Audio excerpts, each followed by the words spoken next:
All right, welcome everyone to the fourth annual, though slightly shifted this year, Astronomers Turned Data Scientists meeting. We have a quite full day today, starting off with some quick intro remarks, and then you see the rest of the schedule here. There'll be a bunch of talks. There'll be some breaks where individual working data scientists, speakers, and other data science friends will be in breakout rooms that people can bounce into and out of and ask questions about talks, about data science in general, etc. We've got a couple of open discussions, sort of big open panels that people can participate in. Feel free to leave your video on if you want. We ask that you mute yourselves if you're not speaking. At the end of each talk session, we'll have time for some Q&A, and then of course during the breakout sessions and the panels, feel free to unmute yourself to ask questions, things like that. And oh, one more thing, for those that do ask a question, either at the end of a talk, during a breakout session, or during a panel, please, we will enter you if you want into a raffle, and we will be raffling off some Amazon gift cards from our friends at Infiniscape, from Betsy's company. And so if you want to be entered in that, when you ask a question, make sure that you send us a name or email address, and we can track you down afterwards if you win. The official website is up here on the right. You'll see that all day. That has all these details. As I said, we're sponsored by Infiniscape today, also support from the AAS Committee on Employment. I am Jeff Silverman, and I'm a Senior Manager of Advanced Analytics at Zoom. If you want to learn more about jobs at Zoom, I've got a nice little URL there for you that's not too complicated to go ahead and type into your browser. We encourage everybody to connect with each other, connect with speakers. LinkedIn is a real thing. People in industry do actually use it. So even if you've got a pretty empty or outdated LinkedIn profile, go ahead and reach out to folks that are presenting today and update it later. But that is definitely a good way to keep in touch with lots of people. And then we also do have an email list for ATDS that you can sign up at this tiny URL and give us your email address and name.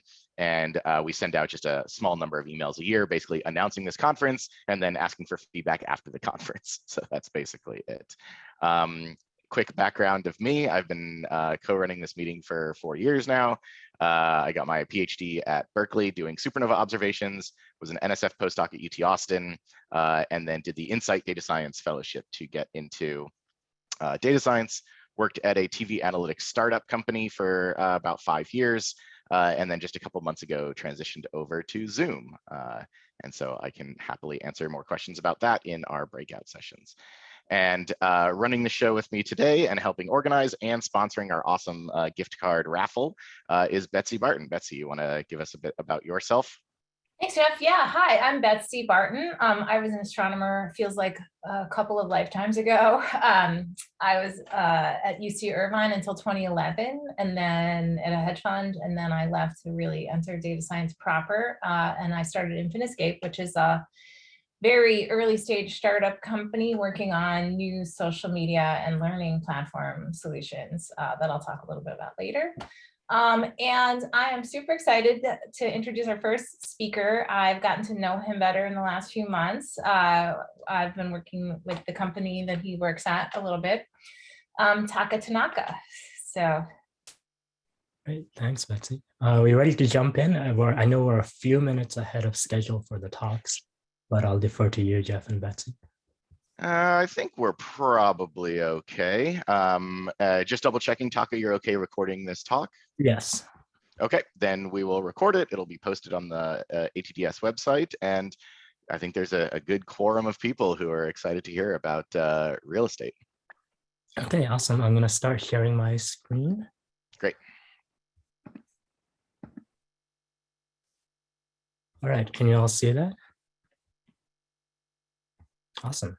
So I'm going to be talking about novel data challenges in residential real estate. My name is Taka Tanaka. I'm a managing director and the head of data at Rock 360.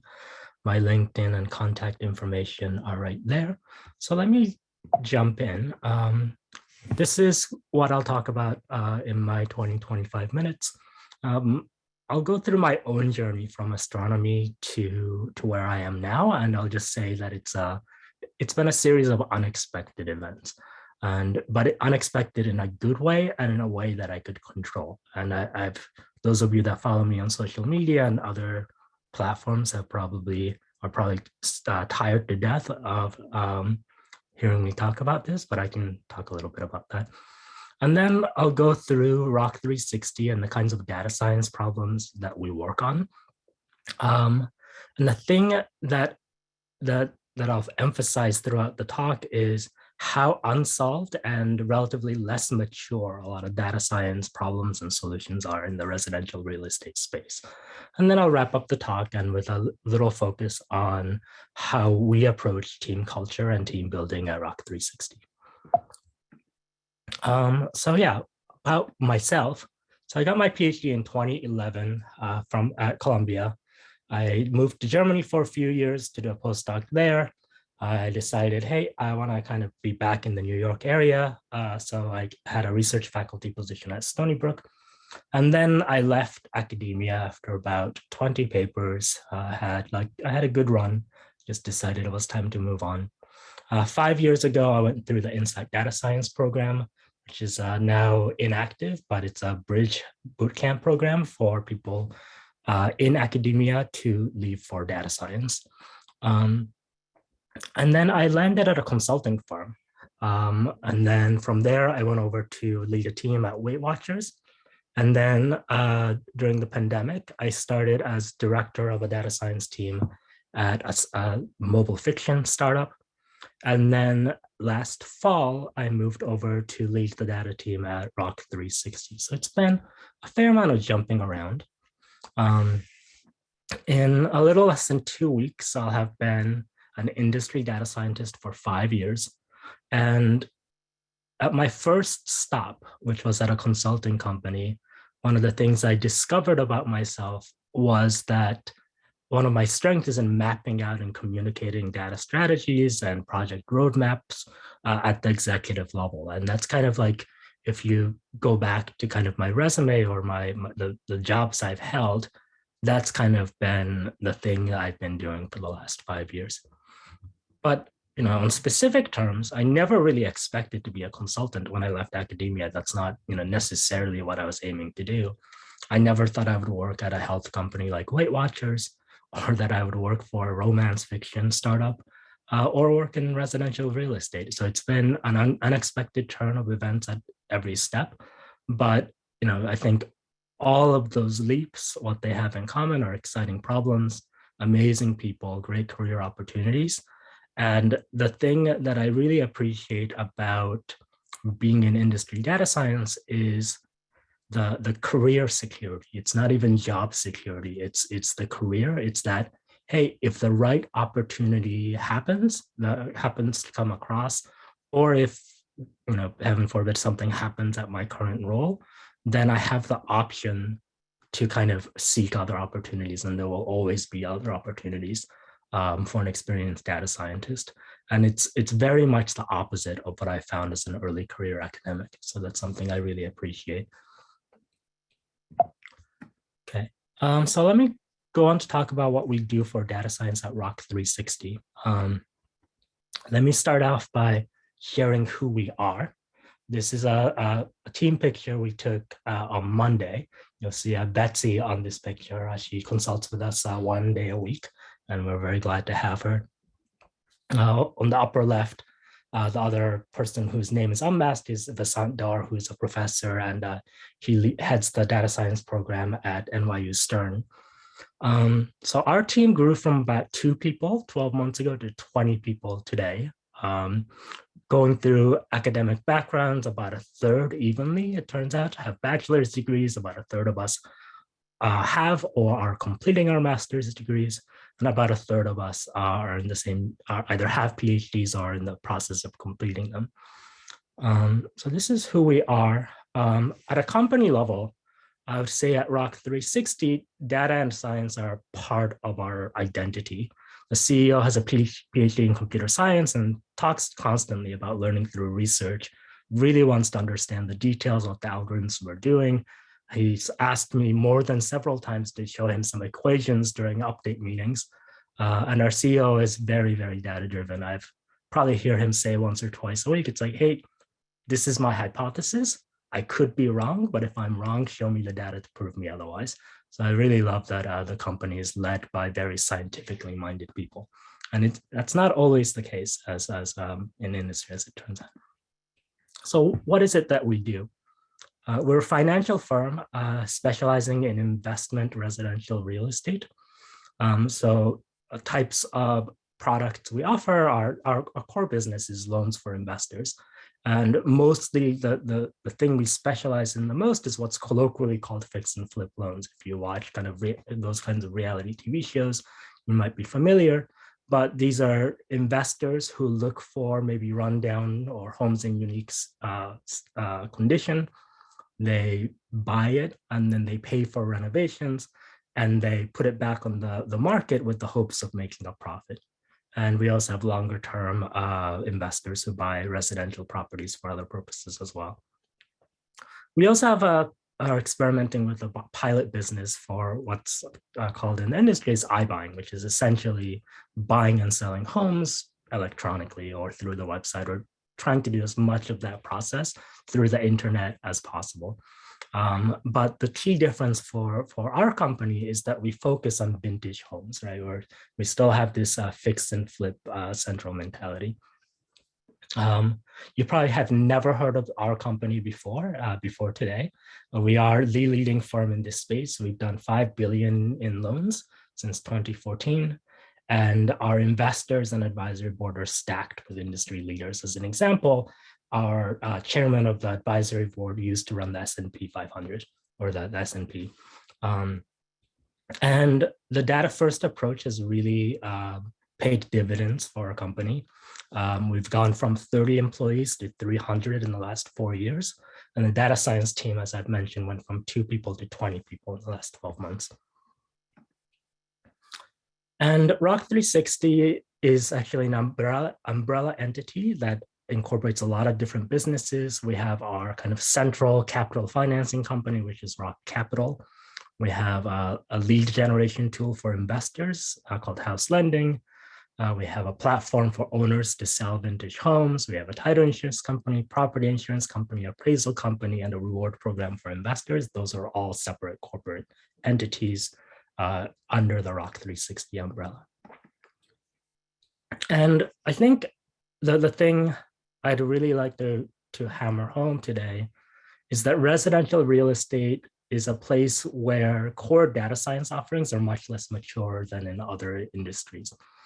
And this, I think, is due to a couple of reasons. One is that the data sources are diverse and often third party. This is very different from like an e-commerce app or digital app where you have all the information on what your customers clicked on, what products they looked at before they purchased, or what shows they, if you run a streaming app, what shows they binged and which shows they skipped and so on. Whereas in a lot of these digital native companies, you have all that data about your customer yourself. If you're in residential real estate, the data is much more sparse, right? It's a limited number of people. It's very specialized data sources. I'll go through this in a little bit in a couple of slides. And the data problems are pretty novel. So again, if you work in like a digital native company, you might have heard of people working on churn modeling or lifetime value modeling or building recommender systems, right? Segmenting customers. I would argue that these problems have been solved many times by hundreds of companies, if not thousands of companies, and that these are, largely out-of-the-box solutions or very easy to replicate. Whereas in residential real estate, it's much more of a niche space. So some companies have developed home valuation models. So you might have heard about Zillow taking a stab at this and kind of running into problems last year. Compass does this. But the use cases are slightly different for each company, right? So Compass and Zillow are mostly for kind of your typical home, right? If you want to list your typical home, or if you want to see what your home might be worth, then Zillow and Compass will have tools for that. right? How much can you get for it? How long will it be on the market? What can you do to increase your odds of selling the home, etc.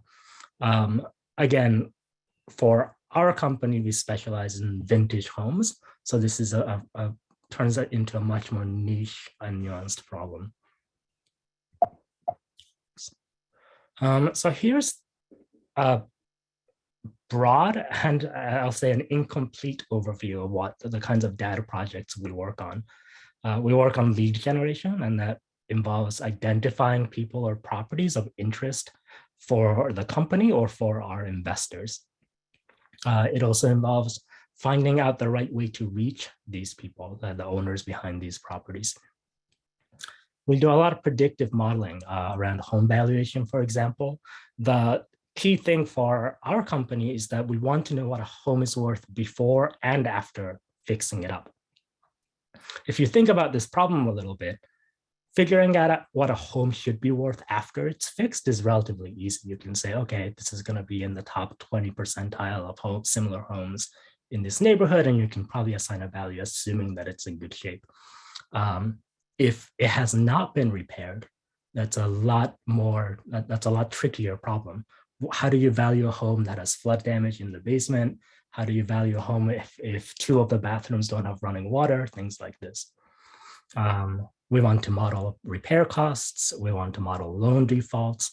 We want to model how quickly a property might sell. We want to model intentionality for people who are interested, perhaps, in selling their homes. And then we do things like natural language processing of listing text to predict which ones would be fixer-uppers. We're also working a lot on automation. So a couple of examples here is we have an optical character recognition code for loan documents. So parsing information from what might be really non-standard texts of mortgages and loan agreements. We are deploying models in user-facing tools and streamlined workflows for underwriting and marketing. So these are data science models and data analytics tools embedded in automated cloud software. Related to that, we do a lot of business intelligence. We're building out dashboards and reports to enable different parts of the business to make informed decisions. And we're also, this also involves providing the right guidance around which numbers they should be looking at. And then on top of all of that, we're researching new approaches. We want to build out a knowledge graph framework for understanding how people of interest are related to places of interest. We're working on computer vision problems, which I'll talk about in a couple of slides. And then throughout all of this, we have journal clubs. We're sharing learning resources, right? We're a rapidly growing team in a problem, in an industry full of unsolved problems. And so we do take a very academic approach to a lot of our projects. So a few of our highlights. Lead generation is a big focus. So helping investors find fix and flip properties is one. And then finding the right ways to advertise to investors and home sellers, right? And this could be digital marketing. So this could be things like Facebook or Google ads. This could be direct mail pieces like postcards. This could be outbound cold calls. So we want to find the right properties. So things like we can think about listings of properties for sale. We can think about tax assessment records. So every property that's owned has to file for property taxes every year. We might look for permit records that are public records. So like who requested construction work or renovation that needs to be registered with the municipality. Finding the right people, the small companies like LLCs, auction participants. So you can, hopefully you can get this picture where we don't own 99% of this data. So we have to go out and find and think about the right data sources to use for this problem. And so what this comes down to, without giving away too much of our secret sauces, it's a combination of data resourcefulness, empirical research, clever modeling, right? We want to find maybe the 100 or 200,000 people in the United States that are active residential real estate investors. And so it's not like selling a new soft drink. It's not like selling a digital app. This is trying to find the right people in a fairly niche industry. And then, going on the topic of many data sources, so these are some of the data sources we use. Again, without going into too many of the details, we can use things like census data to get socioeconomic and demographic trends. We can get things like people's ages, home ownership ratios, employment rates, things like that. We can use geographical data. We can look at school districts, school enrollment in certain grades. We can look at amenities like parks and transit. Then we can look at the data on the property itself, things like assessed values, the size of the property, both living and lot size. We can do bedroom, bathroom count, past transactions, whether it be sales or rentals, listing description so text in the listing description, deed and mortgage documents, images of the exterior and interior, which I'll go into a bit. We can look at some industry-specific data, so building permits, renovation permits, foreclosures, legal action that has been filed by either entities or in regard to property. We can also look at consumer profiles. So, what do people associated with this property like to spend money on? What is their credit card usage? What brands do they shop for most? There are companies in the United States that will gladly sell, so like Experian, for example, Equifax, a lot of the entities that deal in credit scores and financial transactions will also provide data. It's like, hey, for this address, we believe that this household has grown children. We believe that the owner is into vintage cars and subscribes to these magazines. It's surprising and perhaps shocking how much information people will sell you about individuals. And then we have computer vision. This is another highlight area.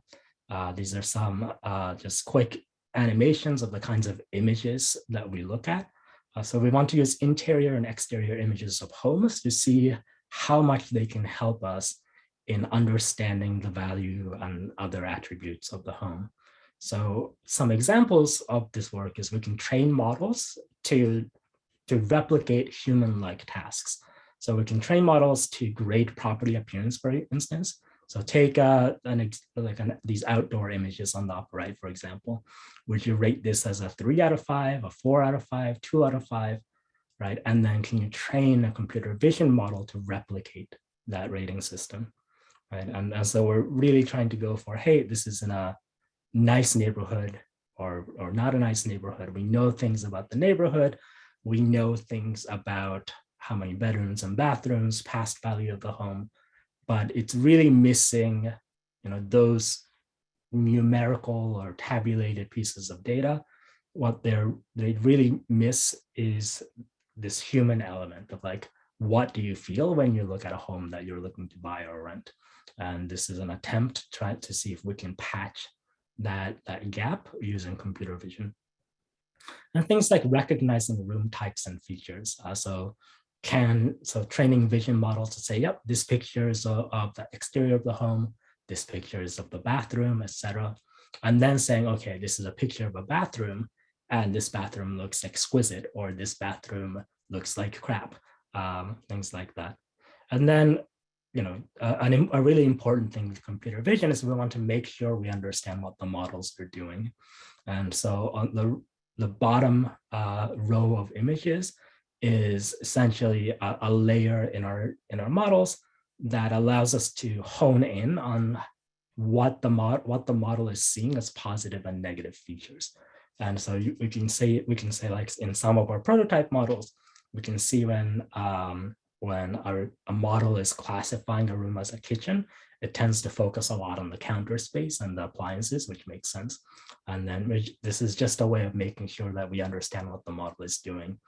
A really classic mislabeling example in computer vision is a model that was trained to predict if an image showed a picture of a hyena or of a wolf, and it did really well.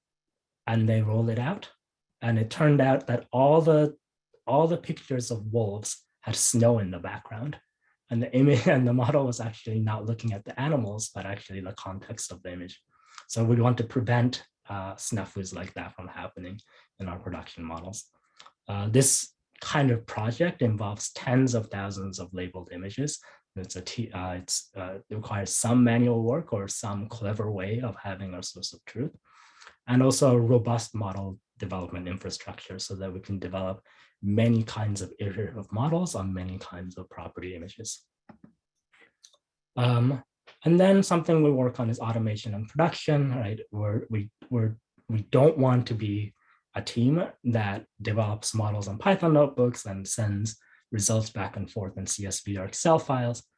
This is an example schematic of one of our recent projects where we automated an entire data science product from having a request from a user to running the model asynchronously in the cloud, and then sending the result report back to the user, and then also taking the model result and using it for monitoring and retraining.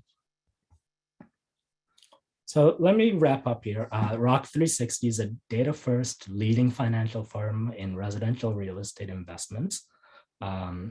A key feature of the company that I've really enjoyed is that the leaders let the data lead them, and the company and the team are growing fast. I wanted to hammer home the point that data science solutions in residential real estate are much less mature than more, let's say, tech-native industries. We have a particularly niche business area where we're looking at vintage or fix and flip homes with a unique set of challenges that come with that. We tackle a large number of data problems. I think we probably have at least 20 projects in flight, and that number seems to, I'm trying to keep that number under control. But we tackle this through a culture of co-learning, intellectual vulnerability. We root for each other a ton. And you know, I don't want to be the kind of tooting my own horn here, but I think Betsy can speak to some of this as well, that we have a very, very good and empathetic team. We have a diverse array of data sources, clever algorithmic approaches, and good old-fashioned research and exploration, because we are trying to develop brand new data solutions to a relatively immature field. On our team, we balance personal growth with team and company goals. We balance getting it done with building a first-rate solution. So this might involve when someone asks something of us the first time, we have to be scrappy and just get it done by the deadline. But the second and third time they ask for similar things, we want to be thinking about automating it into improving the solution so that it takes much less manual time the nth time around. So that's it. So I'll stop here. I'll pause for questions. And as people are thinking and asking questions, I also want to advertise that we are hiring. There's a link. There's a part-time position for current PhD, master's students as well as postdocs. We're particularly looking for analysts and data scientists at this time.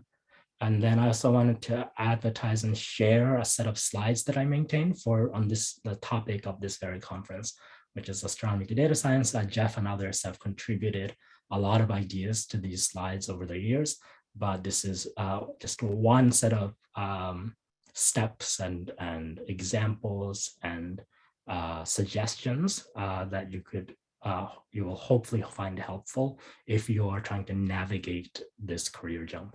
So I'll shut up now, and I'd be happy to answer any questions.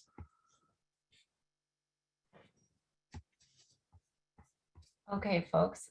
I think Taka's open to questions about real estate or career paths. Oh, hello. Yes. Hi, Taka. So I actually thank you so much for this amazing talk. I'm just kind of curious, so what do you think is like the biggest difficulty with transitioning, from astronomy to data science as, for the first time? Like, what do you think is the most difficult? Yeah, I'd say the most difficult thing might be learning the basic lingo and the kinds of problems that people talk about. So if you recall, I think most people in the audience can remember what it's like to be an undergraduate in astronomy or attending your first seminars in graduate school, and then just being inundated with the different topics and the jargon that people use in your department. So whether it be stellar populations, galaxy evolution, gravitational waves, all those things come with their own jargon that you really have to try and learn within your first semester. I think transitioning to industry data science is very similar.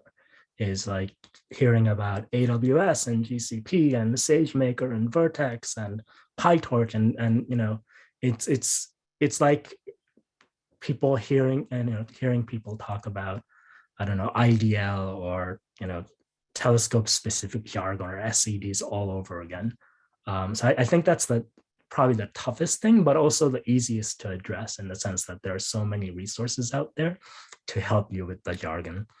And I think going with that is understanding the kinds of things at a high level people work on, right? So like, you know, if you attend colloquia and seminars in your department and your department does a lot of exoplanets, you kind of by osmosis learn about transits and right and radio velocities and all these kinds of different techniques people use and different approaches, different what papers people are talking about.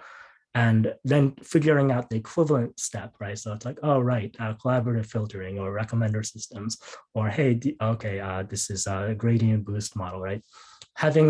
Getting that in addition to the lingo, the problems people work on. And then once you have that, then building enough familiarity with those things to be able to talk about it the way like a second year grad student might be able to do.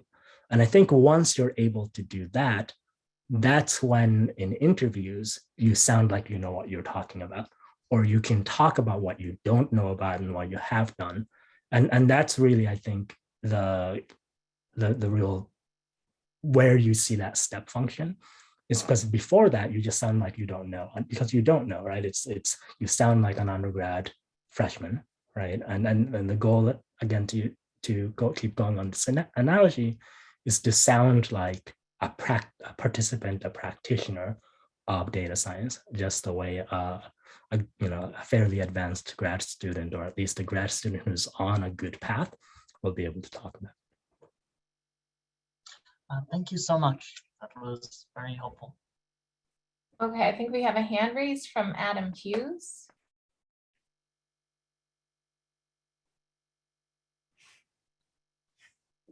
I was wondering if you had any previous knowledge or interest in real estate, and in particular this sub-niche area of vintage homes.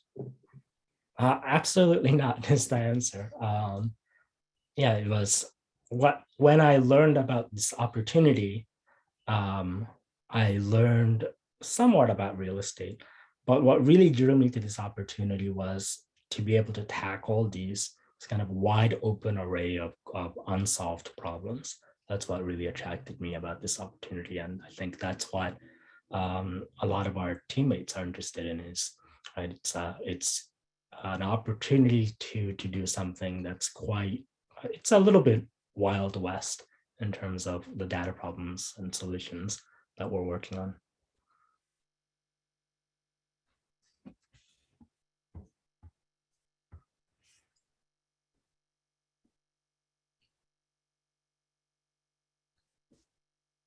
All right, Jeff had a DM question. Do you want to read that? Sure, this came from A. Roy. Are there enough astronomy-related research and development jobs in the data science industry, in data science or industry? Did you say astronomy related? Yes. If you mean jobs that deal with these kinds of machine learning tools that are directly related to astronomy, I don't think there are many, to be honest. I think they'd be associated with JPL or NASA, right? So they'd be government related, or perhaps there's kind of in an adjacent space. There are companies like SpaceX that are very active in aerospace. But for astronomy, I don't think there's a lot of overlap. I'll say that there's a lot of skills in astronomy that are relevant to a myriad of jobs in industry data science, but I can't think of very many opportunities that are astronomy centric. And Jeff, Betsy, please feel free to chime in along with everyone else with experience in this area. Yeah, I agree that I don't know of anything. I mean, there used to be a few people working in industry and astronomy, but that's died out as far as I know. But the skill set that you have is probably shockingly similar to a lot of things that you would do as a data scientist. And I would say I was struck both in finance and then moving to e-commerce in Walmart by just how similar the problems and the techniques I was using were. The tools have obviously gotten better since I did astronomy research, but the type of analysis that I do is very similar. We didn't have as much machine learning back in my day, but if we did, we would have used it in the same way, I think, that we use it now. So yeah, it's like astronomers are astronomers deal with noisy data and simulations that are sometimes hard to try to, figure out how to compare them to things. And those are right on the cutting edge of what needs to be done in a lot of different industries. So I just add that there are a lot of geospatial data science problems that do require either like satellite imagery processing or using things in spherical coordinates. And so a lot of the skills that astronomers use, if they're more observational, can be translated to those types of problems. all right, we're getting hit by a lot of questions, but I think it's time to move on to Jessica. So people who are asking questions, maybe save those for breakout rooms or at a later time if there's extra time. So next it's Jessica Kirkpatrick, who's been involved with astronomy and data science for some time. Thanks for coming, Jessica. Yep, happy to be here. Thanks for asking me. I'm just gonna try to share my screen. Does everybody see that now? Okay, so just a couple things. I find it a little bit disconcerting to talk to a bunch of black boxes. So if you're willing to turn on your camera, I would love that, just so I see some faces. And secondly, I have no real sense of who is here. So if people could just write in the chat, like name, where you are in your career. Are you a student? Are you a postdoc? Are you a data scientist? That would just be lovely to get a sense of like, who are we talking to? So anyway, my name is Jess Kirkpatrick. I'm going to be talking today about how we surface items at the company ThreadUp that I work for. And this is a search problem. This is an image problem. This is a data taxonomy problem. And so I'm going to go through some of the techniques that we use at ThreadUp. So since we're talking about career journeys, just a quick intro into my journey. I did a PhD in observational cosmology at Berkeley. I was using data from the Sloan Digital Sky Survey to classify quasars, and started working as a data scientist about 10 years ago. I've worked at a lot of different places. I started at Yammer, which got acquired by Microsoft a week into my working there. I was at an ed tech company called Chegg. I was at a company that helped people find jobs called Hired.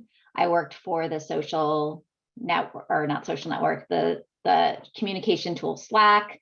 I was at a geospatial, geophysical company called Cobalt Metals. And now I'm working for a fashion retail company, ThreadUp. And so one thing I really love about data science is that you can apply these techniques to a wide range of domains, and there's a lot of different interesting problems. And so you'll hear a lot of us talk about how we've transitioned from a bunch of different companies of different types. And I think that that's really exciting and fun. It makes things constantly kind of learning and innovating for us in our careers.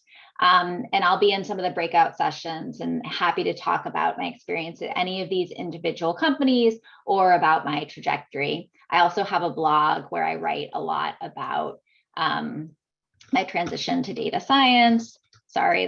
And on all social, I'm at Berkeley Jess. So if you search for Berkeley Jess, you'll find me on all the things. Okay, so what is ThredUp? ThredUp is the largest online consignment retail store. Basically, if you want to donate your clothes or sell your clothes, instead of dropping them off at a Goodwill, you can mail them into us, and then we will process them and sell them on a large marketplace that's available through a website and an app. So we have over 5 million items in our distribution centers. There's over 2 million items that you can search for at any given time on our website, 40,000 brands, and 100,000 new items processed every day. And so you can pretty much find anything you want at ThredUp, but the challenge is that there's a lot of stuff, and it's sometimes hard to surface the right thing to a customer.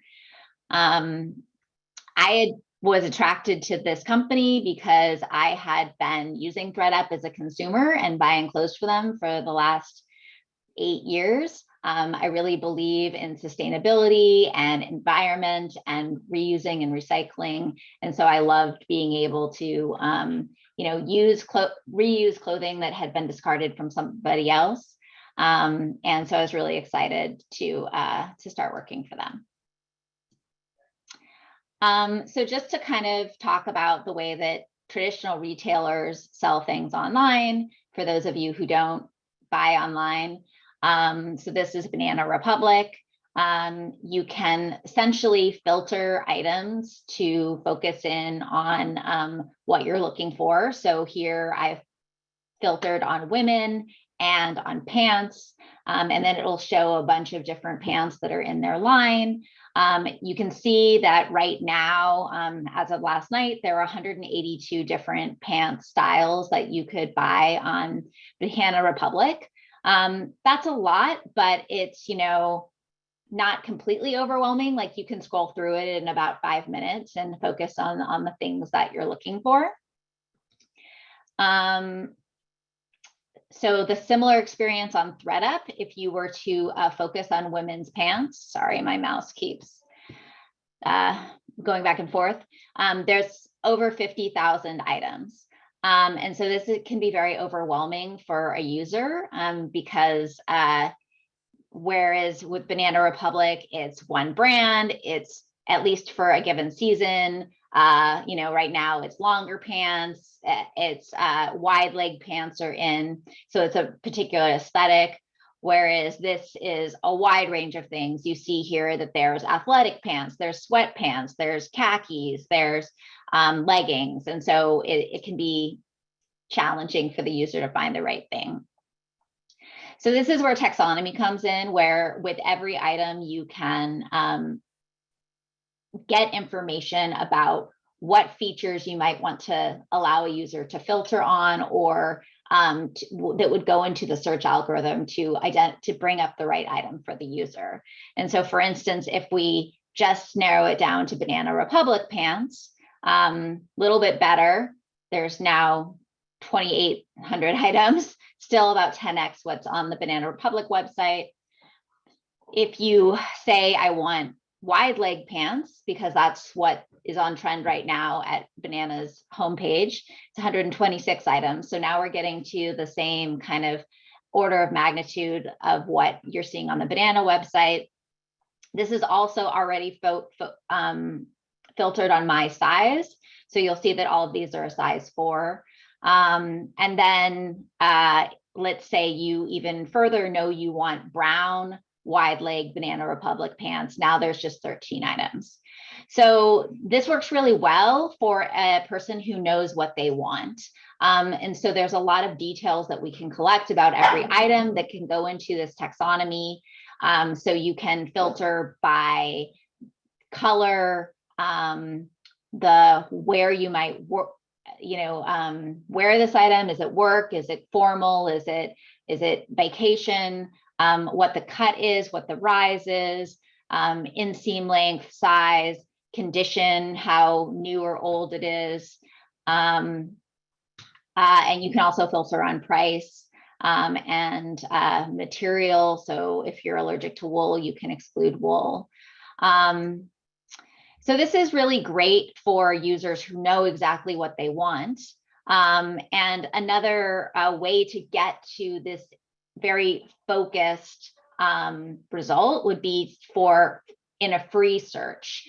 So if you were just to put wide leg brown Banana Republic pants, we also have a backend that does a search similarity where it takes these words and then figures out the distance between these sets of words and every single item in a given category, and then relevantly returns the top items.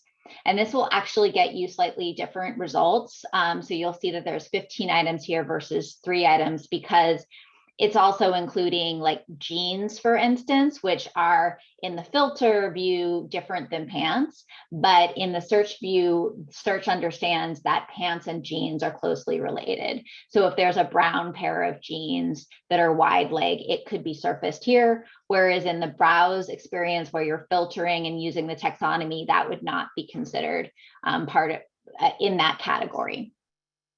And if you look back at just the different tags, these are done as a combination of both things that are manually put in when the item is processed, but we also use vision and AI to create these tags.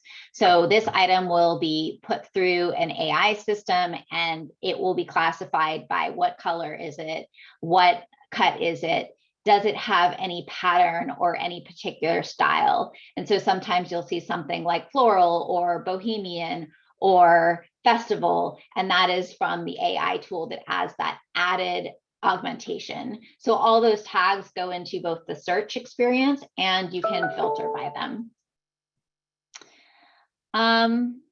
So ThreadUp works really well for people who know what they're looking for. But often you're coming to a website and to buy clothing or buy something and you're not exactly sure what you're looking for. You know, for instance, that when you get up in the morning and try to find pants, you don't like anything you see in your closet, but you don't really know what you want. So we have been working on a new experience that allows people to discover things called Thrift the Look.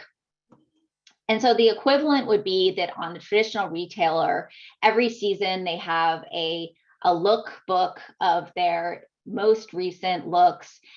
It's called their merchandising for that season. And you'll have models wearing combinations of the clothes. And then you can see what they're wearing and dig into those items. So this is a similar experience, but what we do is work with fashion influencers on Instagram and TikTok and Twitter to create outfits that we then use computer vision to find similar items on our website. So here's an example of a few different looks that were curated by influencers that people can then browse. And there's, many of these different looks that people can browse. And then if you see one that you like, you can click into it to find items that are similar to this look. So for instance, if we go into this outfit, you can click on the hat and it will surface the most visually similar hats on our marketplace. And then you can further filter down if you want to a particular size or particular price point. But you'll see that this shows kind of visually similar hats to what this person is wearing in the picture. Similar to the shirt, there's a variety of brands and also a variety of price points. You have a very high-end, like Carbon 38 brand where the original price was $143, and then you have Old Navy. And so you can decide what kind of level of brand you want or tier of brand that you want. And so as you go through these different items, you see visually similar items. And this again is done by, well, I'm going to go into the algorithm of how this is done. And then at the end, you can decide which items you want from each of these things and then build the outfit and purchase that outfit. So this is a new way to discover things on our website, and it's been performing super well. And so we're looking to expand this so that for any item that you come across, you can find visually similar items. So let's just say you see a sweater that you like, but instead of Banana Republic, you want something that's higher end, like Anthropology or Theory. You can then find visually similar things that are at different price points and vice versa. This can also be used to find things that are have less wear and tear, or you can look for items that are at a warehouse that are closer to you, which makes your environmental impact less. And a lot of our customers shop here because they really care about environmental impact. So this is a standard vision algorithm that we use. It's called a triplet loss function. Essentially, you have an anchor image of what you are trying to find, and you have some positive images that are similar to that anchor and negative images. And you use that to train your AI to be able to recognize things that are more similar to your anchor and less similar to your negative image. And then we can augment that with our filter data. So if we not only have anchor images, but we also have a set of filters around tagging it with color, size, style, print, then that can be used to further constrain the positive and negative images. The next thing that we're working on is personalization for each individual user or for a persona of users. So we've been piloting this in our emails, not on our website. This is my personalization email that I get. So basically, we're looking at your behavior on our website, items that you buy, items that you look at, items that you save for later, to help curate a individual style profile for each user. And so my style profile is I like bright colors. I'm interested in things that are a little bit tighter fitting. I'm petite, so things that are more oriented towards shorter people. And so this is picking up those elements and recommending new items for me that I haven't seen that I might be interested based on my previous viewing. We can also, if I like an item or if I buy an item and there is another customer that also likes that item, or we know the person who donated that item, then we can use that information to cluster likes that the other person. So if me and another person both liked an item, I might like the other things that person likes and vice versa. And so we can use that information to make recommendations as well.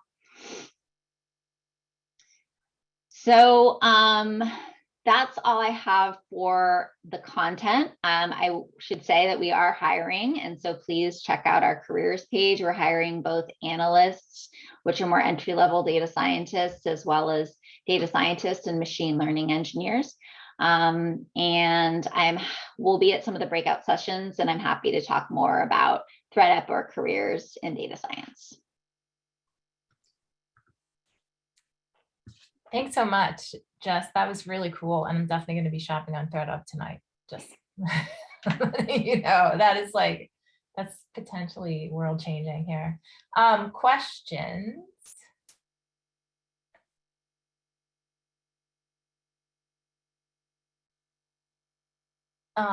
So I'll ask one if nobody minds. I don't see any hands raised, unless I'm missing it. Asmain has their hand raised, I think. Yeah, I'm sorry, I just can't seem to find the hand raising here. Thank you so much, Jess. My name is Asmain. So I mean, I'm just kind of, I'm also interested in the transition from astronomy to data science, as I'm also looking for these data science jobs as well. I'm sort of wondering, like, for example, with this computer vision, if you don't have, like, specific experience related to, computer vision or this taxonomy, right? But you want to, you're interested in jobs that require this.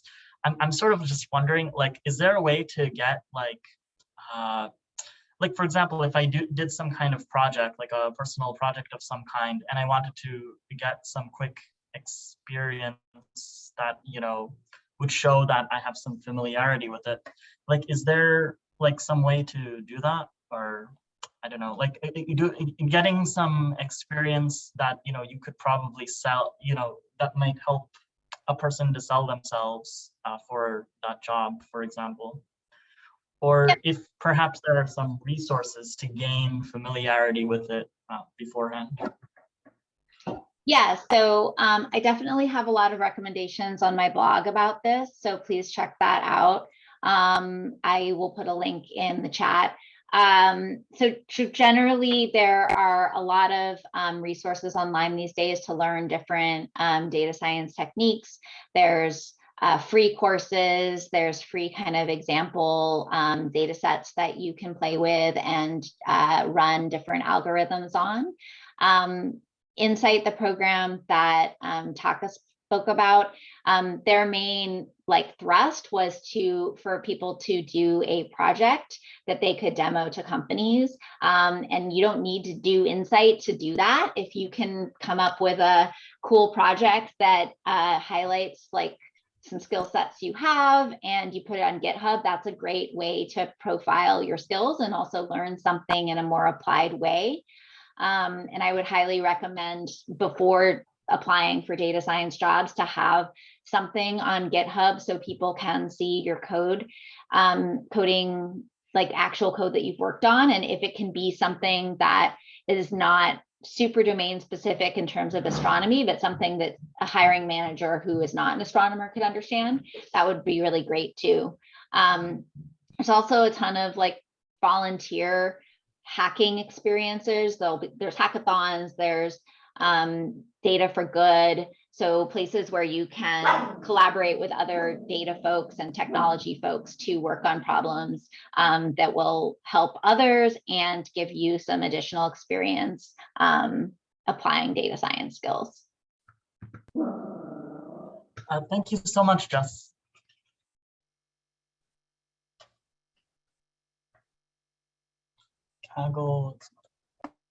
Are there other, let's see, are there questions appearing in the chat that I'm missing?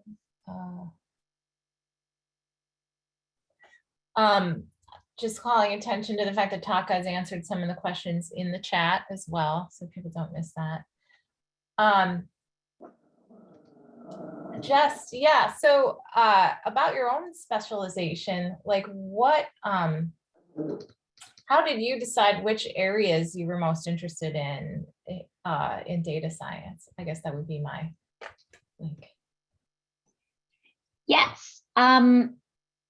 So for me, it's always been a combination of a company with a group of people that I feel like I could learn from and grow skill sets and collaborate well with.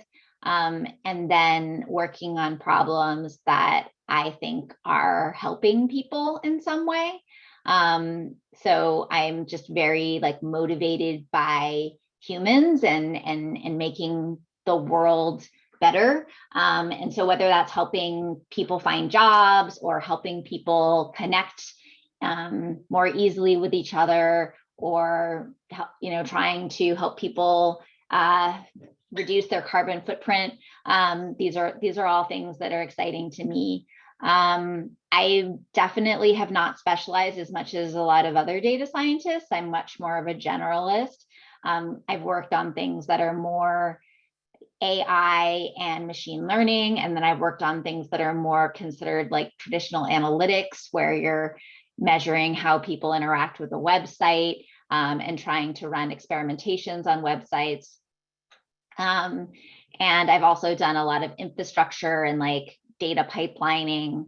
Yeah, I mean, I think there are people who will get much more specialized and will focus on a particular type of data science and become really an expert in that. I've more gone the route of being excited and interested in a lot of different things and running teams where people do a lot of different things. And right now I run a team. Yeah, that's been my route. Great, thanks. Okay, I see some hands raised. Cyrus. Forgot to unmute. Hi, thank you so much for your talk. I quite enjoyed it. I have one question, which is how transferable are the skills from astronomy to more commercial industries like the one you're in right now? Like, for example, currently I do data analytics and data science on supernova images. And is there like a barrier of entry between what I'm doing right now and going into, for example, what you're doing with personalization on websites and stuff? Yeah, so I think there's definitely companies that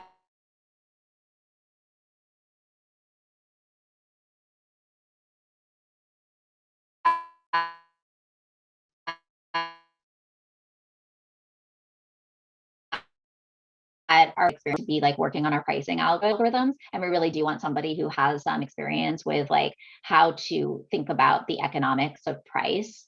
But then there's other roles we have that are much more general, and that we don't require you to have worked in retail or even worked as a professional data scientist. So that's just something to like read job descriptions closely and try to like talk to folks during the hiring process about what skill sets they're willing to like train you on versus what they would like you to come in having. There's a lot of people who have made this transition. And so there's a lot of companies that are open to hiring folks out of academia, and particularly astronomers. And so I would leverage this community. We have a Facebook group that is like astronomers and physics into data science. And so there's a lot of people in there who have made this transition, and you can find out companies that they've worked at that are willing to train folks and help people make that transition, even if they don't have specific data science industry experience. Thank you. All right, and I think we have time for Kyle, and that's probably it. There are also some questions showing up in the chat. Okay, Kyle. Yeah, thanks, Jess, for the interesting talk. You mentioned that you were really interested in finding positions where you felt like you were working for a company that was doing something good and making a difference. And I was just curious, in your job search, how easy or difficult you found it to actually find positions where that was the case. Yeah, so I would say that getting my first data science job was definitely the hardest, and the time when I couldn't really be particularly picky about working in a particular domain. But once I like broke into the field, it was so funny. Like my first job, I like applied to 100 different places and only like got interviews with like 2 or 3. And then like 6 months into my first job, all of a sudden, like all these companies that had ignored me and not like even responded to my application, the recruiters were like reaching out to me and being like, hey, like we have this role. And I was like, I'm not that different than I was 6 months ago, but just the fact that like I had worked for Microsoft and they hadn't fired me, like somehow that meant I like cross some bar. And so I found that like after that first job, I could be much more picky about like where I wanted to work and the types of problems I wanted to work on. And there are a lot of opportunities to work on sustainability and clean energy. Like that is an area that I worked in the past. And then even within like big companies like Facebook, like they have programs. Like I interviewed for a role there where I was doing like, would be working on their emergency system. So like where you mark you're safe and in an emergency, that data is actually used for first responders in the local jurisdiction to help focus in areas where folks are not marking themselves as safe. And so knowing that there are certain areas that are okay and other areas are not. And so like, you may think what you will about Facebook, but like there are things they're doing with that data that are really good for the world. And so, yeah, there are ways to kind of find that focus. But I would say like be less picky at the beginning, like first index on a job where you're going to get the support to like learn the skills. You're going to be on a team with more senior folks that can like guide you and help you with the transition. And then within 6 months, you're going to have a lot more opportunities. I wouldn't leave a job after 6 months, but you will have more opportunities to be a little more picky about your second job. Awesome. Thank you. All right, Jeff, you want to take us to the break?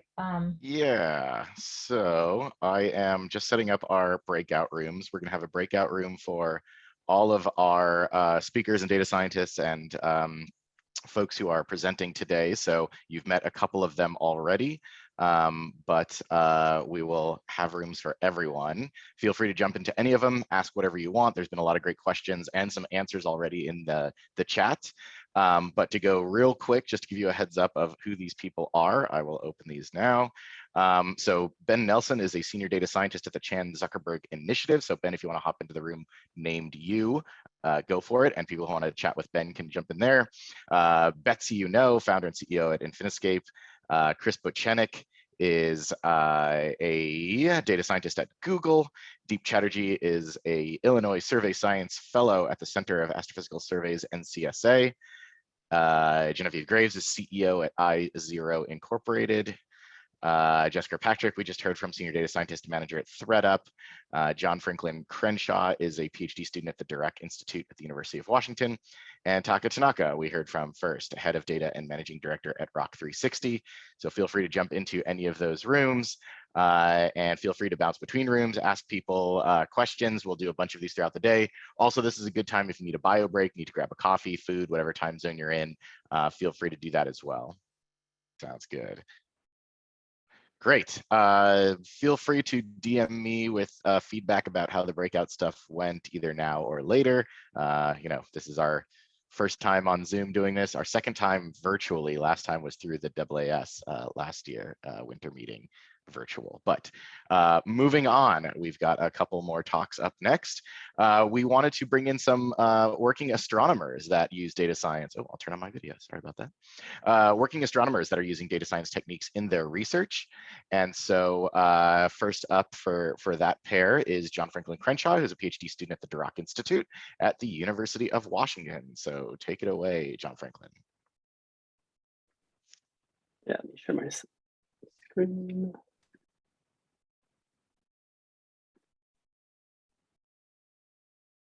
Okay, can you see my slides? Yes, perfect. All right, thanks for inviting me to talk today. My name is John Franklin Crenshaw, and I'm a PhD student at the University of Washington, work at the Dirac Institute, like Jeff let us know. And all my research focuses on cosmology with the Vera Rubin Observatory. I'm a member of the Dark Energy Science Collaboration, which is the group that is going to do cosmology with Vera Rubin data. And I use a variety of machine learning and deep learning techniques to work on things like photometric redshifts, the science pipelines, using the Rubin Observatory to map the Lyman alpha forest, as well as learning convolutional neural nets and other deep learning to help speed up the Rubin active optics system. Since I'm still in astronomy and not in industry, and I'm at the beginning of my career trajectory, not as far along as these other people with more experience. I'm going to give a little bit of a different kind of talk. I'll introduce you to a machine learning problem that we've encountered in cosmology, but I'll frame it in a more general way. So hopefully it'll be broadly applicable to other areas of astronomy and also people that are working in industry. And in particular, I want to discuss how we've been using a deep learning tool called Normalizing flows to simulate data that have true posteriors, which opens new avenues for model validation and testing, and how these things are relevant to desk cosmology. So first, just kind of a broad overview of the problem. So the goal of Bayesian analysis is to calculate posteriors for certain quantities conditioned on observed values of other quantities. And we write this as the probability of theta given x, where x is our observations and theta are the quantities that we want to calculate posterior probabilities for. This is a very general problem that pops up all over the place in science industry. And estimating these probabilities can be done using some kind of domain-specific models like physics. You can use classical statistical techniques, deep learning, et cetera. And of course, the solutions to this kind of general problem are going to be tailored to whatever problems you're applying them to.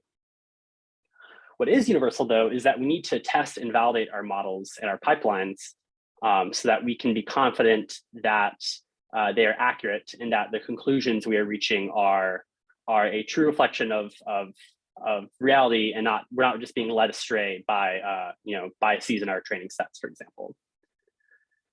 And typically what you do in this situation is you'll take predictions from your model and you'll compare the predicted values with truth values given some kind of validation set. Maybe this is a validated set of real data, or maybe it's from simulations, something like that.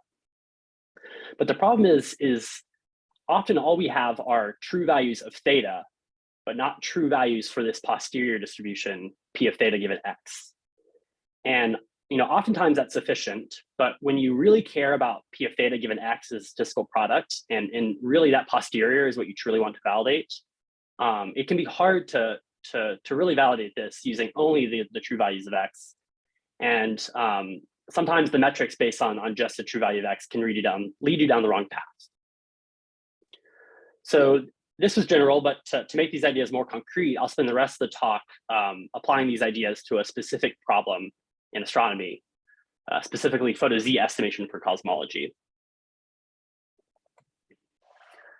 So just to introduce what photo Z estimation is, in cosmology, we need to estimate the distances to galaxies we observe, because distances allow us to map the 3D structure of the universe.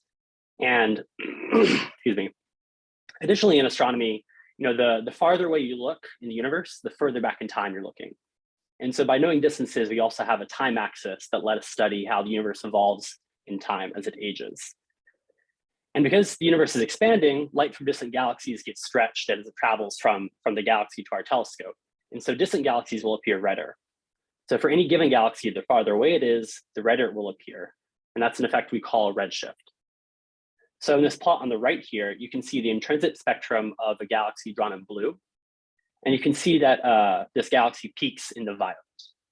And as we shift the galaxy to greater and greater distances, the redshift increases. That's that value Z at the top of the spectrum there.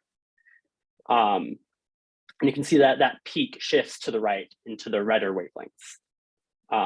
And so at that maximum maximum redshift I plotted there, Z.8, you see that now it peaks in the infrared instead of the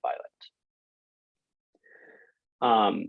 And so kind of the takeaway here is that the colors of the galaxy, like how bright it is in different wavelengths, can tell you about how far away it is. But for imaging surveys like the Vera Rubin Observatory, we don't observe the full spectrum. We won't get this whole curve. Instead, all we observe is the average value of this spectrum integrated over a bandpass. So those gray curves in the background represent the photometric filters that the Vera Rubin camera can take images in. And so rather than having a point at instead of knowing the value at every point along this curve, you just have one value for each one of those filters. And so we might know what is the average brightness of this galaxy on the G band and on the R band, on the I band, for example. And so how that applies here, you can see that as this galaxy redshifts, as it goes to greater distances, this galaxy might be brightest in G, and then brightest in R, then brightest in I, et cetera. And so by comparing the fluxes in these different filters, we can kind of pin down where this peak is. And so we can figure out how far away the galaxy is. And this is a problem that's called photometric redshift estimation, or photo-Z's. And so in the language of the previous slide, what we want to do is we want to estimate this posterior distribution, P of Z, Z being the redshift, given the fluxes observed for the galaxy. So here on the right are 3 different posteriors for 3 different example galaxies taken from this paper Schmidt and Maltz 2020. And the true redshift for each galaxy is represented by the vertical red line, while the redshift posterior is drawn in blue. And these posteriors were all generated using a code called BPZ, which uses an explicit model of galaxy spectra, very similar to the toy model we were discussing in the previous slide. And so the top left posterior provides a tight constraint on the redshift, but these other 2, you can see they're multimodal, so they provide weaker constraints. But these multiple modes are still very informative. We don't have quite as good knowledge about the redshift, but they contain other information about the galaxy population because they represent very real physical degeneracies that exist in galaxy properties. So an example is, a common source of this multimodality is that very bright distant blue galaxies often look very similar to very nearby dim red galaxies. And it's hard to tell, and sometimes impossible to tell, looking at a galaxy, which one it is, because redshift kind of links these 2 properties. And so the point here is that not only do we want to accurately predict redshifts, but we want the posteriors to be accurately capturing these degeneracies and the physical information they contain, because that's important when you're trying to do science with photo-Z's. And so we want to build a framework in which we can test photo-Z estimators to quantify how accurate they are in estimating these posteriors, and also how they might be impacted by systematic biases in the training set, which I'll return to later. And so the same paper, Schmidt and Maltz, ran a photo-Z challenge where they kind of got a bunch of people in the community to submit their own photo-Z codes and to estimate photo-Z's for a set of galaxies. And so they could compare the performance of all these different codes. And so you can see BPZ, the one I was showing before, is one of those codes in the top row there. And you can see there's a whole bunch of other codes as well. And so unsurprisingly, right, different methods for estimating these posteriors give you different answers. Some are unimodal, some are bimodal, some are very smooth, some are noisy. And of course, we want to answer, like which one of these should be preferred? Which one should we use for our science? And then there's this method in the bottom right, cleverly proposed by Alex Maltz, to expose the inadequacy of a lot of the metrics that were being used to judge these photo-Z posteriors. And it's called a pathological method because it's not a traditional photo-Z estimator, because when it makes predictions, it totally ignores everything about each individual galaxy. It says, I don't care. Every single time, it just guesses the redshift prior. So if you handed a test galaxy, it ignores the fluxes. It says, I'm just going to guess the distribution of all of the galaxies in my training set. And so obviously that's going to do a really bad job when you estimate photo-Z's for any individual galaxy. But what we'll see is that it actually does pretty well on a lot of the ensemble metrics that have become popular for comparing posteriors to the true redshift associated with the galaxy.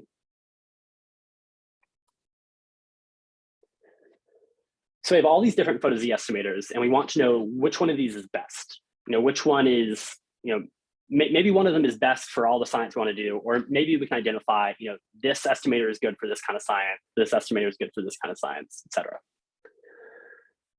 Now, the problem I pointed out early on, right, is that we don't have a true posterior for each one of these galaxies.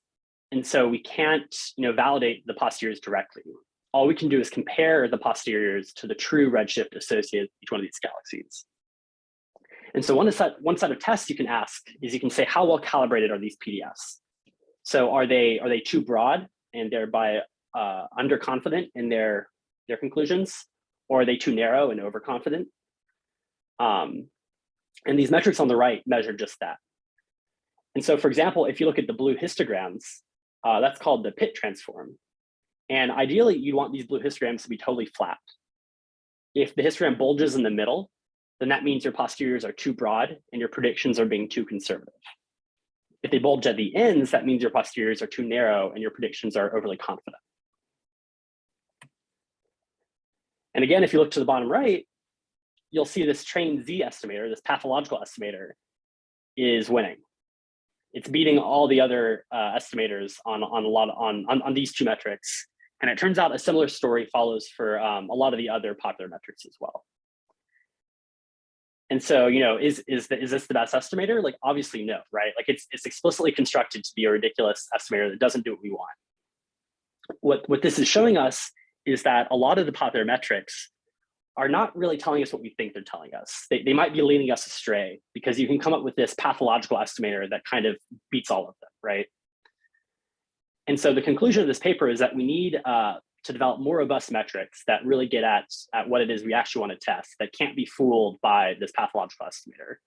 And ideally, it'd be nice if you had a data set that had true posteriors, because then you could compare predicted posteriors to true posteriors directly, rather than having to compare them to just point estimates of the true redshift. So this is where our solution comes in. We use a deep generative model called a normalizing flow. And so to understand normalizing flows, consider this toy example. Excuse me. Assume we have some data X that comes from some high dimensional complicated distribution represented by this diagram on the left. So for example, X might be a vector of galaxy properties like galaxy fluxes, for example. If we knew the distribution P of X, then we could calculate posterior distributions for all of the galaxy properties. But obviously in most real cases, you don't know P of X a priori, right? Like that's the thing we're trying to estimate.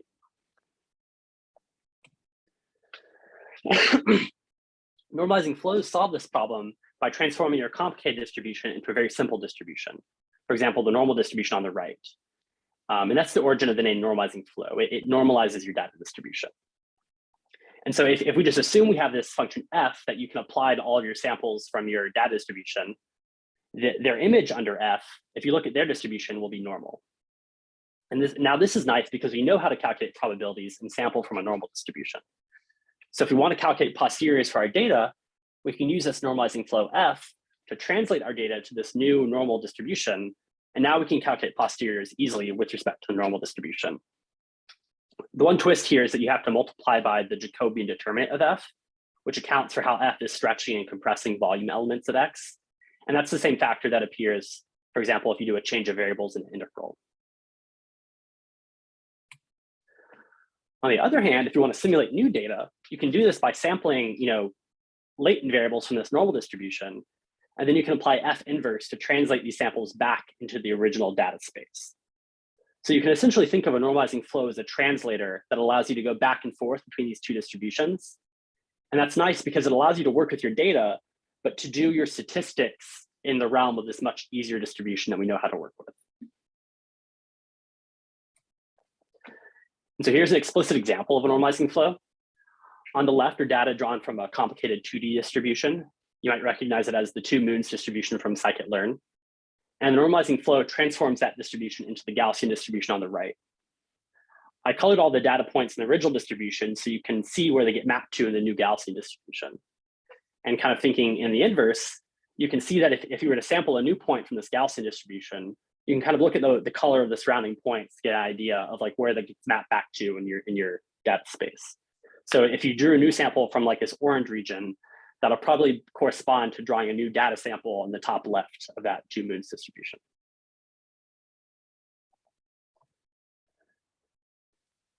So there's a lot of complicated machine learning details that lie behind this, primarily with designing that function f that up to this point I kind of just assumed that was falling out of the sky given to us, right?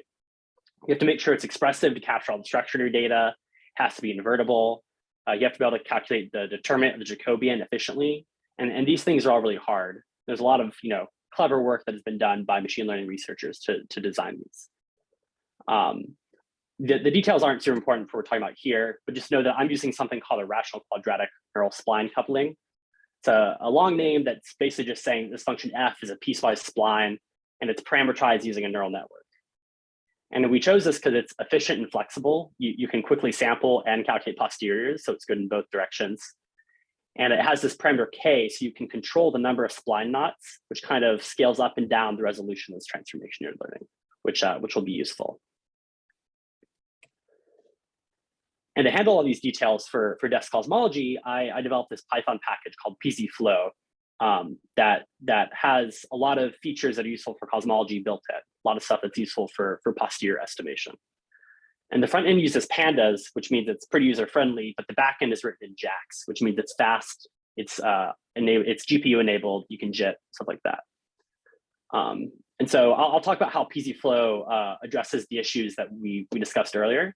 But PZ-Flow is also seeing wider use in desk cosmology, and I'll return to a few of those applications briefly at the end if we have time. So to look at how PZ-Flow is being used for photo-Z validation, I trained PZ-Flow on galaxies from the Cosmo DC2 simulation, which is just a big cosmology in-body simulation. It's a complex simulation, has a lot of physical effects baked into it that was created to test and validate every part of the desk cosmology pipeline. So I trained PZ-Flow to model the redshift and photometry of galaxies from that catalog. And then after training, I sampled a brand new catalog from PZ-Flow. So I used PZ-Flow to generate a galaxy catalog of the same size, but it's new, generated from PZ-Flow. The results are in this contour plot on the right, which shows the joint distributions of the redshifts and galaxy magnitudes for the two catalogs. And the blue contours are the original DC2 catalogs, DC2 galaxies, while the red contours are the new galaxies created by PZ-Flow. And so we can see that PZ-Flow is doing a very good job of creating realistic galaxies that resemble the properties and correlations that exist in the DC2 simulation. And so at this point, you can kind of think of PZ-Flow as being an emulator of the DC2 catalog. But the big bonus, the point of using this as an emulator is that now we have new galaxies that were created by literally drawing from a probability distribution that we have direct access to. So because they were drawn from a distribution and we had access to that distribution, we can now calculate their true redshift posteriors. So on the right, plotted in black, is the true redshift posterior for one of the PZ-Flow galaxies. And we can calculate this posterior distribution just by using PZ-Flow. And in this sense, the posterior, it's not an approximation to the distribution this redshift came from. It's literally the distribution this redshift came from. The redshift for this galaxy was actually drawn from this distribution drawn in black. And so it's a very natural way to say this is the true posterior. And so this black posterior is, in an ideal case, is what you want your photo-Z estimators to be aiming to predict. We can also do other interesting things given the true distribution. So for example, we can simulate errors in the observed photometry. And this consists of just adding Gaussian noise to the fluxes. And so we can convolve the true redshift posterior in black with the Gaussian error distribution. And that results with the posterior drawn in gold, which I've labeled the convolved distribution. And so this distribution is broader than the true posterior, just reflecting the uncertainties in the photometry now. And finally, we can also marginalize over any missing bands. So for example, let's assume that we don't observe this galaxy in the U band. We can marginalize over that band and get the posterior in green. And you can see that by doing that, by throwing away that information, you kind of open up this low redshift tail, the posterior. And so this means is that for all the galaxies in our catalog, we can now generate a true posterior, and those posteriors can be calculated in a way that's consistent with the observational effects. And so that means that this is now the perfect catalog to use for validation and testing, because it allows us to directly validate the posteriors and the other statistical products we might want to produce. And this can help us make more robust metrics that target these statistical products directly. And so we can answer the questions we want to ask and not fool ourselves like we were with the previous metrics.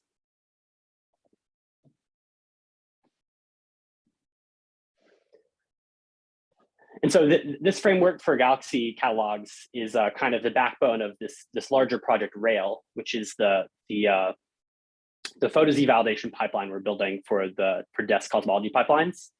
And it's complicated, we don't have to go into all the details here, but essentially that creation box, that's this generative model that passes training sets and test sets off to these estimation and summarization modules. And that's where the actual statistical inference takes place.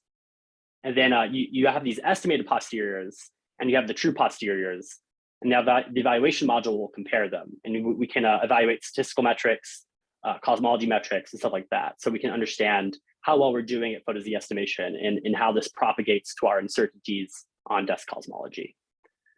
The one important addition here is that little degradation bubble.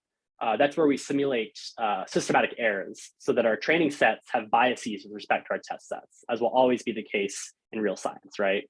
And so this allows us to test how adding different systematic biases to our training sets, how is that going to impact our photo-Z estimation, and how does that impact desk cosmology?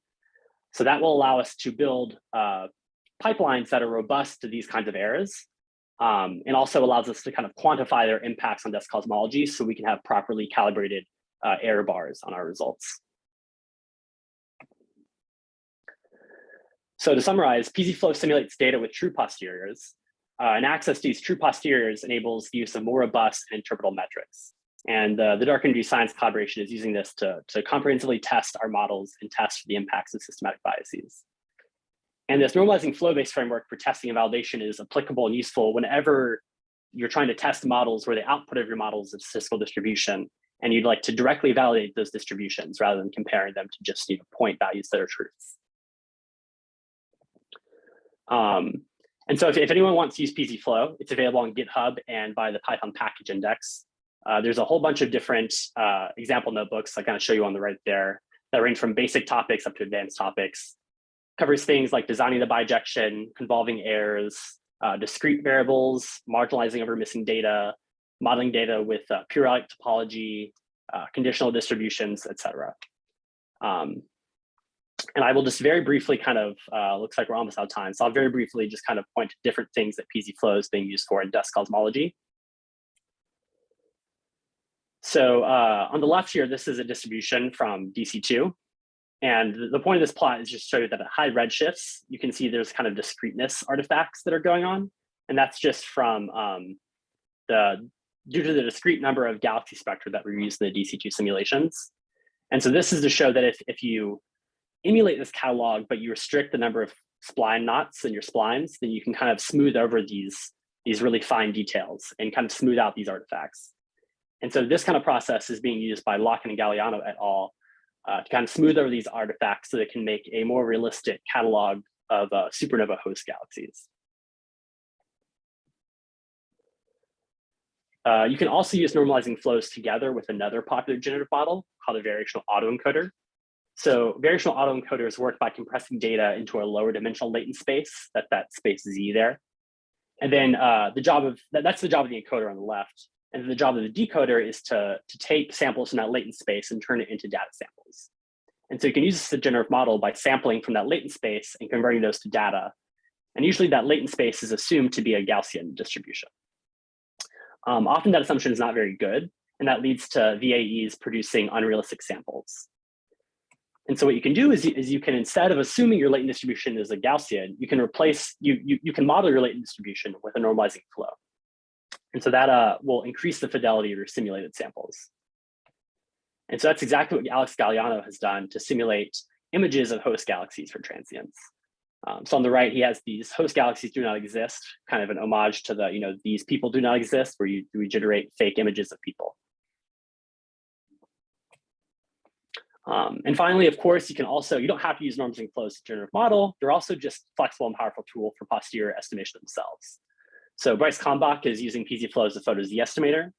Alex Maltz, Francois Lanous, Melissa Graham, and myself have been using PZ-Flow to quantify the mutual information between redshift photometry and different observing strategies for Vera Rubin. So it's kind of an information-based observing strategy metric. I'm using PZ-Flow to calculate posteriors to predict galaxy U-band magnitudes, and using this to map the Lyman alpha forest with the Rubin Observatory. And finally, Francois Lanous is using normalizing flows to perform simulation-based or likelihood-free inference. And that's just the problem where you're trying to compare observed data to really large, complex, expensive simulations and perform inference that way. So thank you again for the invitation to speak today. Hope I convinced you that all this stuff is very useful for lots of different research. Thanks. Hey, John Franklin, thanks for that. I was a bit itchy on my trigger finger there, so apologies for cutting off your last slide a bit. Yeah. Cool. So we've got a question, or we've got time for maybe a question or so. So let's see, I do not have, I don't see any in the chat currently. Oh, we got a hand raised. Yeah, go ahead. Is it Sarah? Am I pronouncing that correctly? Yeah, it's Sarah. All right, great. Go for it, Sarah. Yeah, thanks for this cool talk. I was just curious how this project specifically or your PhD so far has shaped what your post-grad plans are looking like. That's a good question. So I'm about halfway through my PhD right now. And so I've definitely been kind of, I haven't decided what my path is going to be yet. But this work has put me in contact with people who are definitely more on the industry machine learning side, like people at Google that work on normalizing flow stuff.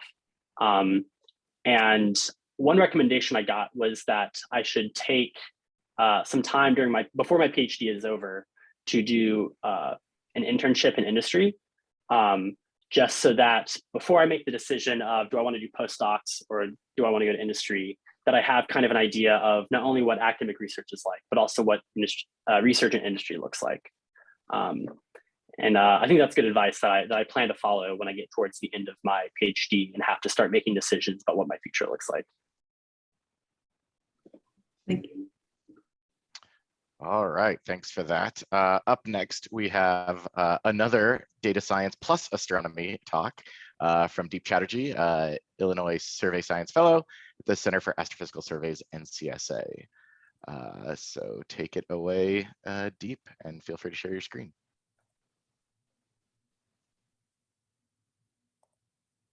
Okay, hope that everyone can see my screen. Just gonna go ahead and click present. All right, hopefully everyone can see and hear me okay. So thank you, Jeffrey, thank you, Betsy, for inviting me to give this talk. Once again, this will be more of a science talk. I just wanted to give an overview of what this new field of multi-messenger astronomy is. But what I want to sort of want you to take away is that there are several moving parts towards multi-messenger astronomy, and there is a lot of technical effort being put into making this a reality. And there is this data-driven approach, which is essential to achieve success. So because of all of those reasons, I qualify this more like a data science problem. And I hope that some of that message comes across. Before I go ahead, just wanted to mention a little bit about my background. My background is in physics. It's not actually in core astronomy. I did my integrated BSMS at the Indian Institute of Science, Education and Research in Kolkata, where I'm originally from. And then I moved to University of Wisconsin-Milwaukee to pursue a PhD in gravitational waves, where I graduated in the middle of the pandemic and moved to CAPS NCSA as a survey science fellow. My research focus, like I mentioned, is mostly on gravitational waves, but it is after the discovery of gravitational waves that it sort of shifted towards the electromagnetic follow-up of gravitational waves. And it is basically those two words, electromagnetic and gravitational, the synergy of that, that is the multi-messenger aspect that I'm going to talk about today. And so why is this important right now? And this is because transient astrophysics and cosmology is entering the big data era. And in some sense, it already has. So here in this figure, which I took from my colleague Dave Jones, shows the number of supernovae discovered as a function of time over the last 100 years. And what you see striking out is that around the turn of the century, so around the 2000s, there's this sharp spike, and that is the advent of the robotic telescopes. And ever since then, the number has been growing up. And mind you, this is a log scale, so this rise is definitely exponential. And thinking about the big surveys that are coming up, like LSST that John Franklin talked about, this trend is supposed to continue over the next several years.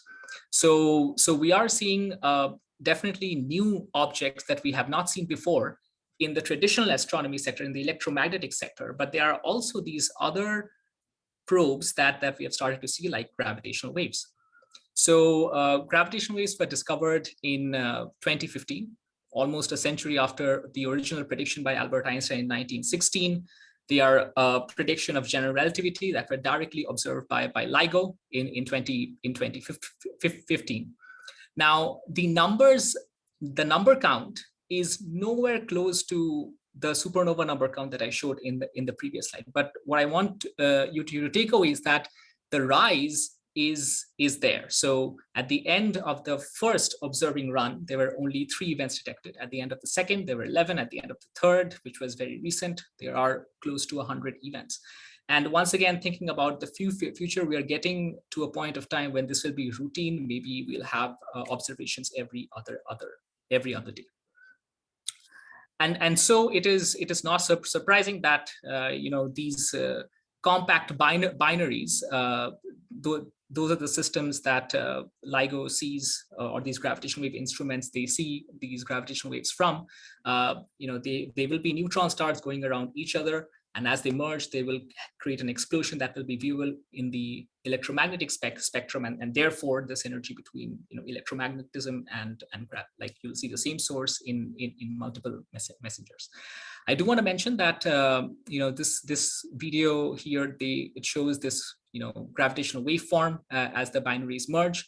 Of course, this is what the simulated signal looks like, but of course it is buried deep inside the noise. So of course, extracting it and characterizing it itself is a challenge, and it's a remarkable feat that has been achieved, because we are looking at relative length displacements of the order 10 to the minus 21.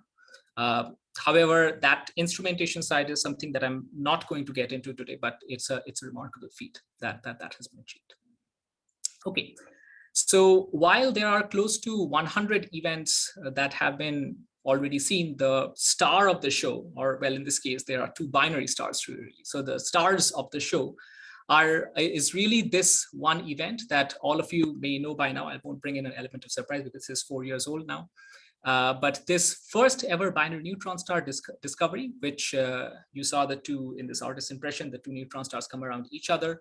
As they merged, there was a jet of gamma rays that were given off. And then eventually, as this debris that fell off, there was radioactivity, which powered this very fast optical transient called a kilonova. These 3 were all observed concordantly, and that was extremely exciting. And the goal of multi-messenger astronomy today is to see these things routinely.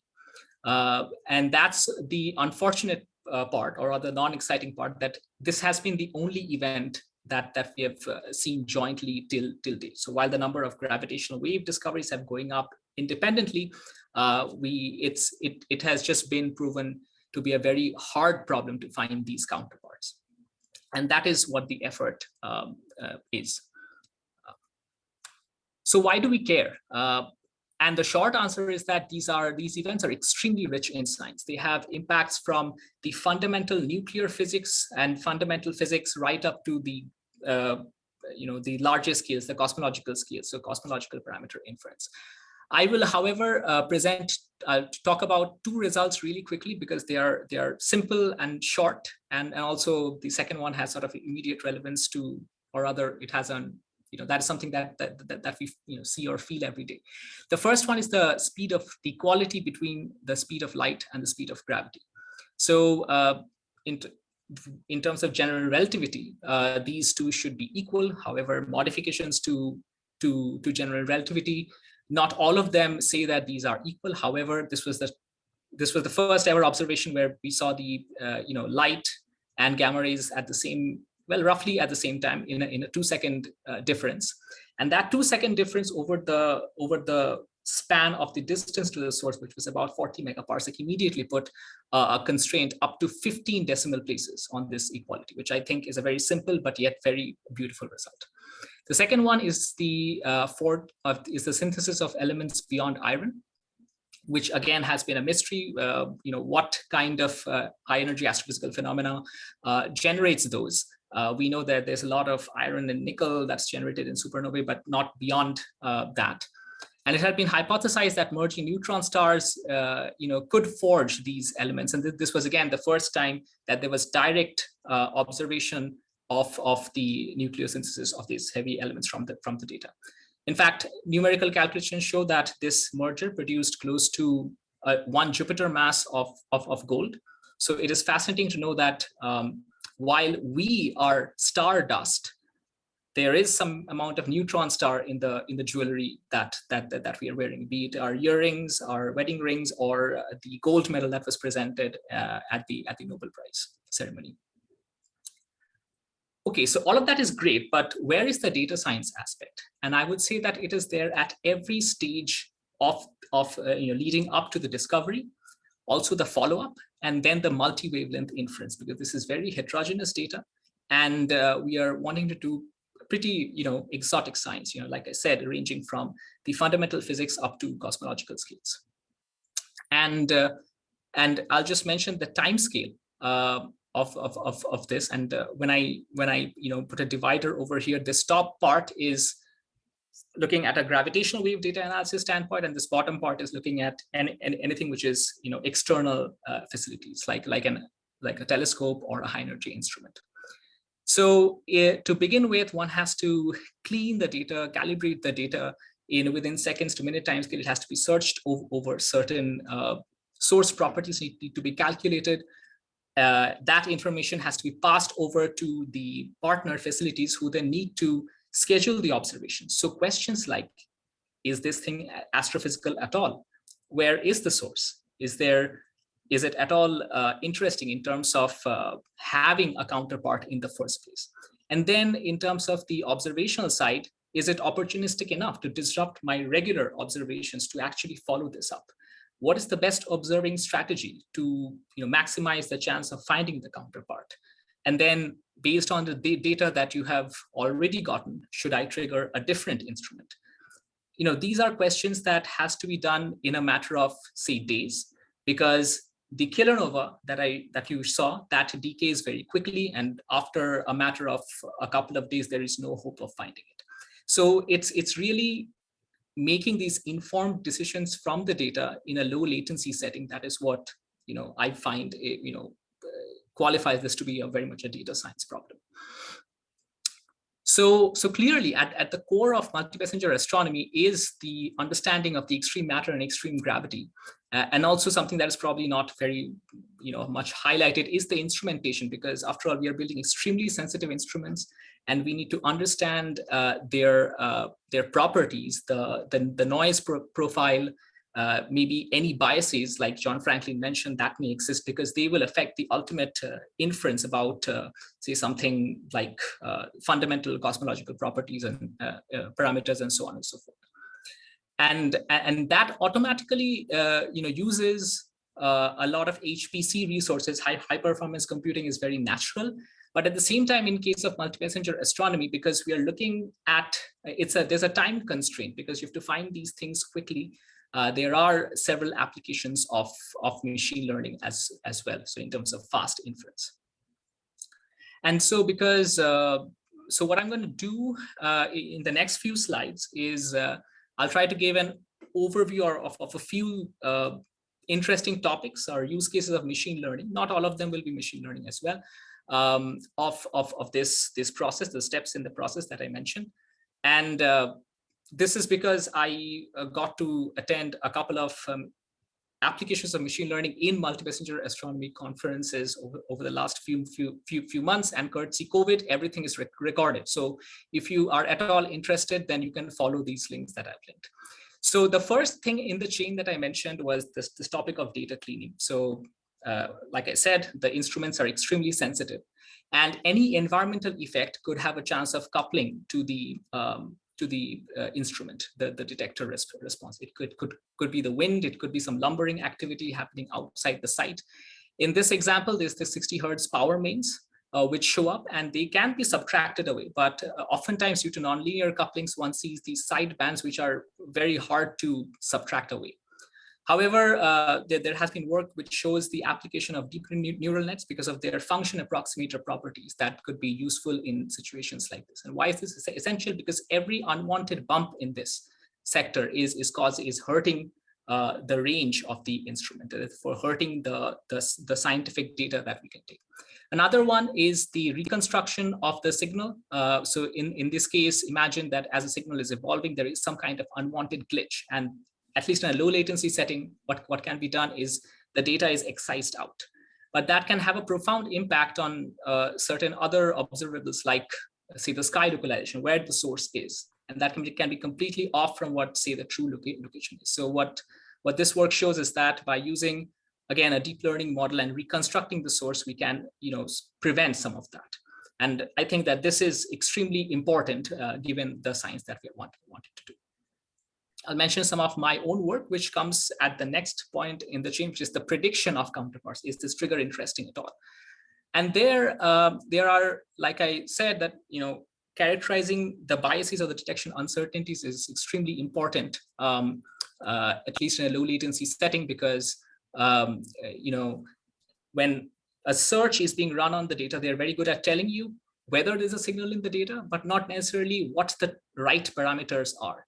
And there can be what the search tells you is the value may not correspond to what the actual value is. So this was a project that we did to sort that out. And with the way we solved it is that we did a massive injection campaign. So true values in the true parameter space, we definitely know if there is a low mass system. So we can label them green or black, but once you run the search, because of various reasons, they can go, they cannot be a true representation. They may not be a true representation, but if we have trained a classifier to do this, once there is a new observation, we can use these labels to make a prediction of whether there was a low mass component. And this, we have shown that this is at the same level as doing traditional techniques like Fisher matrix analysis. And this was used in the real-time running of the third observing run. Here, for example, is a circular showing the discovery of this one neutron star black hole candidate. And that's where this number is being reported, which will be used by facilities downstream. There's a project page and a paper that I've linked if anyone is interested. Yet another work which involves filtering candidates using their light curve property. So in this work, we built a real-time classifier. So what you can see over here is that as the data is flowing in, you have a binary classification score that is continuously being updated. And why is that important is because thinking about the future, there will be a lot of contaminants. Maybe that's the true source, but there will be several other objects that you will find, and you don't want to spend expensive instrument time like spectroscopy on all of them. So a tool like this will be used to filter those out. And then there are other topics, not necessarily machine learning, like the observing strategy. Once you're given a sky localization, it's what's the best way to tile the sky. And it's not just covering this, but also thinking about things like the weather effect, if you're considering multiple observatories and so on and so forth. So it's a grand optimization problem that has to be done within a short span of time. And then the observations have to be scheduled. So I'll once again link to a very nice talk by my colleague, Michael Coughlin. And once again, talking about fast parameter estimation, this is where there is some overlap with what John Franklin said, but once again, standard parameter estimation has been done using these stochastic sampling techniques, which are computationally expensive. There are new efforts of reduced order modeling. Some efforts are happening at my previous institute in Milwaukee. But there's also an effort to build like robust parallel inference software libraries. I'll mention libraries like Parallel Bilby, which are being used by the gravitational wave community today. So using OpenMPI, you can scale out your analysis to an entire high performance computing cluster and get very fast inferences. But at the same time, going towards this likelihood-free approach that John Franklin talked about, use of normalizing flows and variational autoencoders are once again being used. And the good thing with these are that if successful, these are extremely fast. So this is an inference of the posterior that quickly converges to the MC result in a matter of less than 10 seconds. And once again, if you're interested, I encourage you to check out this very nice talk by Stephen Green. And so maybe with those slides, what I have convinced you is that along with the science, the cyber infrastructure is extremely crucial. Automation is the key. And that is because with the scale of objects that we will detect, the grad student army is not sufficient to sustain this. We have to take the human out of the loop. And efficient communicating platforms are extremely critical. So we are once again trying to do, initial search within just under a few minutes, and then communicating that to other facilities. So LIGO sends out an alert, LSST sends its alert, and we need these broker platforms. I got this figure from Gautam Narayan, who's involved with the Antares, but it could be any other broker, which will further enrich the data, and that will push downstream to scheduling facilities that will schedule the observations, take data, send it back, and there again tools can run. So it's not a one single directed acyclic graph, but very much a feedback loop that has to go on to gain success in this problem. So finally, I'll just end with a couple of cyber infrastructure projects. I would say GW Celery is one that I have been involved with. This is one that is built off of this open source Python task queue managing system called Celery. So right from the ingestion of the trigger or any external event candidate to producing data products that will help in multi-disciplinary astronomy, that is coordinated by this library, this tool. And then the message is sent down to, there are efforts to handle efficient communication, so dedicated Kafka streams to handle messaging between different surveys. And then once the data is sent, you need to schedule observations. So projects like the TOM toolkit and visualization projects like Sky Portal, which is more than visualization, also running inference, are extremely important and will be essential going ahead. So I think with that, I've not kept track of time. But I believe I'm close to 25 minutes. But so what I'll do is I'll stop and I'll take questions if there are any. Thank you. That was great timing, Deep. Good job. Great instinct. Yeah. We've got time for a couple of questions before we go into our next group of breakout sessions.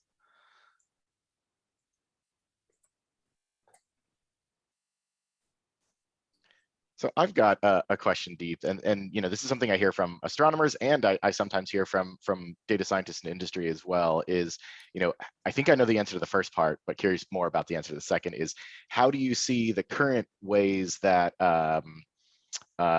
people in academia are learning from or sharing information with both directions, with folks in industry and back and forth? And I think it's not great right now, potentially, but are there some things that you see that are getting better or that people on either side of that equation can do to help sort of that knowledge transfer? I think, a meeting like this is hopefully helpful, but what are some other things that you think could be good to share that knowledge back and forth between academic and industry worlds?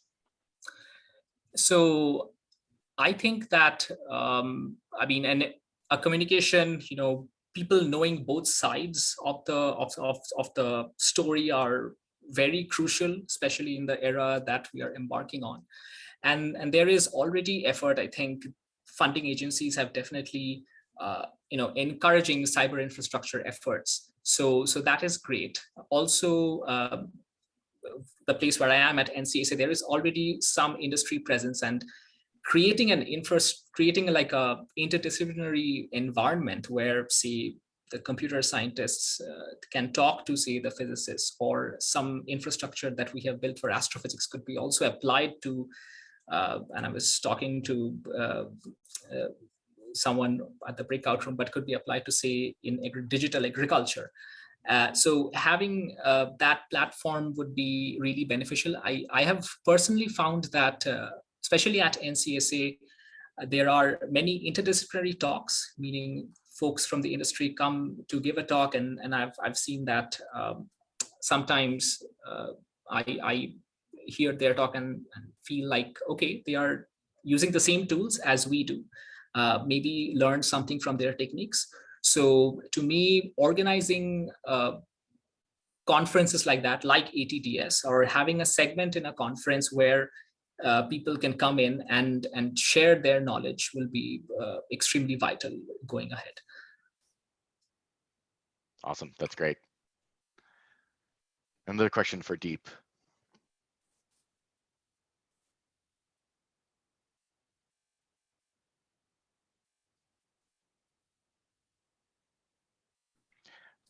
Sarah, again, go for it. Yeah, hi. Thanks again for this talk. Really cool stuff. How is your work looking in preparedness for when the fourth observing run begins? So it's firstly, I should say that it is not just my work. It's really a very team effort. And I mean, overall, I mean, I can't quite speak for the entire team at this point, but like I mentioned of the efforts that are ongoing, we are certainly at a much better stage compared to what we were, say, in the previous observing runs. And at every observing run, there are new tools that are being developed. There are new people who come into the different projects underway. So I would say things are extremely exciting.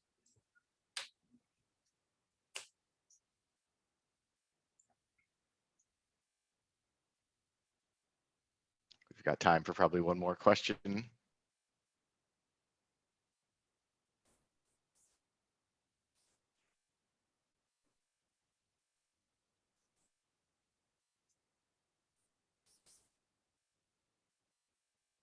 All right, we've got a hand up with an excellent live long and prosper image showing.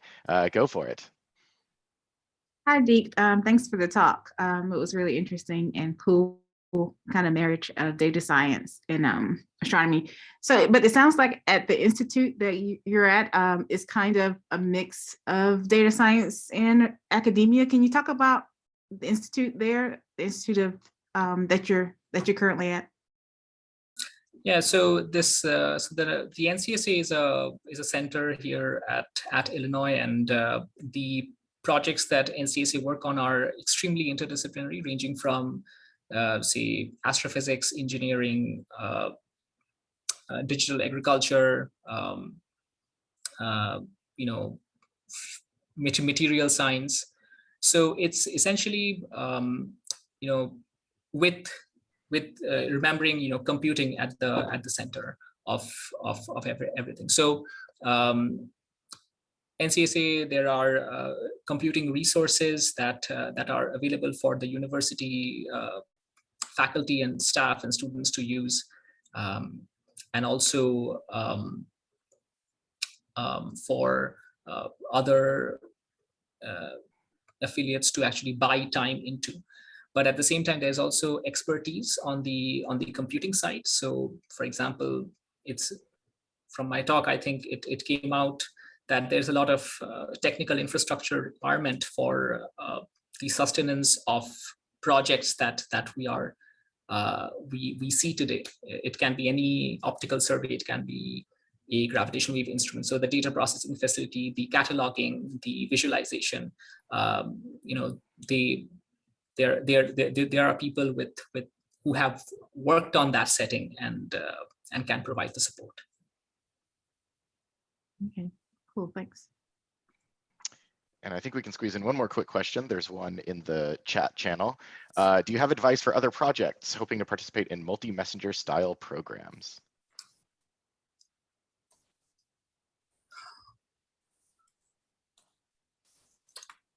I believe that's a you know, rather difficult question. I mean, if the question is you know, to start incorporating their analysis into the more broad framework, I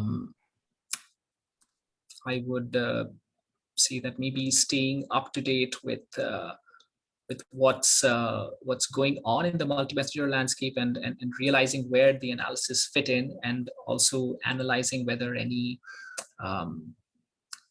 cyber infrastructure requirements could be a bottleneck, and thinking about how to get around those. Those would definitely be the starting point. But I believe that's a generic starting point for starting any kind of collaboration. So, but that's what comes to my mind. Cool, that's great, thanks. Okay, so we are coming up on our next little break here and breakout session.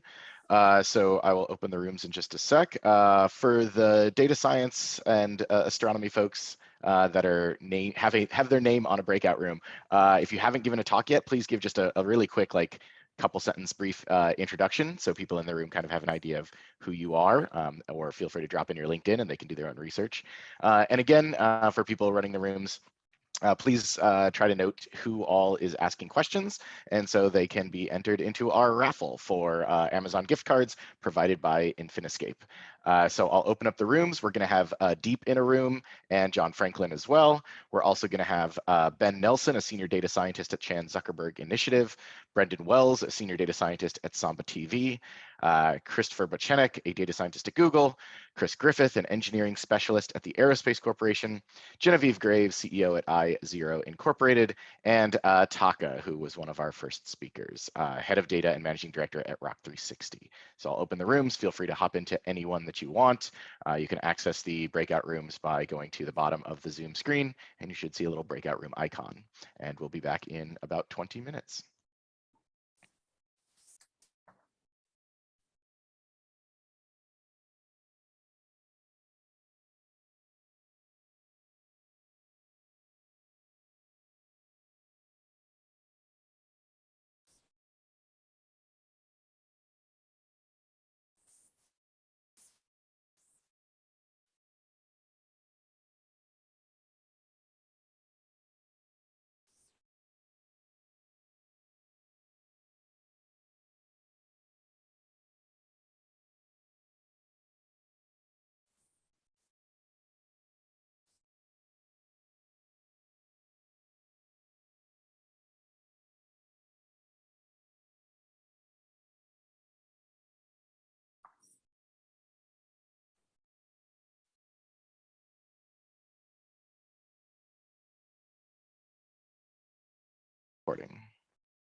Okay, I think we're in the game.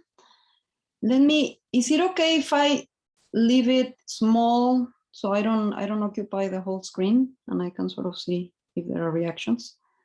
Oh my God, where am I? Okay. There you go. Okay, so I'll leave it like that. I won't make full screen. So I think my talk is relatively similar to that of Chris, but I like to think that it's complementary in several ways. I'll explain why. Like the stage of my career was different, the type of company that I'm working for is different, and I don't necessarily work with machine learning. There's a little bit of machine learning to the work, but I wanna kind of highlight all the stuff that is not machine learning, because I get the feeling that data science, they tell you go learn everything about machine learning and try to sell yourself as a machine learning expert, and there's plenty more to that, data analysis in general. So that's what I'm going to talk about. So my story, just so you know where I'm coming from, I was an observational dynamicist for, depending how you count, but past grad school, I guess 15 years or so.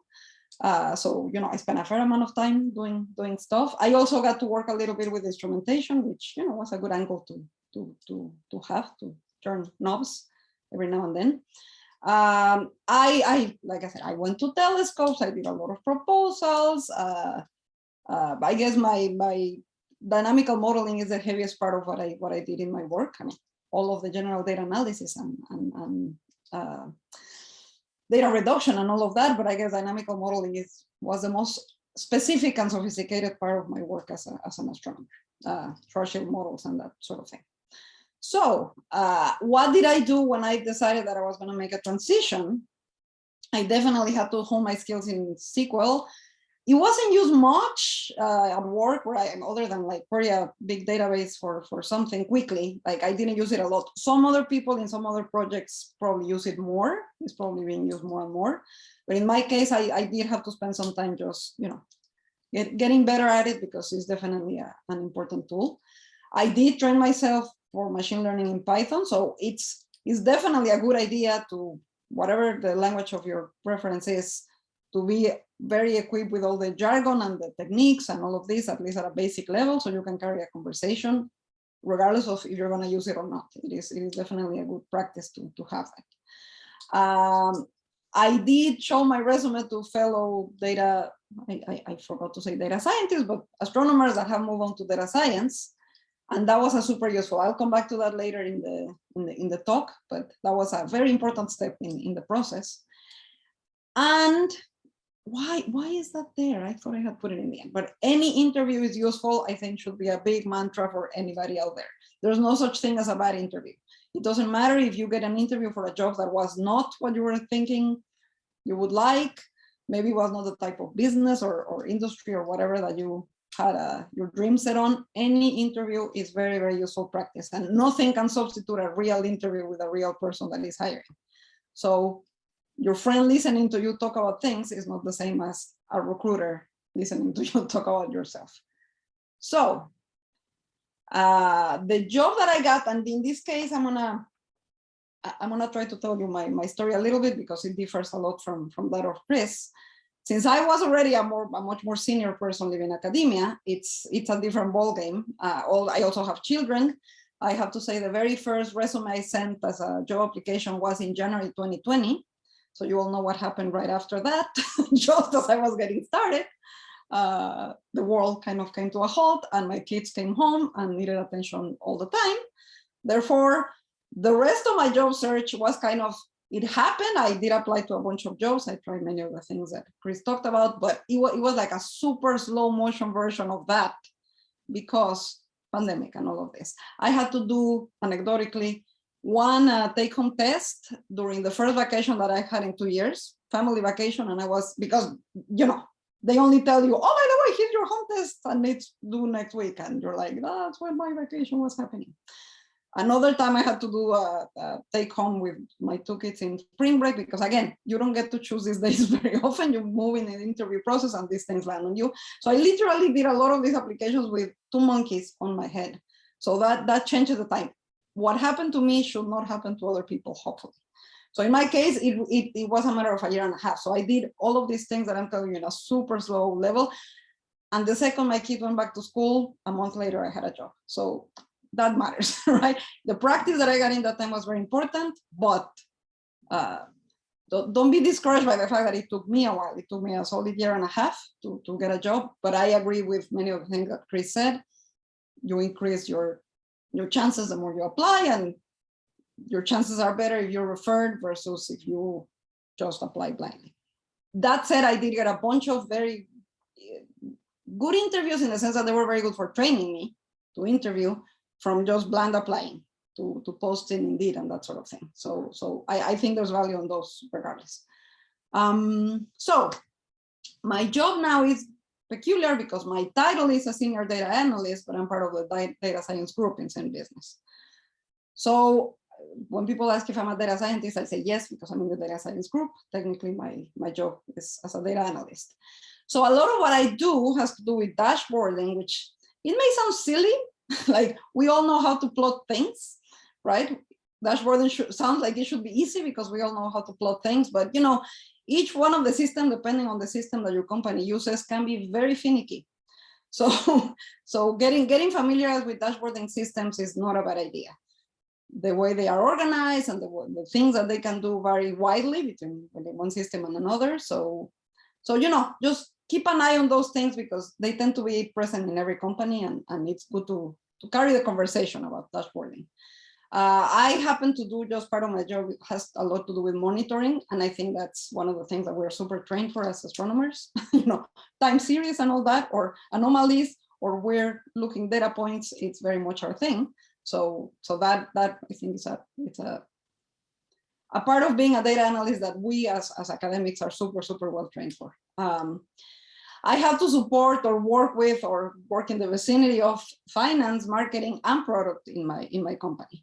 By the way, I should say, my company is still a startup. It's one of the flashiest, cutest startups in town, but still it is a startup. And a lot of what I'm saying really reflects a startup culture. It may not, a lot of the things I say may not apply for bigger companies, but in startup companies, many of these things will be true. So in that sense, my job is a little bit of a generalist. I'm not necessarily always working in one specific thing. I do have to work with the people in finance and in marketing and in product and deal with some analysis requests from all of those. So you do have to get familiar with various parts of the company. That is in my case. A lot of what I do is documentation. People don't like to do documentation. At least, in my work as an astronomer, I had to do a lot of that, and having that experience is good because it's a thankless job that in the end will help a lot of people, but nobody cares about it. Nobody wants to do it. So if you have to bite the bullet, you have to bite the bullet. But they like me because I do it. I'm one of the people willing to do it, sort of thing. And sometimes I also have to develop training for other people in the company, technical training for certain processes and that sort of thing. So that, we took classes, we sometimes work with students, that sort of thing. It really helps our case. So that's how I transitioned. Okay, so the academic skills that translates well to the industry, in my experience, the multitasking and the context switching are wild in the industry because you're rarely focused on one thing. I mean, some people are not, are really focused on one project, but in the case of my job, things come and go on a weekly basis, essentially. So you need to be super able to be juggling 2-3 things at once. That's the multitasking part, and the context switching. Sometimes you're smack in the middle of this, building a dashboard, and suddenly somebody really wants to fetch a table that does this or the other, or they need to fix something that broke or whatever have you. Your brain really needs to be able to jump from one thing to the other, and at a much faster pace than we're used to doing, I would say. So that's something that people should be ready for. Bite-sized partitioning is super important because, like I said, the timeline is very different to that of academia. You are focused on your thing and you're working on this paper for months, and you go into the nitty-bitty details of this sort of thing. In this case, it's completely different. You need to show degrees of advance very quickly. Sometimes a task will take half a day and then you're done, and you push that ticket around in your job, right? And sometimes some things may take a week or 2, but they are relatively concentrated and simple tasks. So if you can bite-size things and outline what is needed for something to happen in clear steps, that will be super, super useful. Technical communication, needless to say, is very useful. Sometimes you're dealing with a product manager that they don't necessarily need to know the details of your tables and your warehouse and why things are not working and why the platform is freaking out and things like that. They don't need, but you need to be able to communicate all of these things, like why. I know you would love to have this set of data, and I would love to, but the reality is that this is very complicated. It doesn't happen the way you want it necessarily, or it does happen, but in a different timeline that you are thinking, or. So being able to translate communication very efficiently is very good, and that's something that we get trained for in academia. Of course, you have to learn new platforms, languages, software, and all of those sort of things. And thankfully, at least those of us that move from one telescope to the next are very used to that, because you suddenly need to get familiar with this whole new way to deal with your data. So that is a very good skill to have, and we are also trained for that. And needless to say, data visualization. We have to, most of us make all of our data visualization from scratch, for papers, proposals, all this sort of thing. And you will be surprised at how dazzled people are when you come up with new cute ways, when even when you use the right colors or the right thickness of line, some people don't care about that, and it makes a huge difference between something that looks decent and presentable versus something that you were like, oh my God, kill me, this is terrible. So all of these skills, as you know, not one of these has anything to do with machine learning or AI, and they are super useful, and you should be able to carry those forward with you. And now I'm going to talk about, like I said, the secret that nobody tells you. this is very specific for startups, but is that what my boss decided to call janitorial work. And I really like the definition of that, because a startup is not yet necessarily, or not in every aspect, a well-oiled machine where everything is set in place and all the connections are made and you just pull data from one side and produce your pretty things and you get going. A startup, they're building things. They're hiring new platforms all the time to deal with their data, new pieces of software, new connections to things. They redefine the way they work with their data often-ish, that sort of thing. So there's a lot of stuff that needs to happen for the actual data analysis or modeling or anything to happen. And if it doesn't get fixed from the origin, your data analysis or your modeling will be terrible. It will be ingesting bad, dirty stuff, bad incomplete data, and your output won't be what you had dreamed of. So a lot of this work needs to get done, particularly, like I said, in startups. And again, it's ungrateful and it's hard to sell as shiny, wonderful job to the rest of the company, because you're supposed to be analyzing data and instead you are cleaning up databases, or you are figuring out that this data that you thought you were collecting, you were not, or that your signal is insufficient, or whatever have you. There's many things that could happen. So this implies that you need to document things very thoroughly. You show up and it turns out that, somebody set this up a year ago, they're used to doing it, suddenly 3 other people have to take care of it and nobody documented much. So spending time in this documentation is, like I said, thankless time, but it's definitely useful. Guidelines for things. A lot of people are going to be creating, like I said, dashboards, documents, tables. If there are no written guidelines for this, it's worth spending the time doing that. I've been doing that a lot, and people are grateful in the end, because now somebody new shows up and say, how do I do this? And you go like, here's this very nice set of guidelines for how to proceed with this new type of dashboard or whatever have you. So, well, cleanup, I mentioned, cleaning up databases and that sort of thing. And most of these things, you cannot go to a company meeting or a group meeting later saying like, I spent 3 days cleaning up, this table that was horrible and now it's usable. I mean, in an internal group, you can say that. To the rest of the company, you don't talk about sweeping the floor, when you invite people over for dinner. Yet, it is important. It has to happen, and it looks better if the floor is clean when they come up for dinner. Reporting standards is another thing. We wrote proposals. We wrote observational proposals or funding proposals or even papers. We are very used to writing reporting that is tidy, it looks proper, it has the right language for the right audience, that sort of thing is very useful. And not everybody has that. We as academics have that, and we should use that sort of skills. And I mentioned training before, same thing. Like I said, we had students, we had to explain how some processes work, we had to put it in slides. How often do we have to put things in slides to train other people, right? So this is very useful when you're trying to train other people in the company for certain processes or certain uses.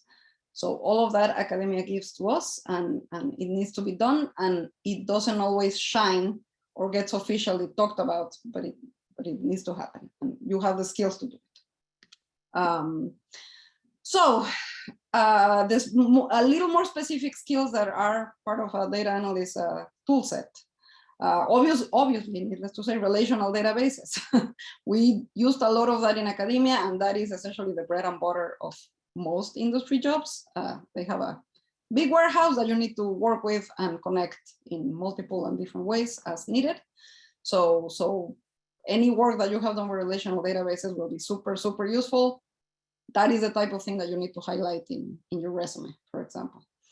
Dashboarding, we don't quite do that in astronomy, a little bit, but not much really. But it's, I guess, data visualization. What we do as data visualization is what translates into dashboarding. It's one of the things that a lot of people are looking. Everybody works with dashboards and reporting. So any part of your work that you can channel and put into this type of realm of, I visualize this thing, I report it in this specific way to my collaboration, to my team, to my funding agency, to that sort of thing, is definitely worth highlighting. Time series analysis, we're astronomers, we see that a lot. You don't know until you're doing it that you have a lot of, how do you call it? We are trained, we spend so many years looking at time series of everything under the sun, whether it's variable stars or I don't know, planets finding. There are so many things, and they are very useful in the industry, and a lot of people don't think of that. They think of the immediate number. They rarely think of how does it compare to the thing last week or last month or last year. Our mindset of looking at time series is so useful, and it's less general than I would think for other type of data analysts. We have it ingrained in ourselves, so that is super useful. Defining variables, I've been very surprised at how often discussions happen at work, because people are talking about two different things with the same name. That happens a lot. We often have to do that when we write a paper. We spend a lot of our introduction defining things carefully, not to be confused. I'm referencing this specific usage of this term, that sort of thing. That is very useful in industry, because otherwise people are talking about different things and not coming to the same place. So that is a good skill to have. And again, documenting. That is super, super important. So suggestions that I can have for people who are either in the process of interviewing or just starting a job and in the industry. Have a repository of ideas and projects. We are used to thinking of much longer term projects as academics. You know, you are thinking, when you have an idea, you know it's gonna take, if it's lightning fast, it's gonna be 6 months to come to fruition or to have some, right? For the most part, they take longer, they take years. So that won't fly in most industry places, of course, but your nugget of ideas are very good. And sometimes a part of it can get implemented, a portion of it, and it will impress people. It will be a nice analysis that nobody had thought of or whatever. Have a repository, whatever you want, a site of notes, whatever you have. It's good to have such a thing. And you can go back to it when you have time. Be careful at estimating the size of undertakings. Sometimes you come like, it would be great to have this huge analysis of, you know, how the customer base does blah, blah, blah, blah, blah, and then you realize, yeah, sure, but it will take 3 months, and nobody's gonna give you 3 months to sit down and do this thing. That sounds fantastic. So see what part of this wonderful idea that you have, you can implement in a reasonable amount of time. Always voice your ideas, because in the worst case, people they will go to a to-do list in the future. But sometimes some of your ideas that may sound, you know, a little out of the I don't know, out of the beaten path, they turn out to be good ideas, and some of them can actually lead to interesting pieces of analysis or even detecting issues that nobody had thought about before and that sort of thing. So it's always better to voice the ideas and then they land and they fall through the cracks than not. Learn to love the small tasks. The small tasks can teach you a lot sometimes. And sometimes some things may sound menial, but they're not. They are actually things that will teach you a lot about how some team works in your industry, or some piece of software that you were not familiar with actually works, and that sort of thing. So those small tasks actually have a lot of teaching in them. Never underestimate the value of meeting people from other groups. And in this case, I will do it with an anecdote. We had a hackathon in the company, and I'm like, I've never done a hackathon in my life. What am I supposed to do? And there was some pressure from the boss, like, I want all of you to produce something from the hackathon. So they have this thing in which they make you meet a member of the company every week. You have to have a short conversation. And many of them are sales agents, you know, are people that you are rarely, if ever, gonna have direct working relationship with. But ended up that my hackathon project had to do with sales, it had to do with the interaction between sales agents and the customers. So I ended up remembering this guy who seemed nice, and he had a little bit of an engineering background, and I ended up pinging him. He was like, would you like to join my hackathon project? And it ended up being super useful. And otherwise, you know, I normally wouldn't have approached a sales agent from my company to do things, but in this case, it ended up being a diverse hackathon team. So you never know who in the company you're gonna end up having to collaborate with, and there's value in all of those meetings. Nothing beats doing it with your fingers. In principle, we see something and it's like, this looks so easy. It's a very simple process. I know what to do it. I have a PhD, right? Until you go and do it and realize that the formatting of the variable really trips you up because it doesn't behave the way you wanted it to, and it's actually a lot trickier and blah, blah, blah, blah, blah. If you need to teach something to somebody else, or you need to learn something, doing it with your fingers instead of just reading the document that tells you how to do it is a big difference. So that goes for yourself and for the people that you have to work with. There's a lot of value on doing it with your own fingers. And use all the organizing tools that Slack has available for you. Heavily use mute channels, heavily. Use start channels too. Anyway, whatever communication is, I guess most people use Slack, some people may use something else. I didn't tell you that my company is fully remote, and it was fully remote before the pandemic. So it's all set up to be working with people from all over the country and sometimes even the world. So Slack is most definitely the office. And you know, the way the little snippet for your status, the little eyes to say, oh, I noticed this thing. I'm not working on it right now, but just to let you know, I'm looking at it. The little, there's a bunch of little tools in Slack that are super useful, and that should be your office. So how am I doing in time? I lost track. I think the next session starts in 6 minutes. So okay. Little tight. I'm gonna leave my conclusions there while I take questions from people, just to make sure that I have time. All right. I'll just say it super quickly. Your existing skills are super, super valuable to any data science team. So mention some of those skills in your resume and interviews. It doesn't all have to be specific pieces of software or things like that. So some of these, I don't know if I should call them soft skills, but maybe. For some type of jobs, not for all of them, but for some type of jobs, they may be reasonable to mention either in your resume or in interviews. Your analytical instinct will serve you very well on a daily basis, I swear. And reach out to your broader network. That's what Chris was talking about, but that is super important. I ended up getting this job from a referral, from an astronomer, of course. So reaching out to the network is crucial. It's very important. And yeah, I'll take questions now. Questions?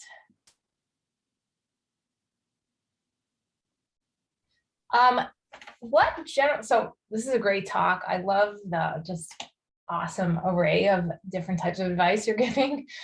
What general advice do you have about reaching out to the non-technical parts of the company, right? It's a very, very different thing than you encounter in regular astronomy research.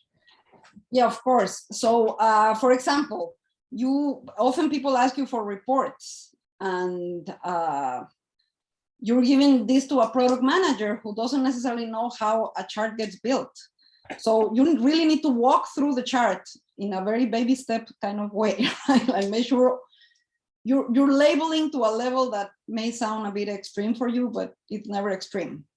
Make sure that all of the caveats of what went in there, what you excluded, what you included, all that sort of thing is very clearly highlighted in some note somewhere.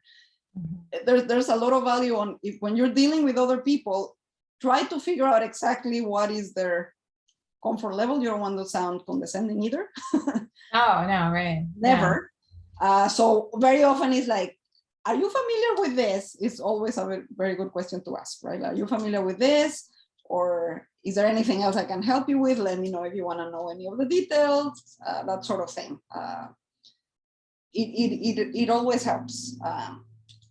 And again, sometimes your insights from analytics may come from like even behavioral things, right? Sometimes it's like, why did this number change? And it has to do with the behavior of people, literally. And who knows the behavior of people better than those that talk with them every day, right? So some things, they may not be reflected on the data. You may be doing a natural language processing something. And until you talk to the people that deal with the customer on an everyday basis, you won't learn the exact things that you need to look for. So really, there's value on everybody that has a piece of information in the company. I agree completely. Do we have questions? Are there some blogs or websites that you visit regularly to keep tabs on recent things being done in your field? So I happen to have one of my bosses who is an obsessive human being who is on Medium all the time and looking at blogs and things. So honestly, I have a hard time keeping up with what she shares for us to keep track of. So I have to confess that I don't spend a lot of my own time doing that. Every now and then, yes, you are surfing the interwebs and you run into something interesting and then you share it with the rest of the people. But in my case, I just happen to have a super active person feeding this information to me on a regular basis. It's not a bad idea. I would say it's definitely a good idea. Just figure out the best source for that. Zachary? Hi, thanks, Eva. I had a quick question. What are some things to be aware of for like applying to startups versus applying to more built up companies or industries? I would say one big thing, it was a very pleasant surprise in my company, for example, that they, I think Chris mentioned it a little bit. Once they decide to hire you, they may not necessarily tell you, I want you to do exactly this very thing. I was kind of surprised with the question is, what do you feel comfortable doing? Where do you see yourself? And you're like, but I just came here. What are you talking about?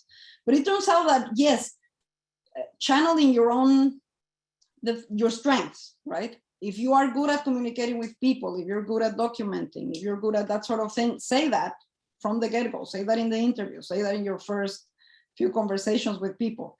Because in startup companies, it will be a lot more important. The more established companies will have more specific things to assign people to do. They have a better idea, or at least teams. They may not know exactly what you're gonna do, but they know what team they want you to work in and what sort of objectives that team has. In the startup, it could be a lot more open and ethereal, and you could make a big contribution. You could make a big contribution. So voice your strengths. I would say if you're working on a startup, voicing your strengths and your preferences may bring you to a happier place in the position that you're doing. Thank you so much.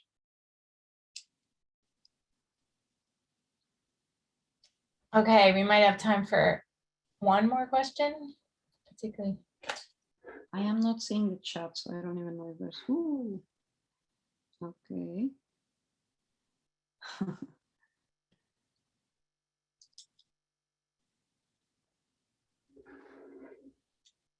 Okay, well, I guess the final nugget of advice is advertise and draw strength and confidence from those other skills, the soft skills, whatever you want to call them, the specific academic skills. They are useful and they will help you in whatever your new job is.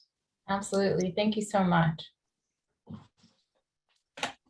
All right. I think we're about ready. I think one of our panelists is still missing. Yeah, I don't see John has logged in, so. No.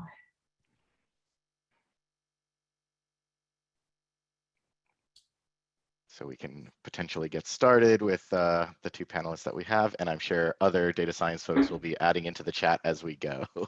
Yep, I'm gonna check my email just to make sure I didn't. Okay, so now it's time for an open discussion, which I hope there's a lot of participation in, on what are hiring managers looking for in entry-level data scientists. And so let me first introduce Genevieve Graves and Jeff Silverman, who are two of our three panelists, and we'll take it from there. Jeff, do you want to give a little background, I guess, and your sort of initial answer to this question? Yeah, so I've been a working data scientist for just over 5 years now, and about 3.5 of those I have been a hiring manager and hired a variety of job titles, so data science, data engineering. I've been on interview panels for marketing people, sales people, product people, and then also a variety of levels. So people fresh out of undergrad, fresh out of PhD, people who have been in tech for a long time. And I think for this group, people coming from astronomy and physics academia, we've already heard some of the things that translate well. And some of the things that translate well that I look for are good, clear communication skills to both technical audiences and non-technical audiences. This was mentioned by at least 2 speakers already. You're going to be talking to people on your team who know how to code and know statistics, and you're going to be talking to executives or salespeople oftentimes that don't know much math, and you need to be able to translate that. I think that goes for your resume, but it certainly goes for the interview and eventually in your job as well. So good communication skills. I would say also teamwork, as kumbaya as it might sound, even the smallest startups have usually a few people, if not multiple people, that you have to work with. It may not be other technical people or data people, but you're going to have to be working as a group in a team. I know lots of academics who have great experience working with their advisor or going off into a hole on their own and doing a project for 9 months and coming out with an awesome paper. That very rarely, if ever, flies in an industry setting, because you're either part of a team or you're part of a company where people are going to be discussing stuff, working together, communicating things. So that's something. And then the last thing that I'll mention is a bit fuzzier before I turn it over to Genevieve, but this sort of idea of data sense or data skepticism. And I think a lot of astronomers have that. It's hard to teach, but I think a lot of people get that in research. You are skeptical of, hey, here's a bunch of numbers, right? What went wrong with the telescope? Where was the round-off error in my simulation? Is this a real signal? Is this, mathematically, is this a statistical fluke? And is that interesting or not interesting? So much of what a lot of data scientists I know and what I've done is looking for signal above noise. And to do that, you need to understand what is noise and what is not expected and what is expected. You need to know a little bit of coding. You need to know a little bit of statistics to calculate that stuff quantitatively. But that sense of kind of being skeptical, what are my biases? Are there missing data, right? Astronomers, I think, are very well placed for that, because we inherently just kind of observe what nature gives us, and we don't know what we're missing, right? We don't know what we don't know a lot of times. So that's where I wanted to sort of start with my things that I really like to look for folks like this. Genevieve, you want to take it away? Yeah, so I left academia in 2014, so I guess 8 years ago now. And in that time, I left and joined as not as quite as a founder, but as sort of employee number one at a really early phase startup, but then built out the entire data science team and helped build the engineering team there. Since then, I've been running a data science and data engineering consulting firm. And in that capacity, I've done some hiring. So we bring on junior people periodically to work on specific projects that we can't handle with our existing full-time in-house staff. And that in that capacity, I also actually I do a lot of business development, right? Because it's my job as the CEO to go out and find clients and bring in work and then match up that work to people on the team. So I did more hiring at the startup than I do in the consulting firm, because it's a slightly different role. But that's, I've probably hired a dozen people over the course of however long I've been doing this. And I've also helped some of my client companies hire people. And that has happened both through sometimes the junior people who we bring in as consultants to work on a project, wind up being a really good fit, and they get excited about the company and they want a full-time job there. So we've had at least one instance where one of our junior consultants has wound up taking a full-time job at one of our client firms. I've also had clients where we're working to kind of get their first systems up and running on the data science and or data engineering side, and then we help them interview for and hire team, and that's part of the services that we're providing them. I'm basically going to second the things that Jeff said. Number one being that I'm always looking for people who've worked with real data. So I'm, as a data scientist, when I'm hiring someone to do data science, I'm not looking for someone who necessarily has been involved in algorithm development or has worked with the most sexy, sophisticated, cutting edge deep learning techniques. That's the kind of stuff you can learn on the job if you have a technical background. What people who are super good at algorithms often have missed is the fact that you're always limited by your data. Right? It's very rare. All the algorithms are different ways of sort of optimizing a problem and squeezing a little more signal out. But typically, the correct solution to the problem is to understand how your data is screwed up, fix it, get more. What you need is more data, better data, cleaner data, more complete data. Right? That's going to solve your problem, most of the time. So people who have that data sense from actually having worked on projects with real world data, like in a pedagogical setting, usually you're given a data set that has been assembled specifically to address the problem that you're trying to solve, right? That's not what you get in the real world, right? You get whatever data you get. And in some cases, you've been able to design a research program and collect really specific data for that, and that's great. But a lot of the time, you are stuck with whatever kind of data was collected as part of some big survey or can be scraped from the internet. And this is true both in astronomy and in industry. So seeing how people deal with those sort of meta level thinking about data. What's wrong with my data? How is it broken? How do I, do I have enough of it to even answer my question? What are the biases that were inherent in the way the collection was set up? Because I'm not necessarily seeing everything. That's huge. So as a person coming out of astronomy, applying for a data science job, emphasizing how you've had to work with real world data and what you have learned about real world data is really important. And for some hiring managers, is going to be a really strong, valuable signal. Right? They're like, okay, this person knows how broken it can be, right? And this person is not going to assume that the first time the thing runs, they've got the right answer, right? So that's really a big one. The sort of science communication or data communication to non-technical people is a thing that comes up again and again in industry. You guys have all done at least some of it, giving talks, right? And giving talks to a technical audience versus a non-technical audience and understanding how to bring the right level of communication to the audience that you're addressing is super valuable. And that happens both speaking when you're communicating with words, but it also happens with data visualization, right? That's another kind of data communication where you're trying to take a technical idea and show it to somebody in a visual way. So again, if you have ways to demonstrate those kinds of skills in a job application or job interview process, that's really valuable. Totally agree about the teamwork thing. I don't know that I have more particularly to say about that. The other thing that I'll mention that I'm always looking for and that I think astronomers are very good at is related to this whole kind of data radar, data sense.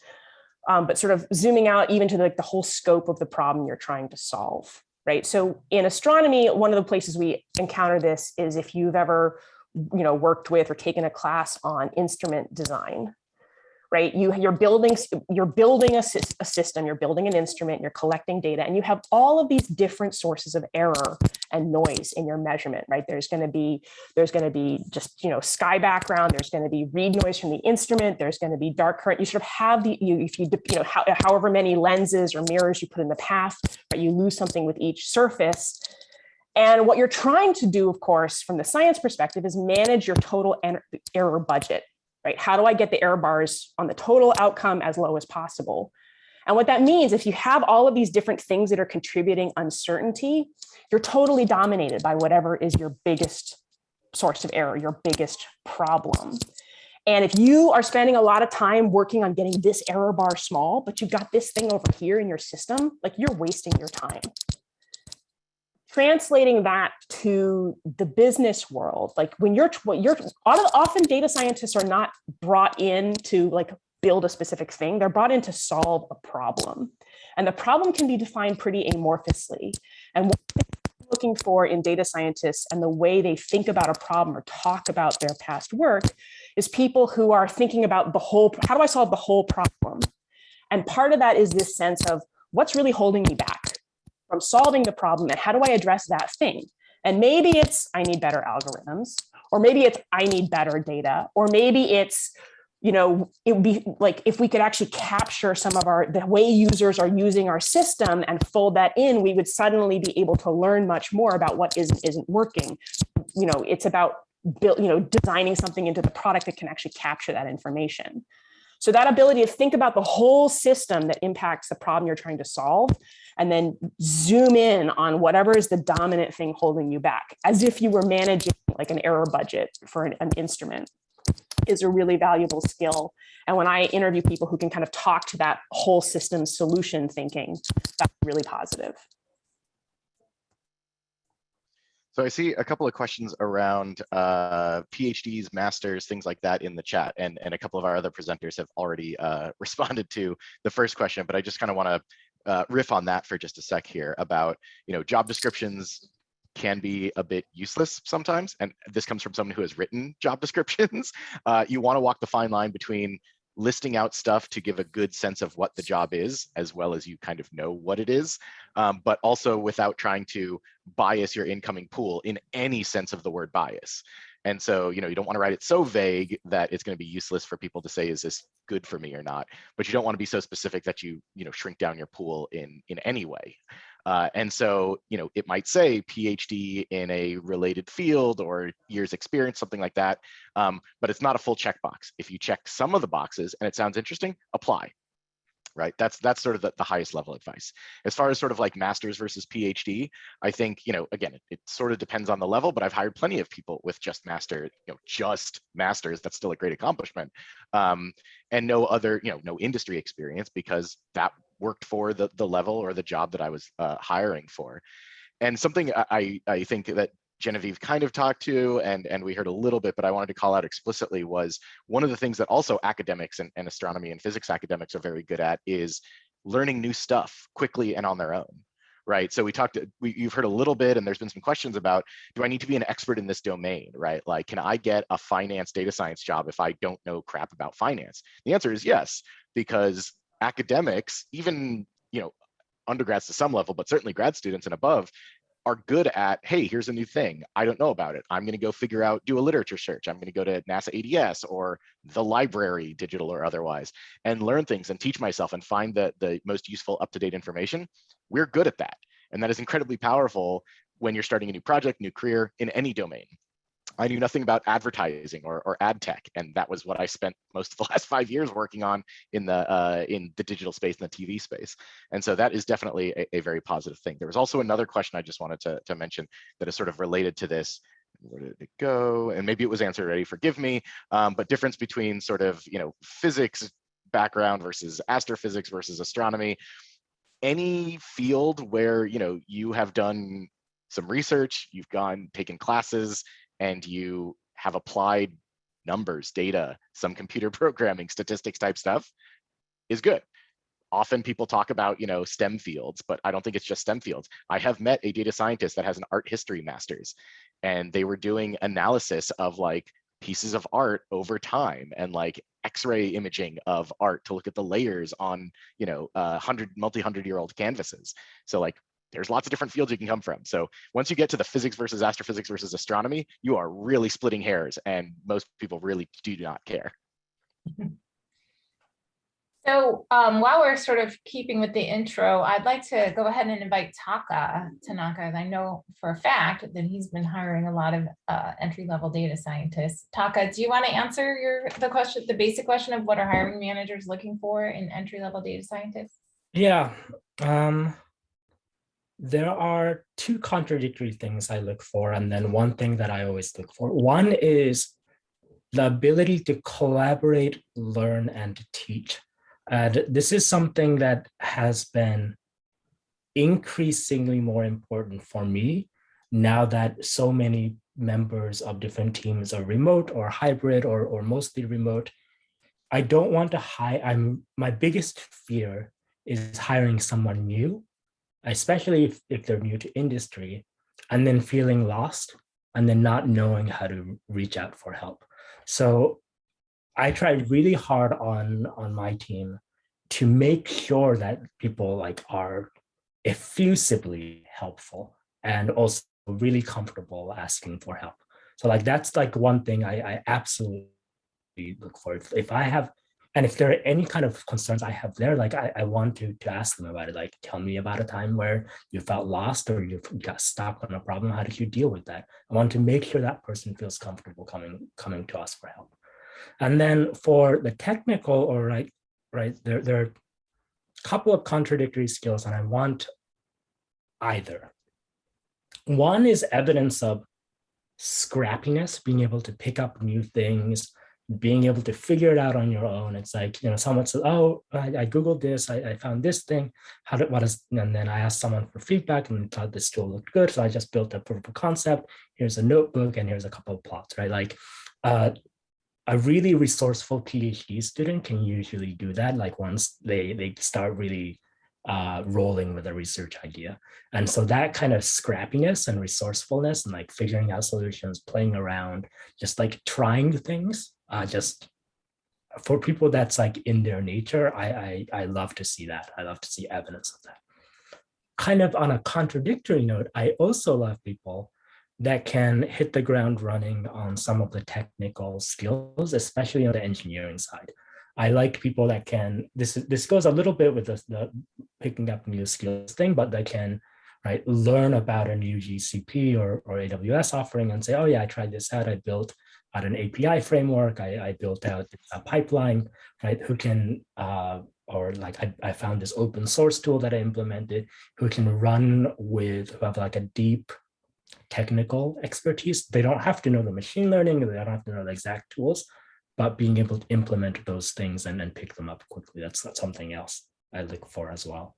And obviously all the kind of the checkpoints on a resume help, but I think generally I am always asking the question, what did this person do with the opportunity? Not where did they go to school, not where did they intern, not what degree do they have, what did they do with the opportunity? I've hired people who have bachelor's degree in drama. I've hired, and that person was one of the best data analysts I've ever worked with. I've worked with people out of community college. I think that's, so what do I look for is what did you do with that opportunity, and do you have that kind of like horsepower, kind of intellectual horsepower to try things and get things and just be an eager learner, eager communicator. That's what I look for. Thanks, Taka. Questions, live questions, anyone? So getting back to some of the degree questions, someone points out that DS jobs often ask for a degree in a quantitative field like computer science, math, statistics, etc., with very few asking for physics. Physics and astrophysics is a quantitative field. Like we just talked about, art history and can be a quantitative field. So again, I think that absolutely applies, and I think that also falls under the advice that we've been talking about of you don't have to check every box, right? You can have a bachelor's in what was it, drama, Taka, and also happen to know some programming or statistics from other projects or other courses, and still be super successful in these kinds of roles. So I noticed a lot of discussion in the chat about salary, and I think there's no good answer necessarily to the question, although it's great that people are sharing. What is the best method when you decide you're going to evaluate a specific offer from a specific company? What's the best method to determine whether they're giving you a fair salary? I think there are a couple of indicators, well, a couple of checkpoints. When you start the conversation, make sure they ask you about compensation, or that you're at least on the same page. You don't want to go through a whole interview process, hours and hours of exercise and things like that, and be disappointed at the offer they give. So, ask them in the initial screen call with the recruiter or the hiring manager. If they don't prompt the conversation, ask them, what's your range for this position? And they might give you a ballpark number, they might give you a range, but they should tell you something. And so that's like kind of a bare minimum. You should be able to filter on that. For is an offer fair, I would look in, for medium to large size companies, you can usually look in Glassdoor to see what salaries have been offered in the past. There's been a good amount of salary inflation over the last couple of years. And Glassdoor does have some outdated salaries that kind of scale down their data set, of course, and you might want to filter for the locale that, if it's not a remote job, you might want to look in the locale where the job is based, make sure that it's in line. Just as a, general rule of thumb, I said in the chat, base salary tends to be in the 110 to 140 range. Of course, if it's a startup, they might not be able to pay that. They might say, hey, we can do 95 plus equity. That's really up to you to evaluate. Some bigger companies will have like 150 in base salary, and they might offer you a boatload of stock options, right? And those things will vary from place to place. They will vary on the exact title, the exact department, the exact location, etc. But Glassdoor is a good one. I think Levels is another one. And there are also industry reports. So I know Harnham, which is one of the larger tech recruiters in the Western Hemisphere, does have, they do have job listings, and they do have reports on average salaries that people self-report. I will say that in a lot of locales, people are required to list salary expectations. So New York City, I believe, starting in May, if it's a job based in New York City, the employer must give a good faith range of what they expect to pay for that position, right? It could be that like you can negotiate a higher salary, et cetera, but that's kind of the range they have in mind, and they have to share that. So even if the company that you're interviewing with doesn't give you an offer, or you don't find an offer until very late, you can look at comparable listings in LinkedIn and say, okay, that place is, say you want a senior data scientist position, you'll probably see things like, okay, 140, 160, and you'll get a ballpark.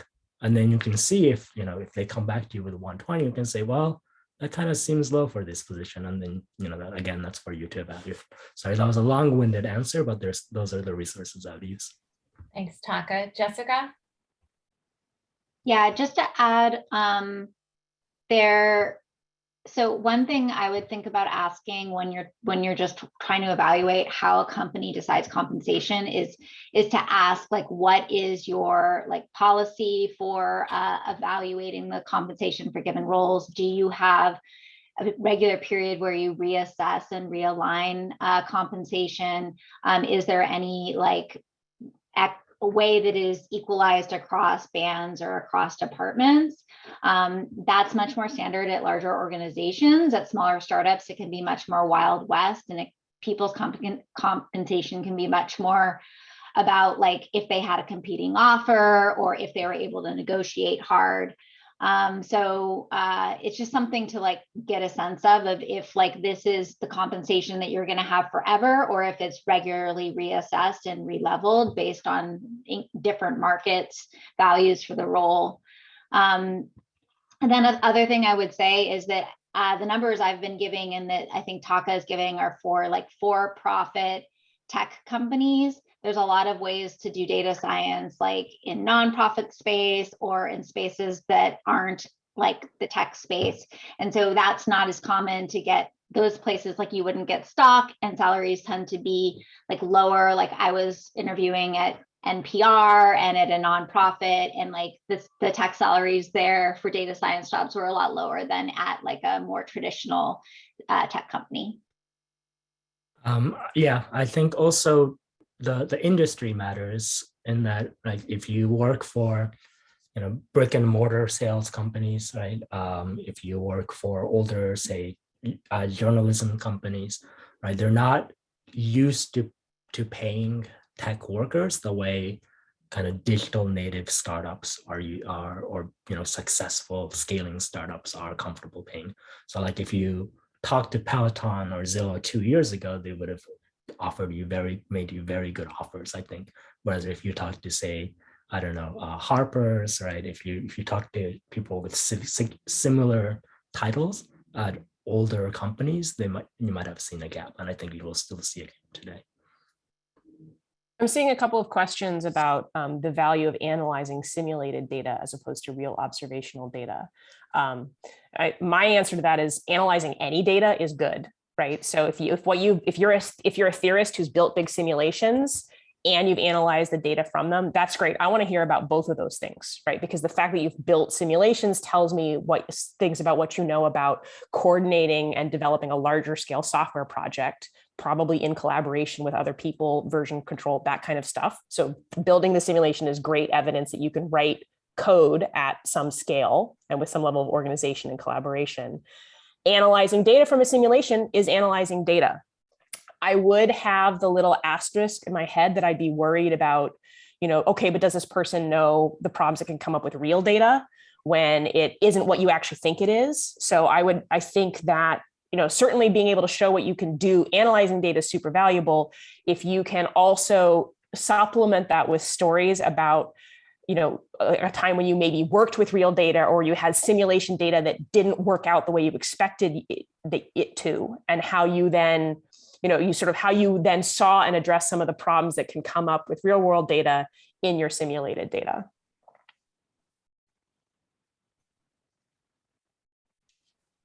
Okay, any other questions, live questions? I'm seeing a question, a pretty specific question in the chat that's about how sort of having an atypical career path and how you might present yourself as a job candidate. Generally speaking, I'm going to go ahead and answer this. I would say the more specific, if it's atypical, the more specific you can be, the better. So that you're like not just using buzzwords essentially in your resume, but you're clear on the fact that you've personally done this kind of specific analysis. Taka or Genevieve or Jeff? Yeah, I think generally I'm interested in hearing your story. If you have an unusual story, I want to hear about that. So it could be some resumes have like a highlight kind of sentence where it's like, hey, I'm a passionate data nerd who's looking to do X, Y, and Z, or hey, I want to break in and make X, Y, Z kind of impact. So if you can kind of summarize that aspirational career path or where you are in your career that way, I think that can be really powerful. And then another way to approach it is like getting that initial interview, right? So you can do all of the usual things to get that initial screen call. And then once you have the ear of the recruiter or the hiring manager, then you can tell them your story. It's like, hey, I'm doing X, Y, and Z. I've done all of these exciting things, and I'm really excited about this opportunity because it fits so perfectly with what I want to do, et cetera, et cetera. It's like, yeah, I think it can be a great strength to have a story that is unlike anyone else's. I'm seeing two pretty different versions of the non-traditional background in the stream here. One is about a student who started at community college and then moved into a four-year college from there. And the other one is about someone who's like later in their career, whether it's a returning thing. And I think I have slightly different answers to both of these. I think so to the sort of later career change, later career thing. I think the unfortunate truth is that there's a huge amount of age discrimination in tech.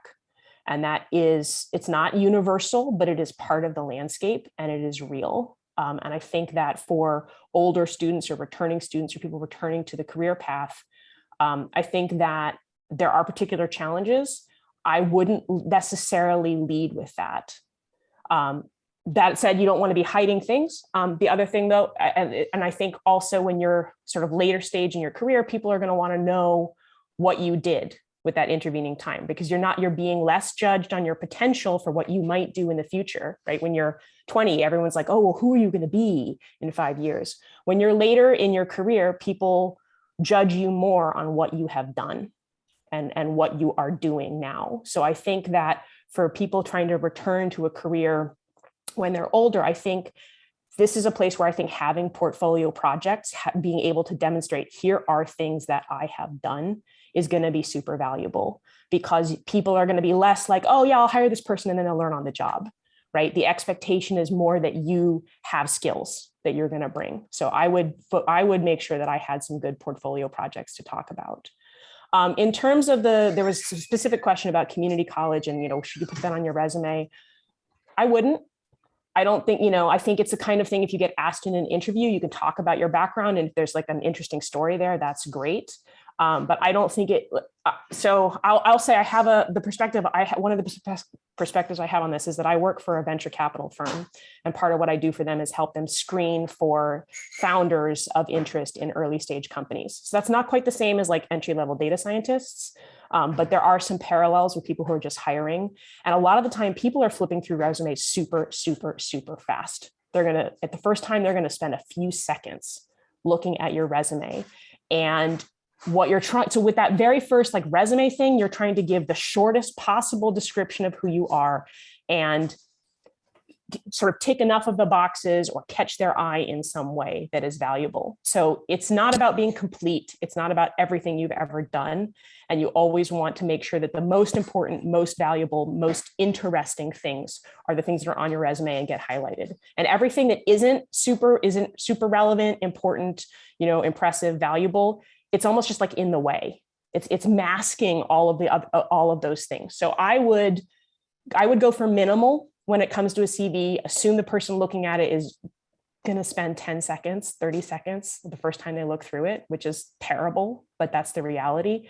And I would focus on the critical, most important things that make you a great candidate. And I would basically just not list other things. I would slightly disagree. It depends on what role the community college experience or any other experience played in your career path, right? If you went to community college and you started a data science club, I would absolutely put that on there, right? So it's like, I think there are gradients. There is, right? And if you can list the community college and, right, I think for this particular person, right, there are other degrees, right? I personally would like to see all of that. I think there is value coming out of community college. People will disagree. I know of companies that basically say, hey, if we have a list of 12, 15 colleges that we're interested in graduates from, and if we don't see these colleges on your resume, we're not going to talk to you. There are teams that do that, unfortunately. But on the other hand, for the teams that do that, you spend 5-10 minutes maybe writing an application and submitting a cover letter. And if they say no, you probably dodged a bullet. You would not want to work at those places anyway. So, and just as a general note, like there's all these things about, how do I get an interview? How do I get a job? Think about the jobs that are right for you, the companies that are right for you. Make sure that there are companies that you're excited about.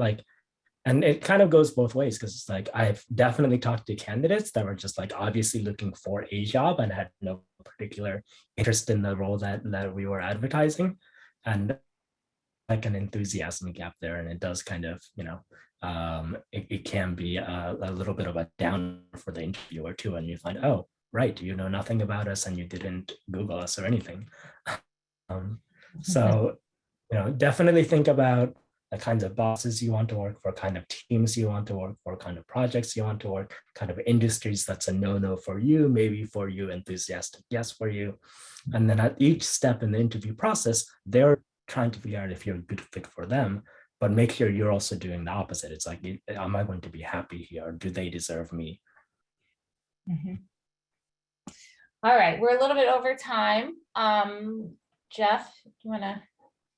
Yeah, we'll open up a bunch. Yeah, we'll open up a bunch of breakout rooms. I am going to go grab lunch because I'm in the Pacific time zone and my tummy is rumbly.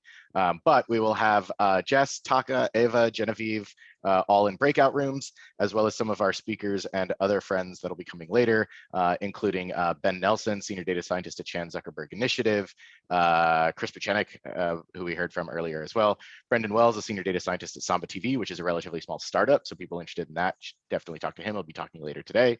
Chris Griffith, Engineering Specialist at the Aerospace Corporation, and Uma Iyer, a Data Scientist at Amazon. So I'll open the rooms. Feel free to hop into those. Feel free to take a quick break, grab food, drink, bio break, etc. And there we go.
Oh, it still says disabled screen sharing.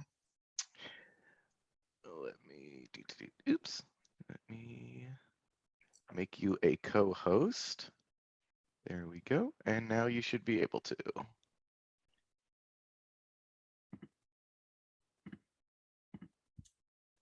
Great success. Awesome. And it's full screen? Yes. All right. Thanks, Jeff. So hi, everyone. I'm Ben. I work at the Chan Zuckerberg Initiative, and the talk is on evaluating the impact of open source bioimaging software.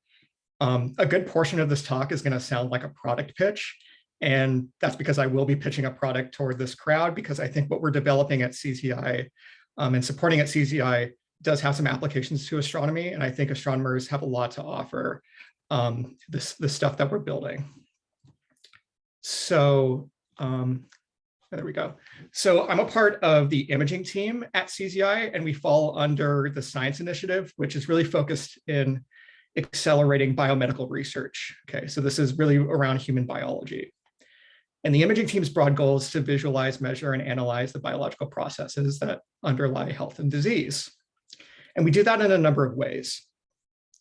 The first way is through supporting the experts. So we fund scientists who operate imaging facilities, which kind of serve as hubs of imaging expertise for local biomedical researchers. We also are pushing the frontiers. So this is really funding research that accelerates the process of understanding biology on different scales. So deep tissue imaging, understanding how cells interact with tissues, visual proteomics, how proteins interact with cells. And then we have an image analysis team. And so we fund software fellows, we fund open source imaging software projects. But what's interesting about this group, and this is the group that I'm a part of, is that we also have this building and collaborating component. So we have designers, UX researchers, product managers, and data scientists who work on these academic products and can support these things. And these are typically roles you don't see on academic projects, right? So we work directly with developers to help develop their products and software packages in areas where they may be lacking. Okay, so let's get a sense of the scope of the problem we're dealing with here. And the problem is microscopes. So microscope hardware development has really accelerated over the past 30 years. Here's just one example of a developing mouse embryo that was taken from a telescope using a technique called light sheet fluorescence microscopy. This experiment got about 10 terabytes of data, which is extremely rich, but unfortunately, microscopy software has really lagged behind the hardware development during this time. So image analysis is a common bottleneck in a biologist's workflow. So, let's take a step back and try to understand, what do biologists want to do with images? Here's an example analysis workflow. They may just simply want to start off reading in a file, and that can be a non-trivial task depending on the file format and how complex the data are. There may be an imaging processing step where they have to perform some kind of deconvolution, denoising, or maybe some filtering of the data. They might want to do some kind of object classification in their image, and this could be done manually or through some ML techniques.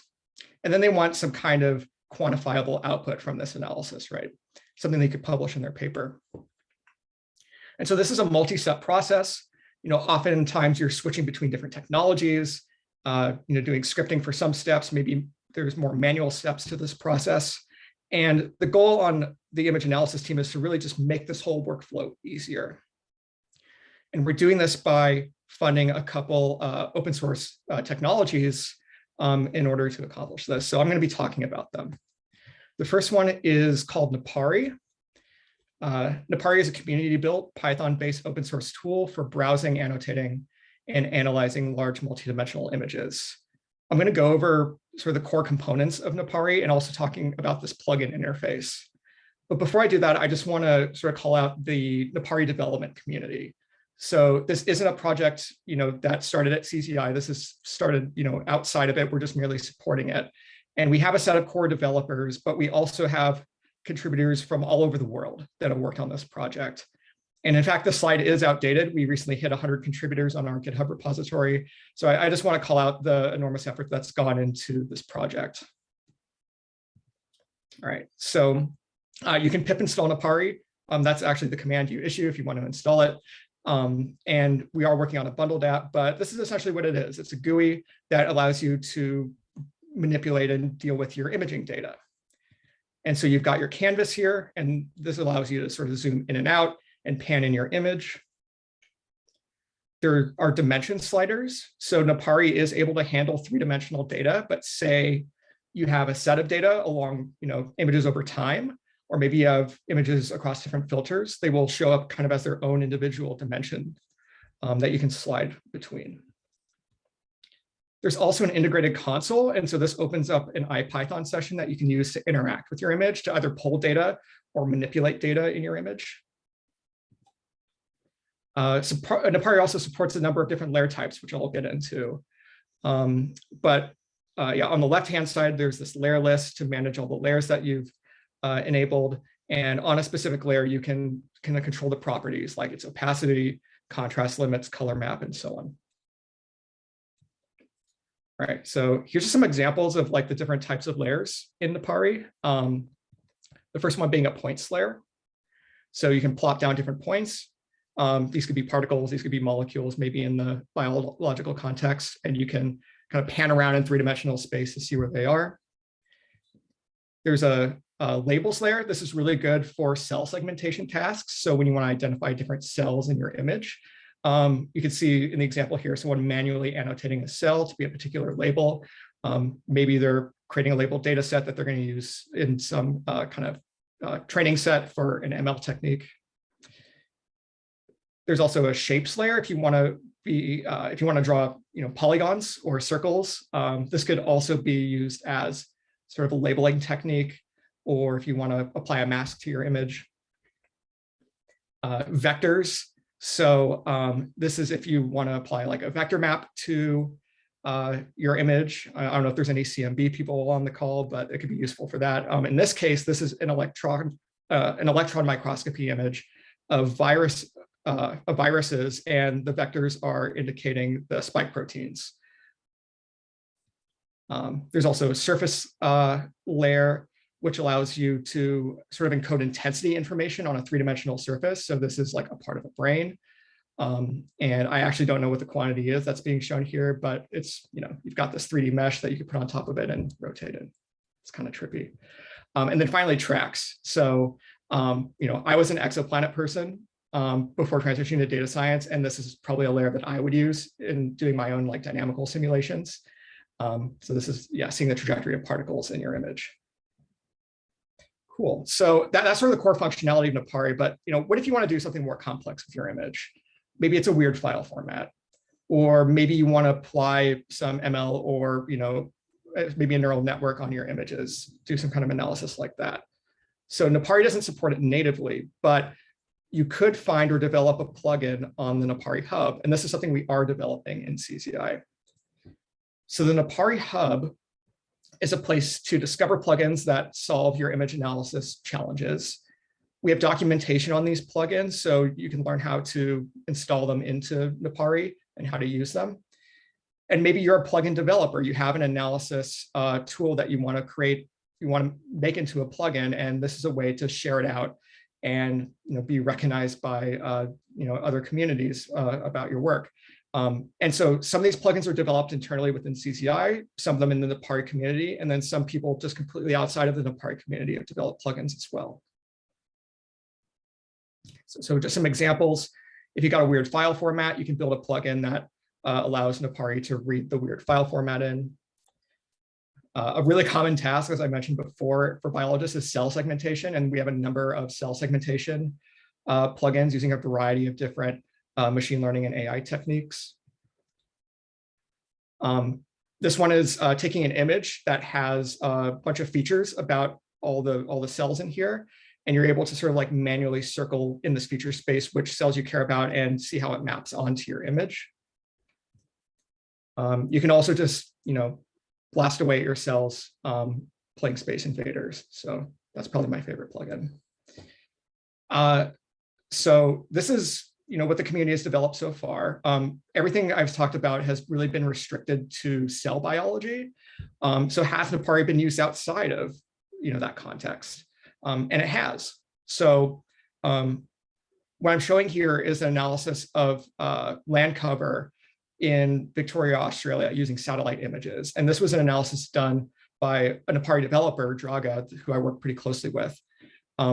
And so the science case was that there was a team at Monash University that needed a way to interactively visualize raw, interpolated, and labeled satellite data in areas around Melbourne.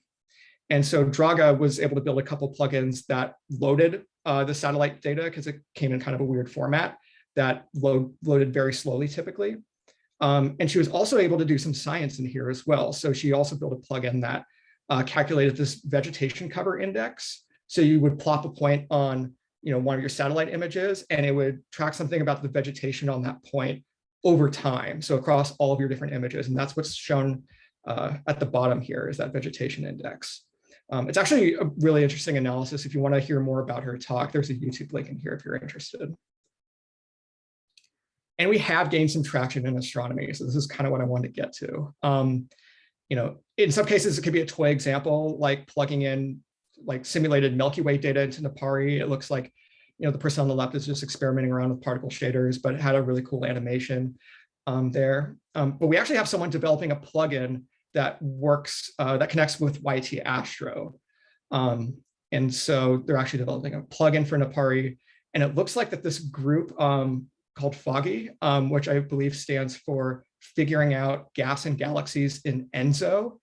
So they're taking simulations in ENSO and bringing it into Napari. And so I'm really excited to see what this group is, how they're using it. I haven't seen many tweets about this. So if anyone is a part of the Foggy group, I'd love to hear more.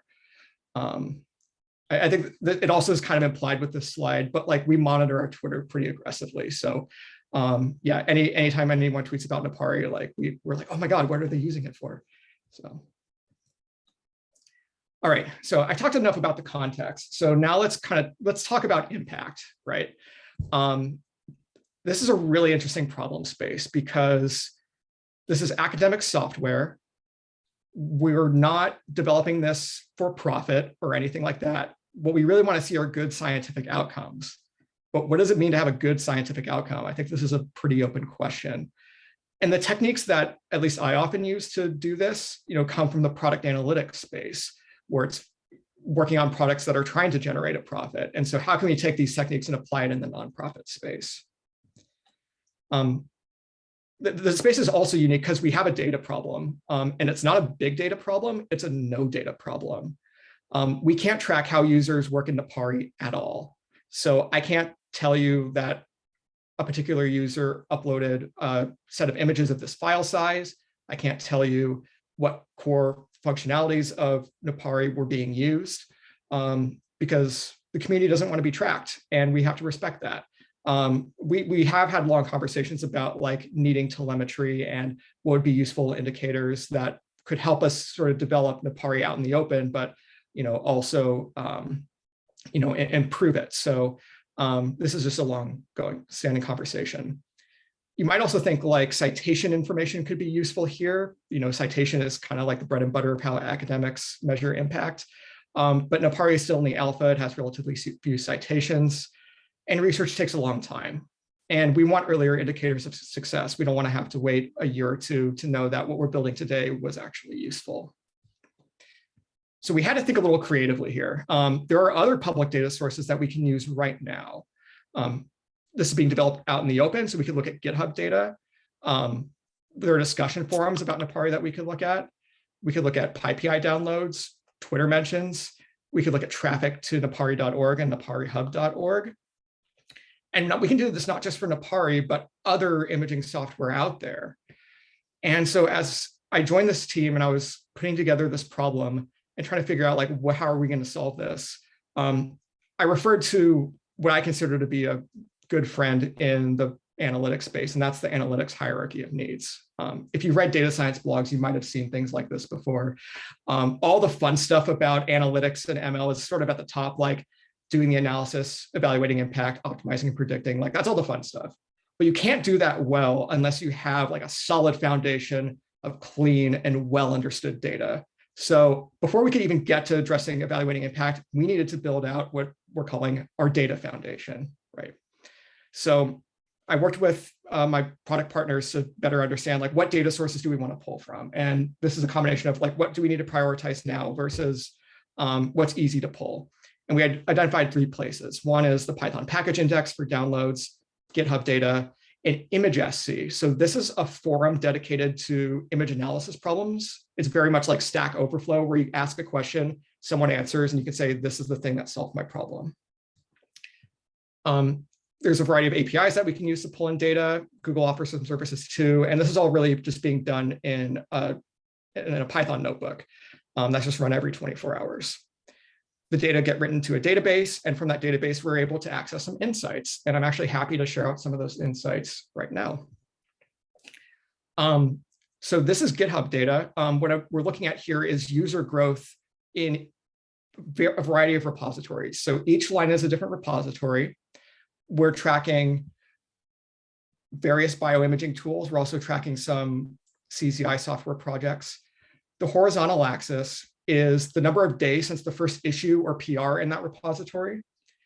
And the vertical axis is the cumulative number of unique users that ever contributed an issue or pull request to that repository, okay? So all these lines are going to go up and to the right, there's no question about that. But the slopes of these lines tell really interesting stories, right? So there are some communities down here that haven't seen much user growth over time. I mean, this purple line this is a repository that's over a decade old and just really hasn't seen as much new user contribution over time. Maybe it's still being worked on. It's very siloed at this point. It has its core set of users that are developing this. The red line is Cell Profiler. This is a repository that's been around for over a decade and is still continuing to see user growth. But this is Napari. That's just like to the moon, right? Continuing to see incredible user growth here. We don't care about user growth right now, but this is a useful baseline to have maybe later on down the line where we want to see more people using Napari. I'm just tracking if I'm good on time. I think I have about 10 minutes. Roughly, or maybe 5 plus. Yeah, a few more minutes, then we'd love some time for Q&A. Yeah, okay, great. Yeah, so the second insight, ImageSC. So recall that this is kind of like the Stack Overflow forum for image analysis problems. And so here's someone who's asking a question about developing a plugin. Someone responds a day later with what ended up being the solution to their problem. And that took about a day. And so we pulled in all this data. Here's just one example. And so we were wondering, how responsive are we across all Napari threads? And for that matter, how responsive are other communities in their threads? So this wouldn't be an astronomy talk or astronomy related talk without showing many orders of magnitude. So the horizontal axis here is number of days until a thread has an accepted answer. And what we find is you can get an answer as quickly as 10 to the minus 2 days, which is roughly 15 minutes. Or 10 to the 2 days, which is 100 days or more. So this spans 5 orders of magnitude. And what I'm going to show is the cumulative distribution of basically how responsive these communities are. So there's that distribution. Remember, each line is sort of a different tag. There's a Napari threads, there's Deep Lab Cut threads, there's ImageJ threads, and here's Napari. So I'm going to shut up for a moment just so we can kind of take this all in. Because I think there's a lot of interesting stuff here.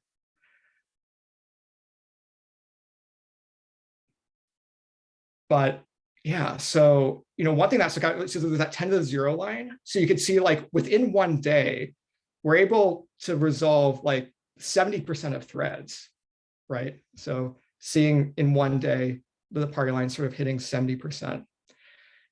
Another thing you can notice is that like statistically speaking, we were about an order of magnitude faster than some communities when it comes to responding to issues. And this is actually a really compelling plot for my team. This would not usually be a plot that I show to my partners, but this was compelling enough that it actually kind of informed our strategy going forward. And so this is a thing we're now monitoring on our team, making sure that imaging scientists are just getting enough support in Napari. Because again, we can't track what people are doing in Napari. So ensuring that they have enough support on support forums is something that's useful to us.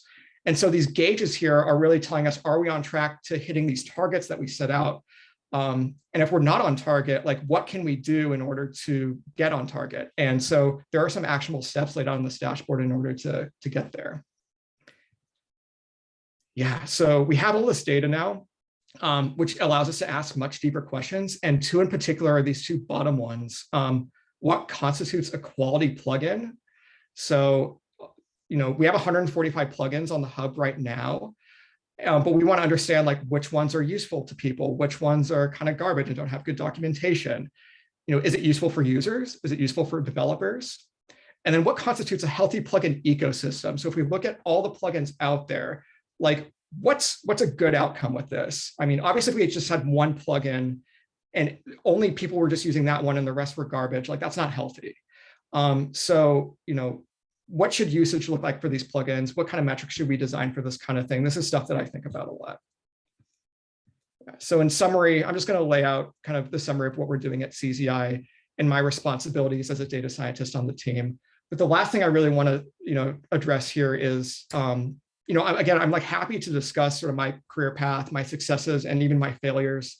Talk a little bit about job hunting.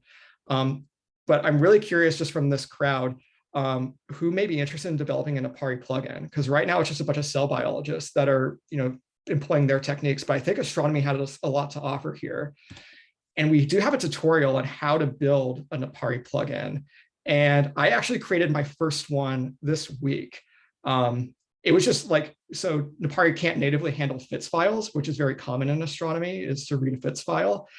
So I went through this plugin tutorial, it took about 30 minutes, and I was able to drop a FITS file right into APARI, and it showed a star. So that was really cool. And I just want to see, what astronomy may have to offer this community. So yeah, I think with that, I'll end it and take any questions. Thanks.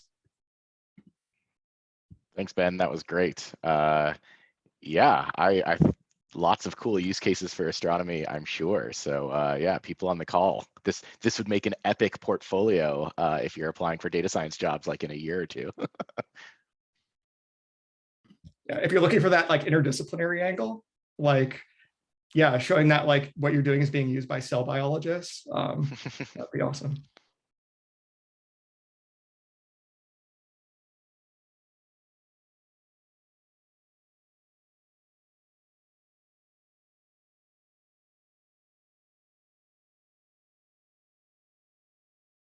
All right. I just wanted to, I feel there's a lot of overlap because my wife works in molecular bio and sometimes, uses open source tools like Bioconda and those that are there. And I think it's an exactly, in terms of software, it's a very similar structure that astronomers and maybe people in bioinformatics they follow.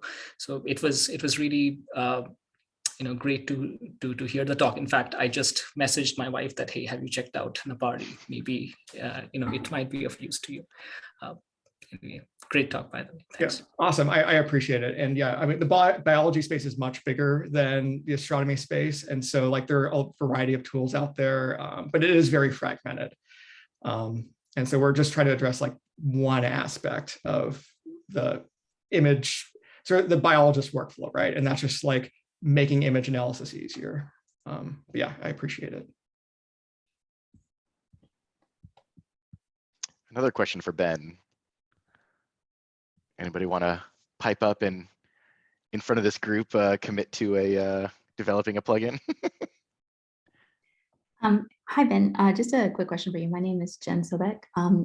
So I'm just trying to actually access your last slide, but I can think of a potential use case for what you just described. So maybe not appropriate for here, but are your slides up already, or yeah? How do I wanted just to take a look at your tutorial for really quickly, for instance. Yeah. So Jeff, I think we're putting up presentations afterwards online, just like slide decks. Yeah. So all my information will be on there. You could reach out to me via email. I'll be in the breakout room later. Yeah, there will be a number of ways to get in contact. Yep, we'll be putting up the recordings, and we'll ask for all the speakers to send us their decks, at least PDF versions, so we can put on the ATDS website. But yeah, reach out via email and or LinkedIn to get further info. Any other questions for Ben? Everybody's hacking away now already, so. Everyone's downloading the party. I wish. Yeah, so the cumulative distribution function was pretty damn impressive. Like that is pretty amazing of just how many new users, how quickly, how fast things are getting responded to. Like that is great. And you know, that kind of idea of, hey, we built a thing, are people using it, is it effective, is it useful, is incredibly applicable to so many data science roles, right? I mean, Ben showed a very specific version of this, but you know, I've built internal tools for my own company, and who is using it, and how often are they using it, and are they coming back and using it multiple times, or they use it once and like, this sucks, I don't want to use it again. And so there's a lot of cool stuff that can be done there. All right, and we have one more question from the crowd here. Go ahead, please. Hey Ben, thanks for the really inspiring talk.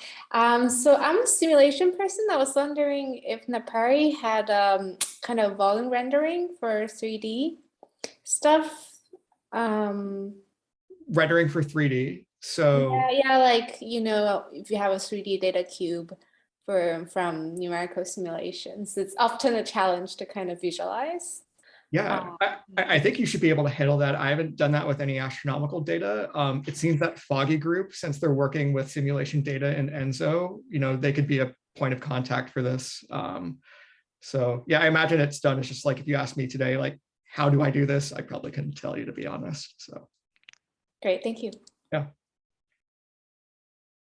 All right, let's move on to our next speaker, who will be Genevieve Graves, who we've heard a little bit from already today, but she is the CEO of iZero Incorporated, and I hope she's around. Oh, there she is. Okay, so she is going to talk to us about some natural language processing and showing us how to have an AI tell jokes. I played a little bit with this, and it was entertaining, to say the least. So she'll dig a little bit deeper into some of the science here. So take it away, Genevieve.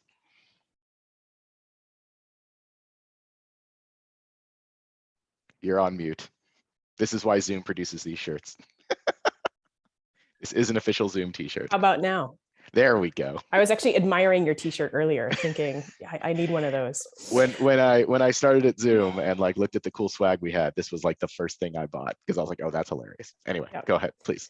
So I thought it would be, I wanted to talk through kind of a fun project that I've been working on recently, which is working with natural language processing. And I'm particularly interested in NLP because teaching computers to talk and have conversations feels like a step on the path toward teaching machines to be intelligent. So it's a place where I think data science is knocking closer onto the door of actual AI, which just makes it kind of cool and fun to think about. Let's see, there we go. Okay, so when we talk about natural language processing, which most people will call NLP, now, there's a bunch of different things that are probably already familiar to you that you may encounter with NLP. So for instance, chatbots, every time you're on a website, a little thing pops up and says, hey, how can I help you? And then wants to have a conversation. A lot of the time, the beginning and even often the early back and forth of those conversations are driven by chatbots, right? Not real people.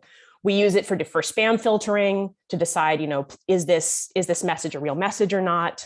Named entity recognition, which is the extraction of things like people or places out of larger text data sets. So recognize this is a name, here's the type of name or entity that it is, and labeling, sort of automatically labeling chunks of text that way. We use it for autocomplete, right? So every time you start typing something and it makes suggestions about what you might type next. And I don't know if you've noticed, but autocomplete is showing up in more and more places and is getting better and better at finishing my sentences for me. We use it for machine translation, so like language translating automatically from one language into another. If you have a Siri or Alexa or a similar device in your home, right, you can talk to it, sort of, and it will obey commands, sort of. So those are, you know, some of the more advanced NLP things that are out there in the world today. We can use it also involves speech to text. So taking spoken words, turning that into written text, or vice versa, creating speech out of text. Question answering. So if it used to be that there were things like Wolfram Alpha where you'd go and you'd type a question, you kind of sort of get like a human curated answer. But now a lot of times if you type questions into Google, Google can actually answer questions for you. And what it's doing is it's looking at your question and then it's extracting information out of a paragraph of text to try to answer that question. A similar technique is auto summarization. So given a big chunk of text, can I create a little automated summary so I don't have to read all of it? And a kind of interesting recent article that came up on this is people are now starting to use the most advanced NLP techniques to produce conversational AI that can be really persuasive.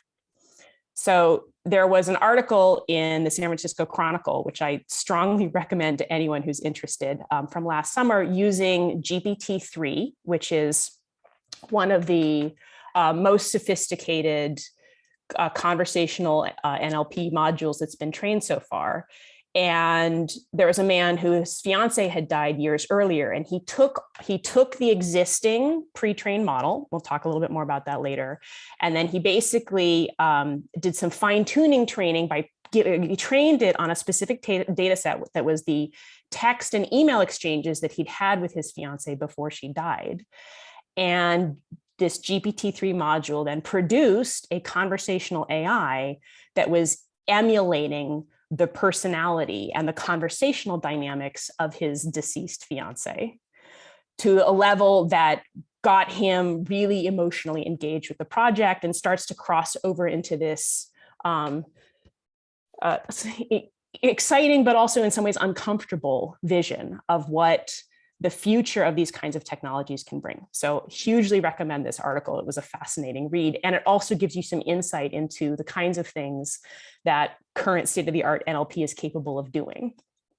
All right, so my goals with this talk is basically to introduce you to natural language processing via a specific example.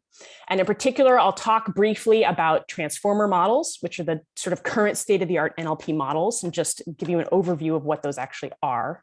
I'll talk about transfer learning, which is now a ubiquitous and a critical technique in machine learning applications. We'll discuss what it is and why it's important.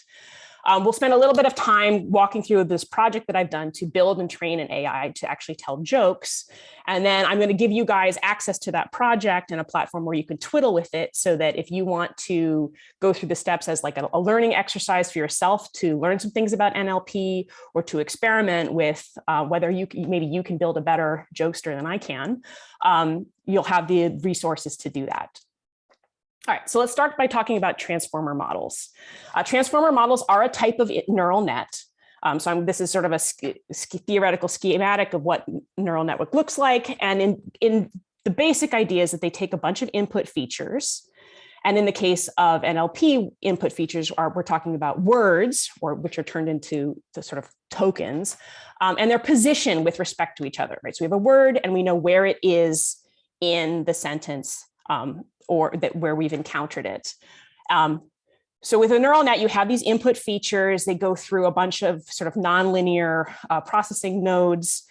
And then you have some set of output layers at the end that then try to project condense all of that down into whatever your desired output is, whether it's a classification scheme, labeling different things, or a summarization of the sentence or whatever. So hopefully this basic idea of a neural net architecture is familiar to you. But there's a big piece missing from these sort of early basic neural net architecture, right? Here we assume that all of our inputs are independent of each other, right? We're not taking any information about how they relate to one another and encoding it in the architecture of the network. We're just treating each of them as a separate input unit. So machine learning in the last, I would say, 5+ years has moved beyond that to different ways of encoding the context and the existing relationship between inputs and trying to leverage that knowledge to build more powerful networks that can do more. There's a few different flavors of these, some of which you may have heard of. So for instance, one context that matters is adjacency, right? So, and this is what is captured when you work with a convolutional neural net. So convolutional neural nets are saying, okay, yes, we have these inputs, but actually what matters is not just what is the input itself, but what are the things that it's next to? What are the things that are near it? Convolutional neural nets in particular get used a lot in image analysis because any given pixel in an image, the other pixels around it contain a lot of information about how to interpret that particular pixel. Another type of context can be the ordering of things. So there are things called recurrent neural nets, and then different downstream variations on that theme. And what they're doing is taking into account the sequencing of things. So in particular, they tend to function such that they're sort of taking a given input, and then they're also looking at the inputs that came before. But there's this sort of causal informational thing. I know what my new input is. I know what things I've had in the past, but I don't know the future. So recurrent neural nets get used in time series prediction problems, and they historically were used in sort of earlier phase NLP techniques. But there's a problem with recurrent neural nets, which is that when we're trying to interpret the meaning of a sentence or a paragraph, we actually don't want just a retrospectively looking context. We actually, your understanding of a sentence can change as you come to the end of the sentence, and you kind of go back and reparse what you heard before. So the transformers have basically introduced another kind of context into the network architecture, and that is the context of attention. This is what they call it in the papers. And what transformers say is that, well, I can pay attention not just to the things that are right next to me, because sometimes a critical word in interpreting a sentence might come much earlier in the sentence or much later. It's not always adjacent.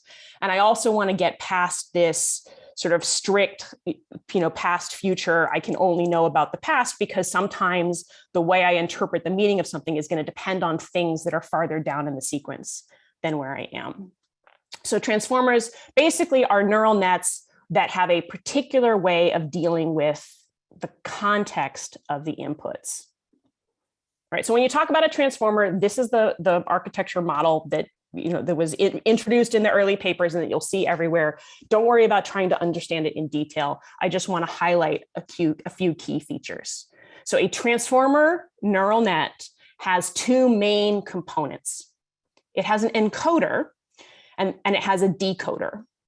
The encoder is a place where input words are encoded as meaning vectors, right? So you have words that go in and they get turned into quantitative semantic vectors. And then you can use, from the encoder, you can use that to then do tasks like classification, like is this spam or not spam, or named entity recognition. And we will use this, we'll talk about an encoder, we'll use this to build a joke classifier a little bit later in this talk. The other component of a transformer model is the decoder. So in the decoder is basically responsible for generating new text. And it takes text, the text string so far as an input, and then it basically has a model that says, okay, well, what comes next? What word comes next? And can I continue this sentence? So the decoder part of a transformer model is used for text generation tasks where they're sort of continuing things. And we're going to use a decoder when we build our thing that our joke teller who's telling jokes. The full transformer model includes both an encoder and a decoder is what you need when you're both taking input text and looking at it, but then also generating output text. So the full encoder decoder model is used for things like translation, where you have some text in an original language that you're then trying to translate into some output language, or summarization and question answering. So places where the input semantic meaning matters, and at the same time, you're also trying to generate new text. This is maybe a little bit down in the weeds, but the encoder implements this idea of self-attention that we talked about earlier, where every part of the input sentence is allowed to look at every other part of the input sentence, because what it's trying to do is take those words and turn them into meaning. The decoder is a little different. It has what's called a causal attention architecture, which is a little bit more like that recurrent neural net. It is only allowed to look at the things that came previous in the sequence. So the first word is visible to and implements and interacts with things that came later on. But the first word is, when trying to figure out how to parse it, it can't take things that haven't been generated yet aren't visible, right? So the two modules of the transformer network have slightly different attention structures.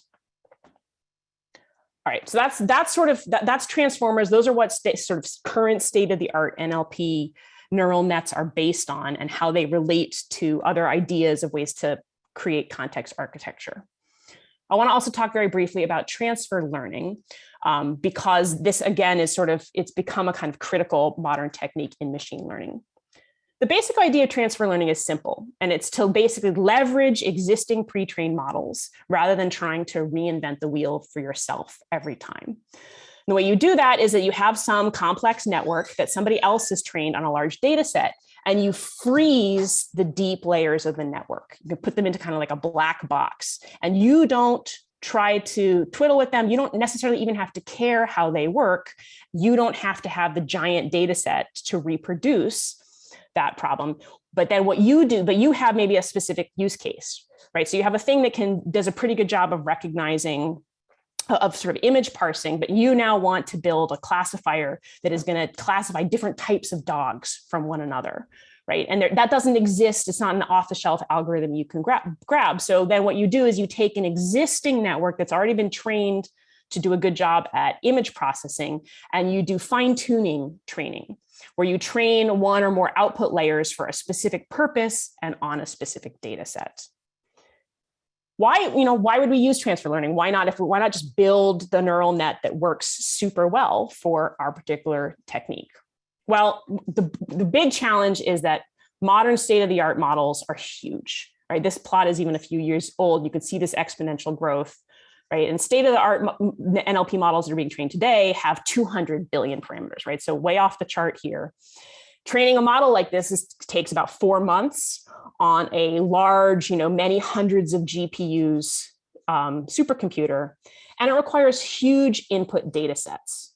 So it's very much a don't try this at home, because you don't want to have to deal, with, you don't have the time to do this. You don't have the money to do this. You don't have the data to do this. But even if you did have the time and the compute resources and the data to train your own model from scratch, it's actually incredibly wasteful to do that, because big models have an enormous carbon footprint. So the big state-of-the-art models that I was talking about recently with the 200 billion parameters, training one of those has CO2 emissions that are larger than the entire fuel burning lifetime of a US car. Right? It has the carbon footprint of a US person, what is this, about 4 times the size of an individual.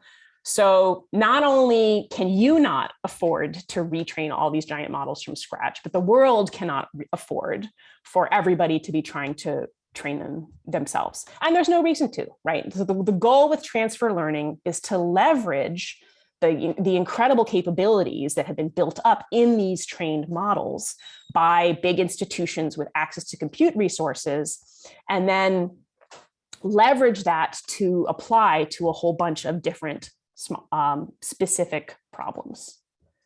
So we're going to use that approach to build a joke-telling AI comedian.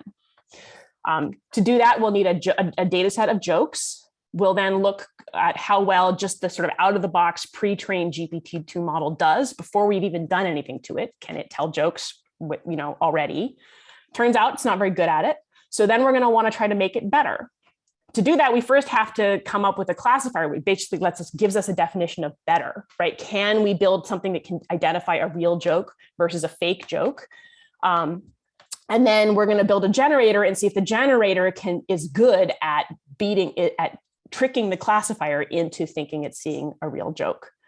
And then we'll talk a little bit at the end about how well this model does and where it still fails. All right, so just very quickly on the data set we used. We started out with the 1 million Reddit jokes data set, which is a data set that's available multiple places online. You can just Google it. And from there, we sort of down selected to get a final data set. We chose things that have kind of a short question answer format. So we're not asking this NLP thing to do any kind of joke anywhere. We're asking it to do a very specific type of joke format, which is there's a question, and then there's an answer to that question that is the punchline. With a few, we require things to actually, again, this is sort of riffing back on the idea of missing data and messy data. We clean up the data and we wind up with a sample that's more like 100,000 jokes that we're going to be using in this model based out of that initial data set. And this is just some examples of what I mean by a question answer format joke with a short punchline, right? What do you call a boat full of dentists? A tooth fairy. All right, so what happens if we ask GPT-2, just straight out of the box, pre-trained model, to give us some punchlines to this joke? So what do you call a boat full of dentists? Well, I call them dentists. We live in a society where it's considered worse to take care of your mouth than it is to make less, right? And then it kind of keeps going. We just stop it from generating words or it'll just keep going and going, right? So if we look at a few different responses from GPT-2, we can see that there's kind of a theme, right? What do you call a boat full of dentists? It was called a boat. It was really, really called a fish, et cetera, right? So this isn't convincing to me in terms of jokes. So there's a few things it does well, right? It does sound like coherent, mostly coherent English. It stays on topic in the sense that it's talking about boats and the ocean and the tide and dentists and doctors. So it sort of knows something about the topic we're talking about. And for the most part, it's answering a question, right? What do you call a boat full of dentists? Well, I call them dentists. So those are good, but GPT-2 really does not know when to shut up, right? So it basically, this generating process can generate an end of sequence token, but in practice, it never does. It just keeps babbling on and on. And that's not good. That's not how most punchlines are formatted. It also has a tendency to answer questions with more questions. So if you ask a question, what do you call a boat full of dentists? It says, well, what does it mean to be a dentist? How can a dental professional help you get the right help, right? So that's a pattern that shows up a lot. And the answer is just in general, they don't sound like punchlines to a joke. They sound like somebody just kind of rambling on, free associating with whatever initial question you ask them. And finally, of course, catastrophically, the answers are not actually funny. Right. So, okay, so GPT-2 cannot fool us into thinking that it's a good comedian, but can it fool another AI? So to do this, what I've built in this project is a classifier that classifies real jokes versus fake jokes. We do that with this encoder only model, right? So I'm using one that happens to be called BERT, and I'm going to basically treat that as a black box in transfer learning. So the BERT model is all pre-trained with weights. It's really good at taking English language word inputs and translating that into some kind of quantified semantic meaning space. And I'm basically not going to mess with that. I'm just going to use what it has already done. However, what I am going to do is this transfer learning. I'm going to train an output layer. This can also be called fine-tuning a model that's going to do the classification. So to do that in this output layer, I need a training set, and I need a training set with the two different labels. So I've got one training set, which are these real jokes, and the label is, yes, this is a real joke.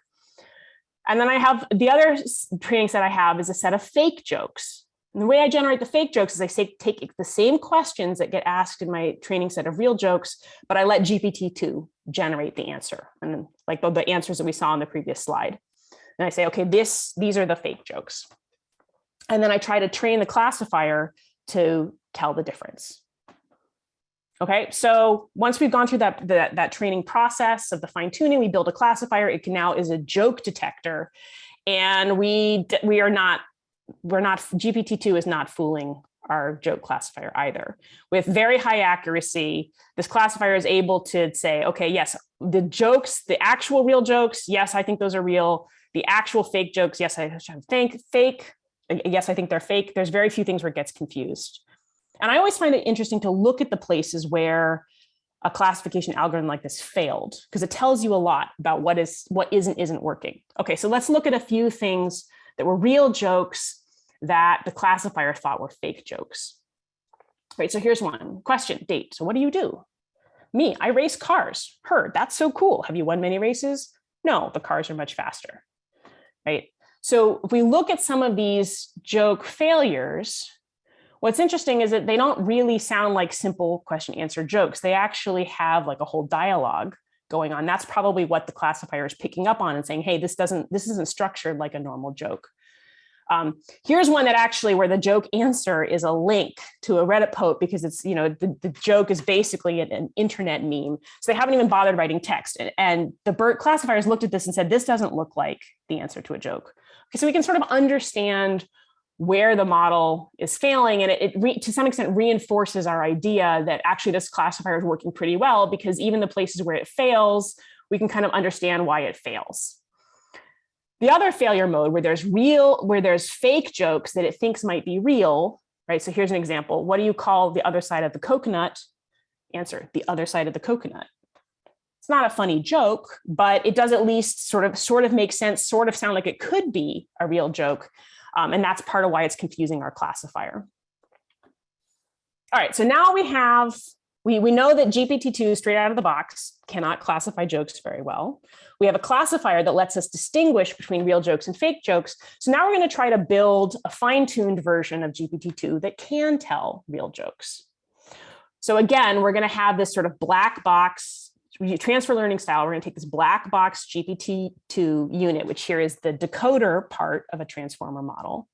And then we're going to do some fine-tuning training. But in this case, we're only going to train it on real jokes. We want to teach it how to make real jokes. So we'll just use the real jokes. And there's no input labels that go into this process. It's actually the actual next words in the jokes are input labels. So what the decoder does is it takes the joke sequence so far, runs it through its generation model, and it comes out with actually not just a single word that's the next word, but it comes out with a distribution of possible words with a probability. And then from that, we draw from that distribution to get an actual next word. One of those possible things we can draw is actually an end of sequence token, which says, okay, stop, I've come to the end of my joke, stop generating output. But usually, often we'll get another word. And if we get another word, we just add that on to the sequence we already had. And then that new sequence gets passed through the whole machinery again to generate the next word. All right, so now that we've got our improved AI joke teller, let's ask it to tell us a joke again. So what do you call a boat full of dentists? Dentists. Or you call it a dumpster full of medicine. What do you call a boat full of dentists? Red Lobster. So what's weird with these jokes is it actually sort of almost feels like it's telling a joke, but we're just sort of like not getting the punchline, right? So it's, again, it sounds like coherent English. That's good. It stays on topic. It's talking about boats and dentists and ocean things. We have a question and it's answering a question. But now with the fine tuning, it actually knows when to shut up, right? It's generating these nice little short, pithy phrases that actually sound like the punchline to a joke. It still has this problem that the answers aren't necessarily funny, of course. But even that is interesting because these answers they're sort of in what in robotics is called the uncanny valley, right? They almost sound like jokes, but they're like something's a little bit off. So we're left with this feeling of like, wait, I don't get it. Like, so, Red Lobster, is it like dentists like to hang out at Red Lobster? So a boat full of dentists, like it's actually what you find, like, it's like almost, or maybe I call it a dolphin. That sort of almost sounds like it's trying to do a pun, but the pun just doesn't land. So we're sort of left with this unsettled, like, wait, did I miss the joke? Is there actually a joke here? Did I miss it? Or is it just not making complete sense? What's really noticeable though, is it's better than what we were getting before. All right, so the jokester, this AI joke teller can't really fool a human, but can it fool another AI?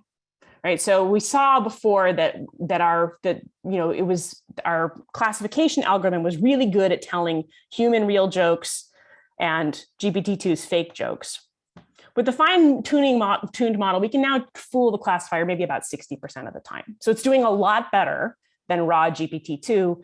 It's still not all of the way there. This, of course, opens up the idea that we might generate a sort of an antagonistic back and forth relationship between these two models, where we can, we produce a better joke teller, we then pass that through the classifier, and we then close the loop to kind of train through these two different models, where we try to get a generator that gets better and better and better at fooling the classifier, and the classifier, meanwhile, is trying to get better and better at telling the difference between human jokes and artificial jokes. If you're interested in trying to play around with this AI jokester yourself, here's a link that will take you to a webpage where you can enter a joke and have this AI comedian generate you a punchline. And it's kind of a fun thing to play with. So that's just jokes@cloudburst.host. The reason I like this problem is because I think it illustrates many of the things, the limitations in current NLP, right? So really what's going on here is that language is more than just words and grammar and meaning. And NLP, state-of-the-art NLP right now is actually pretty good at the words and the grammar and the semantic meaning. It can stay on topic and produce grammatically correct sentences that sound like English. But there's more to language than that we use. So for instance, language has a sound. Something that comes up a lot in jokes are basically playing on sound. So things like puns or homophones or rhymes. Right, and all of that is lost in the current way in which we tokenize words into semantic units, which means that that current NLP algorithms will never produce a joke like, what do you call a boat full of dentists? A tooth fairy, because it's a pun. There's also this idea of context, right? So particularly in humor, there's a huge amount of both local and non-local contexts in terms of how we understand the language and what other kinds of meaning we pull in from the outside.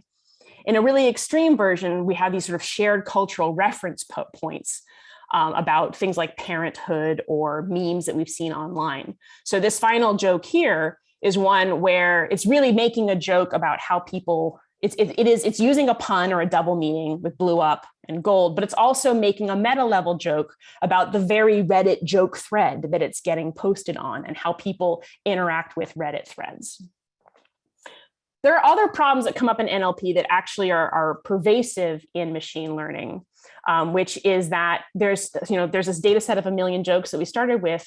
The majority of them are what I would call not safe for work jokes. They're crude, they're sexual, they're racist, they're sexist or ableist, they're just insensitive, like jokes about 9/11.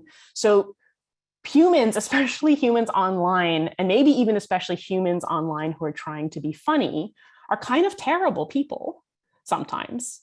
And when we build a model that is trained on those kinds of jokes, those AI models are going to reproduce a bunch of those biases or negative things or undesirable things that are right there in our training set. So this is kind of a global problem for all of these learning algorithms, is thinking about how do you not only get AI that reproduces humans, but that maybe reproduces or can generate things that's better or cleaner or sort of safer for others than what you get by just taking the kind of raw human output in its unfiltered form.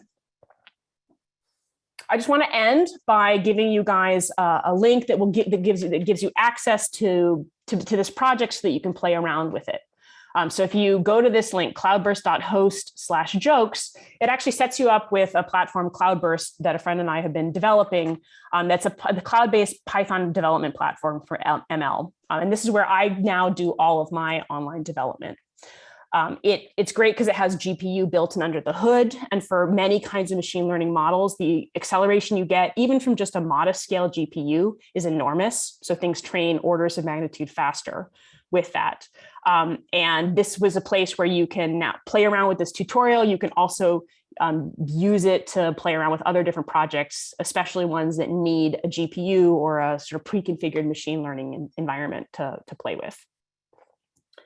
Thank you so much for giving me the time here. And everyone here should feel free to reach out and contact me. There's my email address. You can also reach out to me on LinkedIn. If you send me a LinkedIn ping, if you just hit the connect button, I may ignore it, but if you say anything at like any personalized text at all, like I'm an astronomer and I want to be a data scientist, would you be willing to talk? I always answer those pings. So please reach out. All right, thanks, Genevieve. Since we're up at time for the next little breakout session, let's take Q&A for Genevieve in her breakout room. I will set up breakout rooms for a bunch of folks that we have still on, presenters. So there'll be one for Ben Nelson and Genevieve, and then Brendan Wells, who will be one of our speakers right after this break. Eva, Kirkpatrick, Taka, Chris Pachenik, myself, and Betsy will also be in one. So this is my first one of the day. So hop into a room and we will see y'all back here in 20 minutes. Feel free to drop your favorite jokes from the AI joke teller in the chat. For our last chunk of pair of talks and then an open discussion panel at the end. So next up, we have Brendan Wells, who is a senior data scientist at Samba TV. And I'm sure he will give us a little bit about what Samba TV is, since it's an awesome place. It was my first job out of academia, and I was there for a number of years. So I'm a big fan of all the folks over there still. So Brendan, you want to take it away? Sure, thank you. I'm gonna try and share my screen. We use Google Meet at Samba, not Zoom. I know, I'm gonna have to talk to people about that. I know, you probably will. On the to-do list. All right, well, I hope you can see what I'm presenting. That was gonna be a hard act to follow. Thank you, Genevieve, for a really entertaining talk. Mine's going to be a little different. It's going to be about project management, which sounds super boring and businessy, but I hopefully will make this accessible and useful for you. Unlike what Jeff said, I'm actually not going to talk about Samba. I'm happy to talk about Samba. It's a great place to work. But this is more about a skill that you can hopefully use in your day-to-day life rather than a project that I've worked on. And there will be an exercise, so maybe that'll be interesting. In any case, I entered industry about 3.5 years ago. And one of the things that I noticed when I entered is actually there are people who study business as an academic discipline, and that's kind of fascinating to me. They study how to make an effective organization that works well, how to be a good manager, which is something that I wish people knew more about in academia. And then, the topic I'm talking about today, how to make projects more effective and timely. So I'm going to start so we're all on the same page with the definition. What is a project? So this is one definition that I like. It's a temporary endeavor meant to create a unique, specific outcome. The words there are chosen very carefully. So it's temporary.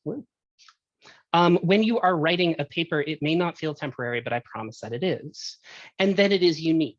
The paper that you write is going to be different from every other paper, both that you write and that anyone writes. And so examples are obviously a paper, a conference presentation, an event itself is a project. It has a start and a stop date, and so on. And if it's not temporary or unique, it's probably a process. And we do lots of things as academics that are also processes. For instance, running a telescope, teaching a class that you have taught before may be temporary, but it's certainly not unique. And maybe mentoring summer students. And so that is its own subject. It's process management. And it's fascinating. And unfortunately, I'm not going to talk about that today. We're going to focus on project management. The other question is, why should you care about project management? And this is a long day. I am one of the last talks. Why should you pay attention? And I claim that a little time spent planning your projects makes them more successful, and it decreases your suffering. You can anticipate things that are going to go wrong, prevent them from going wrong, and work fewer of your precious evening and weekends.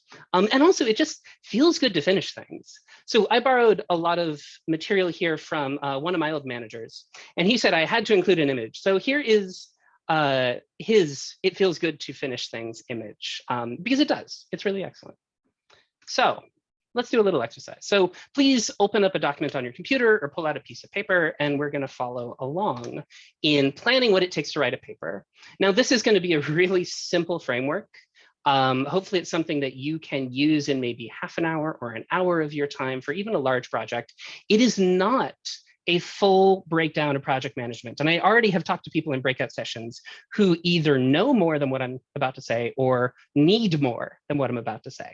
But at least this will get you started, even if you have a large complex project. So anyway, write out the main big steps of your project. And for that, I'm actually just going to give you 30 seconds.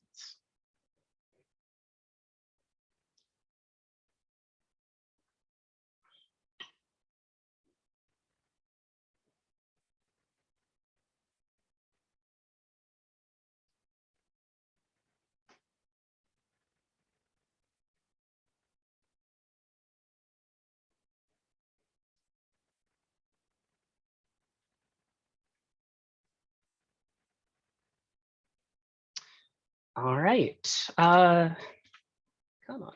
Here's what I got. So this is based on my work as an astronomer. Your list will work or look differently, but I worked on a telescope where the data were public, so it was the Fermi Space Telescope.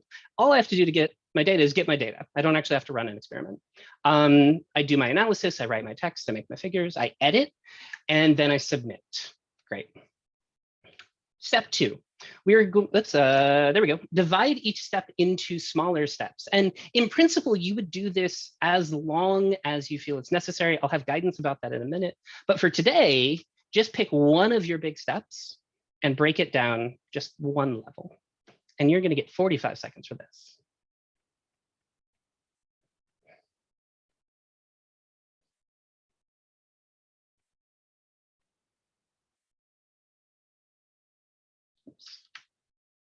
Oh, well, you can see what I have.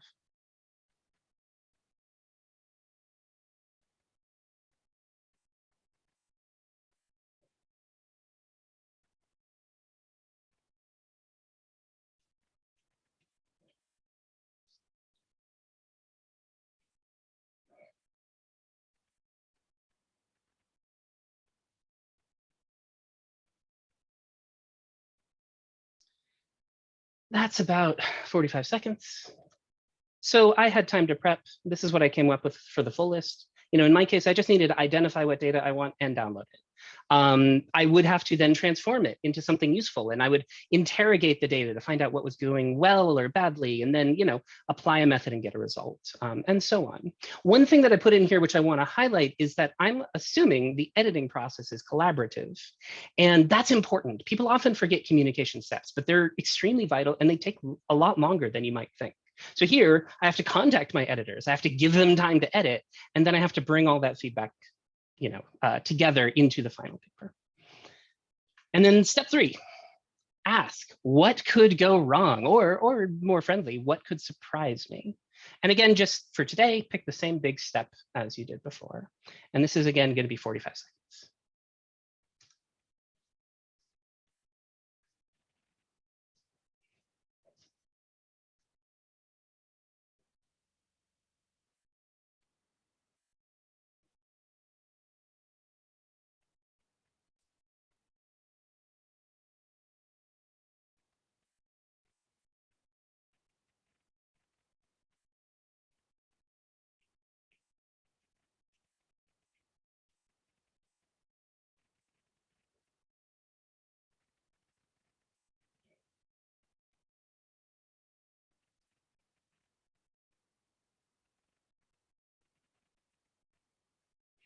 Okay, I think that's roughly 45 seconds. So here's my list. Again, I prepped it ahead of time. Maybe the data don't exist, or maybe, we need telescope time and didn't get that telescope time. Maybe my method doesn't work, or maybe it works, but it actually is too slow and I need more compute resources. Maybe my editors aren't available. One of them is taking a month-long vacation right when I was planning to hand them a draft. And so I need to actually make sure that I, get the resources ahead of time, and so on. And I hope you start to see how this can be useful. So with this sort of framework, you can say, oh, I need to reach out to my editors in advance to make sure they're available. My computer might break. Let me make sure I have backups. And so on. Maybe I need to apply for compute time in case I might need it, so I have some backup. And that's it, you're done. at least with this sort of really basic introductory method. Hopefully it helps you prioritize your tasks. You can identify when things need to be done before other things. You can say, this is going to take me a long time, but it's mostly hands-off. And so I can do other things while it's running. It'll maintain perspective in the middle of a project. You can't spend too long analyzing your data. Maybe you have to make do with what you have, and then it helps you anticipate roadblocks. Some thoughts. Communication often surprises people. It is a big step that people often think is easy. And it's sometimes easy, but sometimes it's really not. And then how small do you actually go for these smaller steps? So together, they should cover everything you need to do, and no two steps should overlap. And so a rule of thumb that I use is that a single task should be at least a few hours of work, or it's something you need to make sure you do. Emailing someone is not going to take you a few hours, but you need to check it off your list. Once you have that framework, there are many extensions that you might find useful. One of them is estimating how long your project is going to take. So it turns out that when our brains try and estimate the duration of complicated projects, we tend to be optimistic. We think they will take less time than they actually do. But if you break it down into these really atomic steps and estimate how long those are going to take, we're much better. We're naturally, more inclined to have an accurate response. And then you can sum it up and get your total, which will likely be more than the total you would have come up with without this sort of process. And you'll notice here that I actually broke things down in terms of hours, and that's very important. In a given workday, I'm sure you have maybe a meeting, maybe you're teaching a class or taking a class, maybe you take long lunches. That's fine. You need to account for that. So here I'm actually assuming that I'm going to have 6 hours a day of productive work on this project.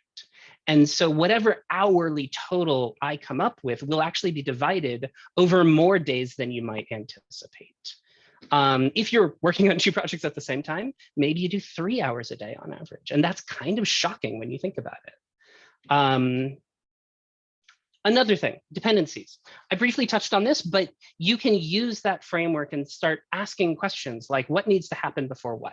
I need my data before I can do my results. I need my analysis before I can do my results. I need my data before I can do my analysis, and so on.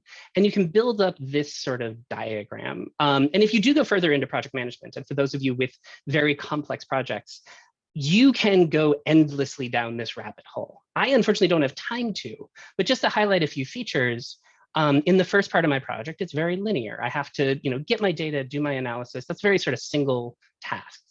But I can still maybe email my editors, or maybe I can work on my references while my analysis is running. And then in the second part where I'm actually writing the paper, you can see it branches out into this parallel structure. If I need help, it won't be very useful to me in the first part, but it will be useful in the second part because we can work on different things simultaneously. So yeah, it can help find choke points, parallel work, and so much more. Again, if you go more into project management, this is an endless rabbit hole of usefulness, especially for projects with multiple people or lots of dependencies. The reason, though, that I cannot talk more about that is I do want to touch on another topic. Project management is a skill. You will start out not so great, you will practice and you will get better, but still, no matter what you do, there will be surprises that you didn't anticipate. So what do you do? I'm going to introduce a framework for this called the project management triangle, or the triple constraint. And it has 3 variables. One is they call it the time, but it's really the schedule. It's like, when does this have to be done by? Or when will it be done by? There's the cost, which I think of more as resources. It's your labor. It's you working hard evenings and weekends, or whenever you work. It's also computer time or telescope time. And if money is a factor, it is money. And then scope that you produce and the quality of what you produce. So the first order approximation model that you hear a lot is the following. Scope is proportional to cost times time. This is not an equation. I'm not going to give you units. And you may say there's much more to a project than this, and I agree. This is the first order approximation that you hear a lot. So how do you use this? All right, we're going to plan a conference talk. And a conference talk has constant time, which means I have to give it on a particular date. But the other 2 variables, I can prioritize one of them if I want to. and then the other has to respond. So say I'm really busy and I'm working alone. I choose how much work I'm going to put in, and the scope will reflect how much work I put in. In contrast, say I want to give the best talk of my life. Well, I have chosen a large scope, and therefore I need to put a large amount of resources into that, whether it's my own time or maybe I get help. Maybe it's multiple people working on this. And that's usually how it is. One variable is constant and the other two are codependent. So for instance, if you have a paper is fixed scope. Generally, there's a certain amount of content you want to tell the world about. If it's too small, you won't publish. If it's too large, you'll break it into 2 papers. Event like this conference, that's fixed time. In business, you often have fixed resource projects where you're like, okay, I have 3 employees working on this project for 3 months. What can I do? And this helps you respond to surprises. So again, say you're working on a conference talk, but you're also teaching a class and mentoring a student, and you've got a grant application, and maybe your personal life is blowing up. You thought you could finish on time, but something surprised you. All right, what do? You can either keep working by yourself and give a less good talk, or you can get help and give a better talk. Those are what your options are. And maybe you can be creative. But again, this is your first order approximation. This may seem obvious, but I promise you, when you're in the heat of a stressful project, this mental model helps break things down. You walk into your advisor's office and you say, something came up. I am not going to do what I promised you I would do. And your advisor says, well, how are you going to fix it? And you say, we either need to find me some help, or we just have to live with the fact that I'm not going to do as good of a job. There's so much more to learn here.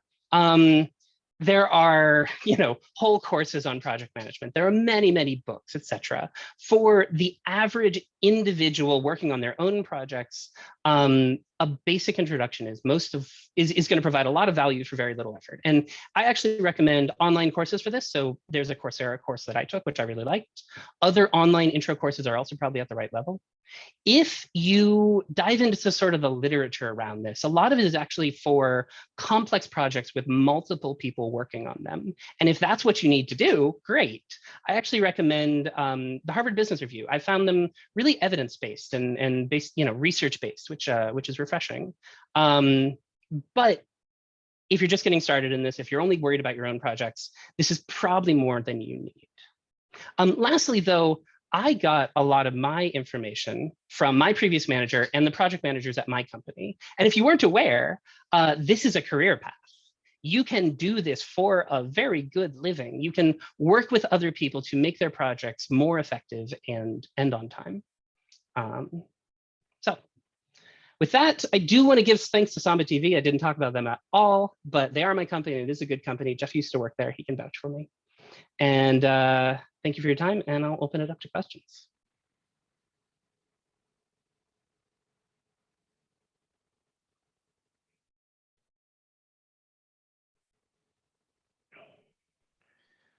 Questions for Brendan. Ben, you've got a question and we're applauding. Excellent. Yeah, thank you so much, Brendan. You're talking in the context of academics working on projects in academia. I'm seeing a lot of parallels also with in the job interview process, when you have to answer a case study question for a company. Are you able to draw any connections there or talk about that? If you can, interesting. So if you're in the interview and someone gives you a case study, yeah, absolutely. First thing to do is figure out which of the situations you're in. Are you constrained on time? Because if you're constrained on time, well, you can throw money at the problem. And by money, we mean either computers or people's labor. If you are more likely constrained by your resources, well, then you're in this situation where you want to deliver a better project, put more people to work on it. And then in terms of the sort of first part, I think this sort of, when you practice this approach of breaking down a problem into smaller and smaller steps, it becomes a really structured way of approaching anything. You can start thinking about, hey, this part is the part I'm really comfortable with. This part is the part I don't know. So I'm actually going to add a learning step in front of that. And yeah, you can break down case studies and interviews the same way. I I see one in the chat. Do you have any tips for project management when your advisor can't project manage? How do you tell your boss what to do? And that's hard. I think the best thing that I can advise is, one, you're going to have to carry more of the burden of planning on yourself. And so setting expectations is a term you'll hear so much in business. And it's about sort of being reasonable in what you ask for, but also being realistic. If you think it's going to take you, you did the breakdown, you think it's going to take you 3 months to do this project, maybe you ask for 4. Give yourself a buffer so that your advisor, who apparently can't project manage, never thinks you're running behind. I don't know. I don't know if I love that answer. Please, other people, please chime in the chat if you have other thoughts on that. Cool. Can you talk about a project where you're tackling a problem that is amorphous? Ooh, yes. Like, might know what the first step is, but the next steps are unclear. Yeah, that's excellent. I would actually structure that as multiple projects. The first project is identify what you need to do. And it sounds like you know what the steps of identifying what you need to do are. And that has an end date where you say, at this point, I either know what I want to do, or it's so complicated, I don't think I can do it. And then you pick up the next project, which is doing it. Thinking about things in terms of many small projects instead of one gigantic project is actually very helpful for a lot of what you do. Leave academia and look for an industry job. Yeah, I will say it's nice to be in industry where people are saying, hey, I think we can work with you to break this down in a really positive way. I never got that in academia. And it's one reason that I give this talk, or would like to give this talk. This is the first time I've given it. I think Tim has a question. He's got his hand up. Oh, hey. Sorry, I've been watching the chat. All good. Hi, can you hear me? Yes. Okay, great, because Linux and Zoom have not been working super well for me. But my question is, you were kind of touching on setting up buffers, like your example on 3 months versus 4 months or something like that. And I guess I don't have the perfect wording for the question, but how, for the perfectionists out there, like myself, how do you tackle kind of setting up reasonable tolerances for the quality that you want to deliver, but also is kind of within the realm of possibility and acceptable to your end goal? Yeah, that's an excellent question. I would break that down in terms of multiple scenarios. So say you have your dream project and you want it to be perfect. Okay, plan it. And then plan the minimum project. And maybe it sucks. Maybe it's just barely enough to get you over the finish line, but you know what it is. And then continue with that. Maybe plan an in-between scenario or whatever time and patience you have. And then you can start to pick and choose. You can say, well, this thing for my dream project is near and dear to my heart, and so I'm going to do it. But this other thing, maybe it's not as important. Maybe I can do sort of the midway version of that. One of the things that the project manager at my company has started doing is asking for both an optimistic and a pessimistic estimate for tasks. So optimistically is when everything goes great, and pessimistically is when everything goes badly. Give both of those, and the real value will be in somewhere in between. And I think your question is sort of maybe a different take on that. I don't know, does that answer it? Yeah, I think it does, thank you. I love that they're asking you to do that at Samba now, Brendan. That makes me feel good.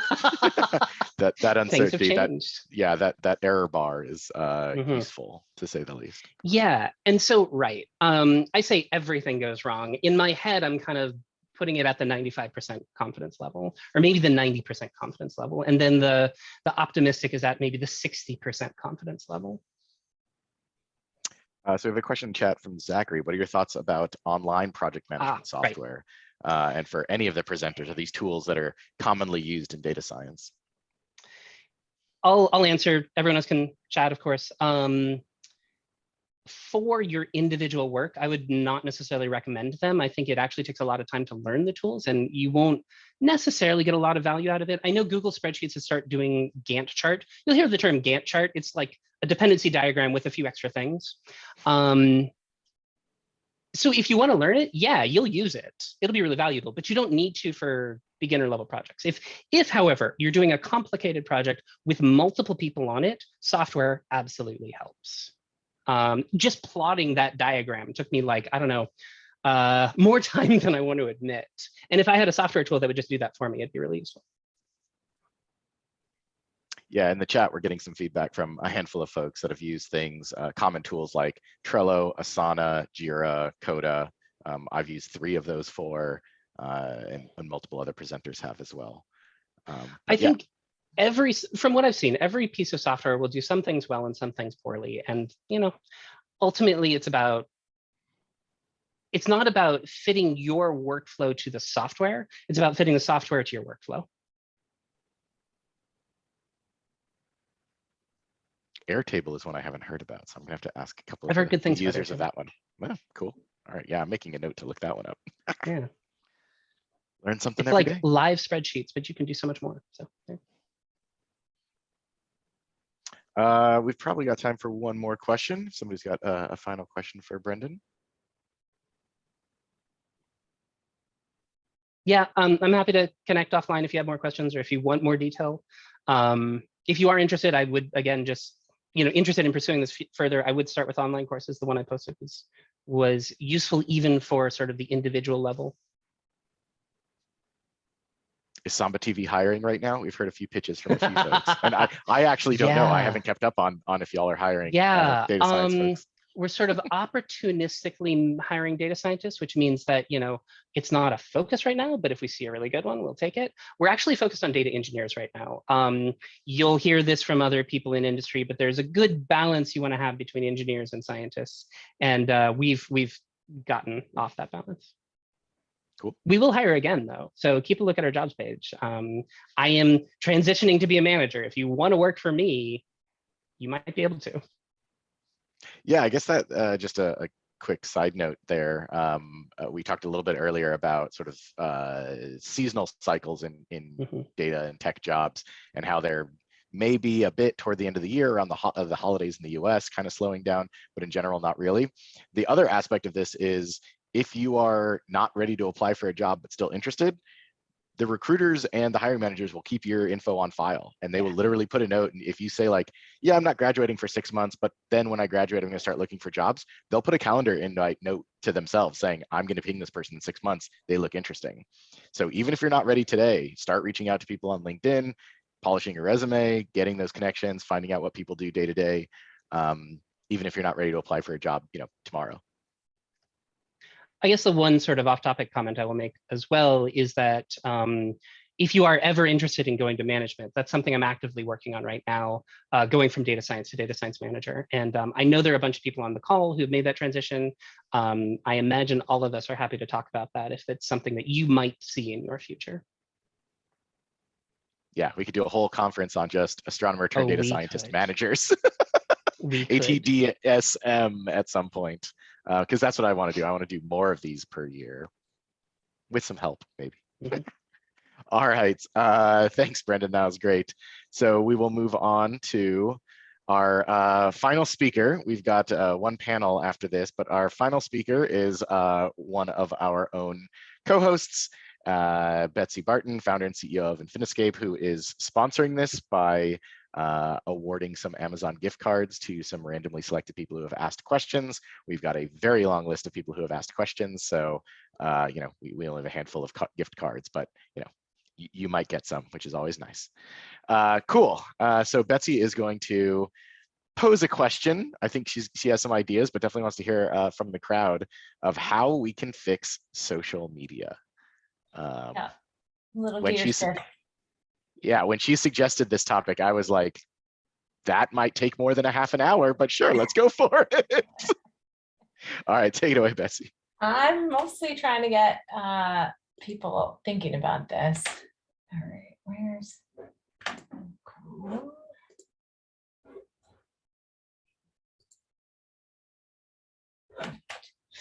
So I'm going to start with who I am and why I think I'm qualified to do this. If I can get the keys to work, and I cannot advance the slides. There we go. All right. So I think I've already said some of this. I won't belabor the point. I'm first and foremost a mom and an astrophysicist.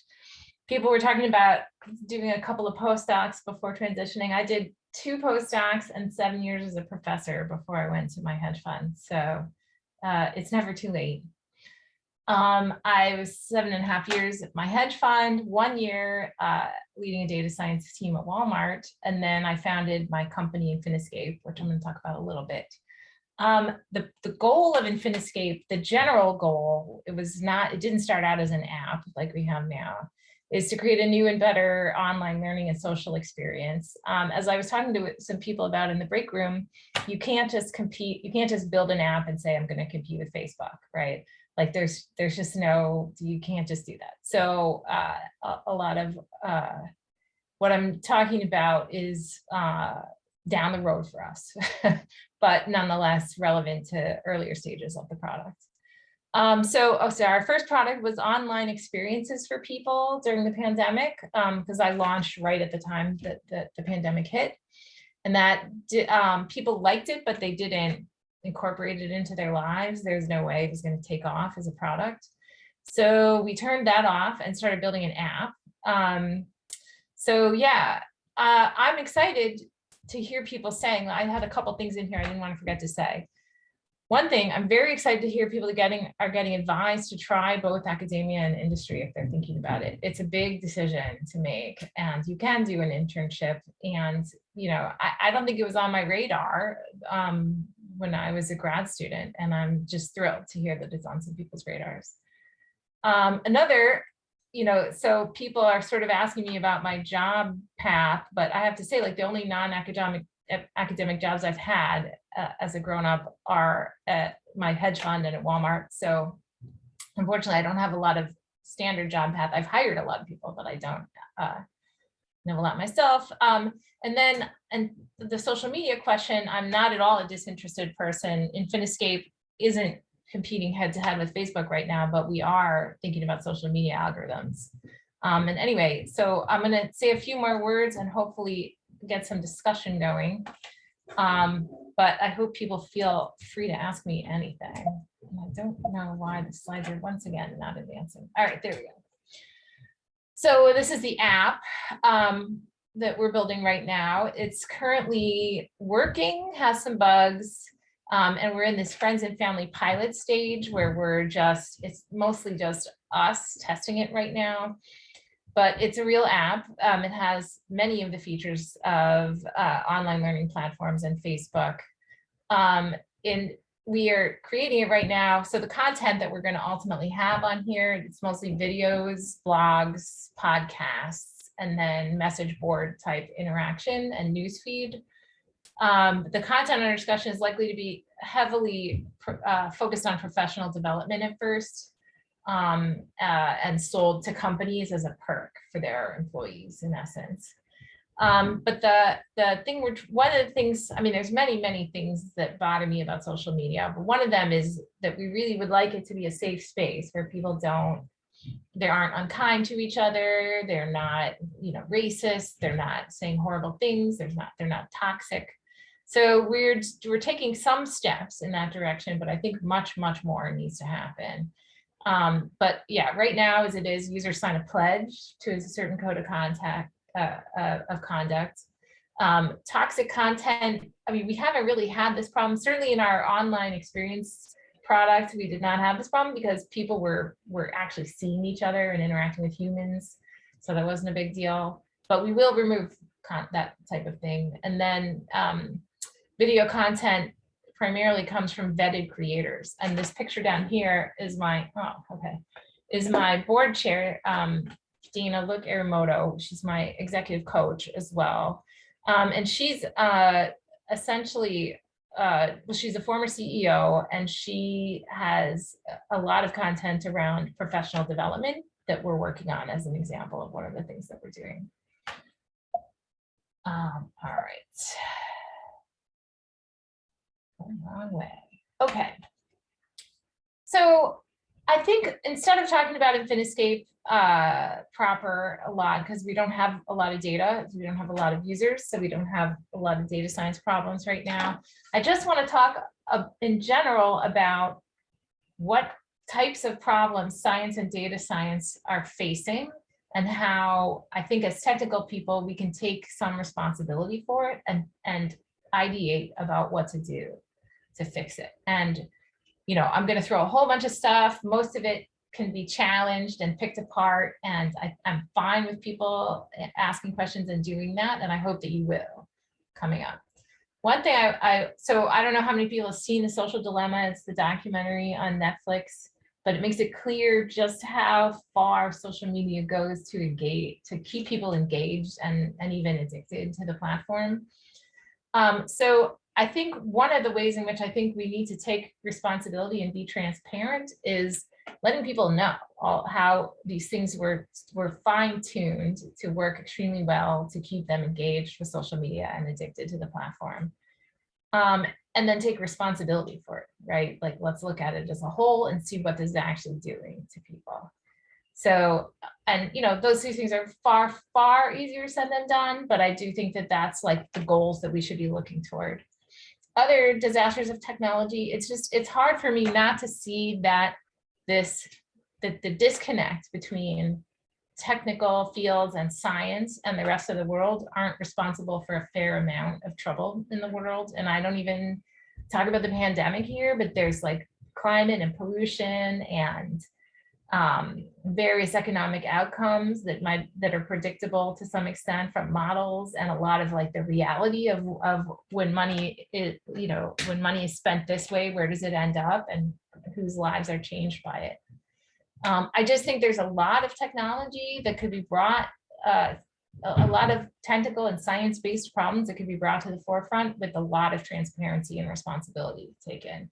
And that's a very broad statement. But I think that if we think harder about the science, the technical, non-technical person interface, I think that there's a lot that we can do. All right. So damage from social media specifically. I mean, unless you've been living under a rock, you're probably well aware of this. Facebook had the Facebook whistleblower is an example, but I think people understood before this how much damage these things can do. Don't get me wrong. I really like Facebook. I use it all the time personally. And it's done a lot of great things for me and for others. It's kept me aware of a lot of what's going on. I would have no idea about the people I went to high school with. It keeps me in touch with family members. A lot of good, right? But a lot of very, very bad. And so just to list a few, there's like rampant misinformation spread, polarization.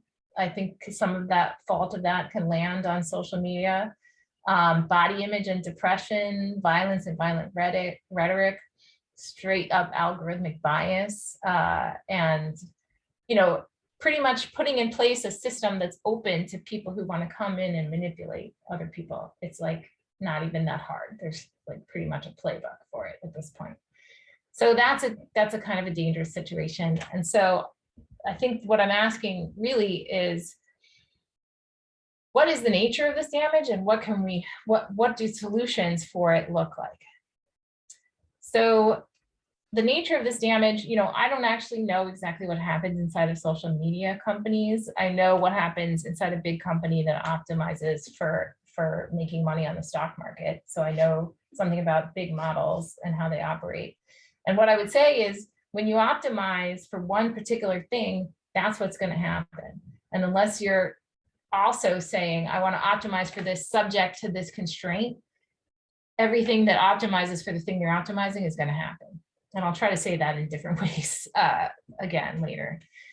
So the engagement metric that I think we understand is something that at least Facebook was optimizing for. This is the metric that says, you can't just like a post or read it. We want to optimize for posts where people are commenting. We want to optimize for posts where people are giving the stronger reactions than just like to them. We want to optimize for people playing videos, etc. And it's known that this type of thing, people have strong reactions to negative material, right? Negative material has a big advantage over positive material if you're optimizing for this. And so the engaging material that is negative in particular gets very, very, very strongly amplified by this algorithm. It's quite nonlinear. So there's a pay to play element of this, which, you know, I don't have a problem with paid ads, but there are also bigger companies who can pay agencies who know how to game the algorithm extremely well. And there's a huge, huge industry of marketing firms that, you know, and I don't mean game in such a dismissive way. I mean, they know how to actually engage people in a way that gets their content noticed, right?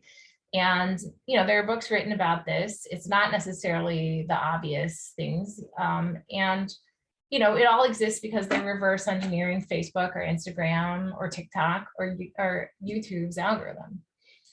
The more people who look at and engage with ads, just almost linearly, the more money Facebook gets paid, for example. I think that all of the companies I've just listed are ads driven primarily.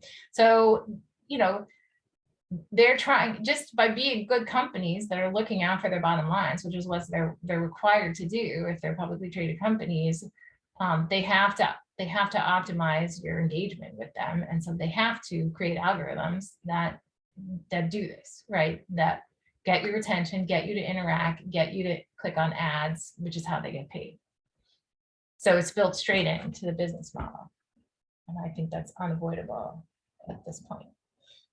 So one of the things Facebook and related companies are trying to do is use artificial intelligence to find specific types of negative content and pull it out. This is great. I think it's super important. I think they're getting better at it. I think there's a lot of problems with bias, and sometimes it pulls out content that you want there. Instead, it's a very noisy process, and it's difficult to do, and it's also subjective. I don't think there's any way around that, but it's like somebody gets to decide what kind of negative content you want to pull out.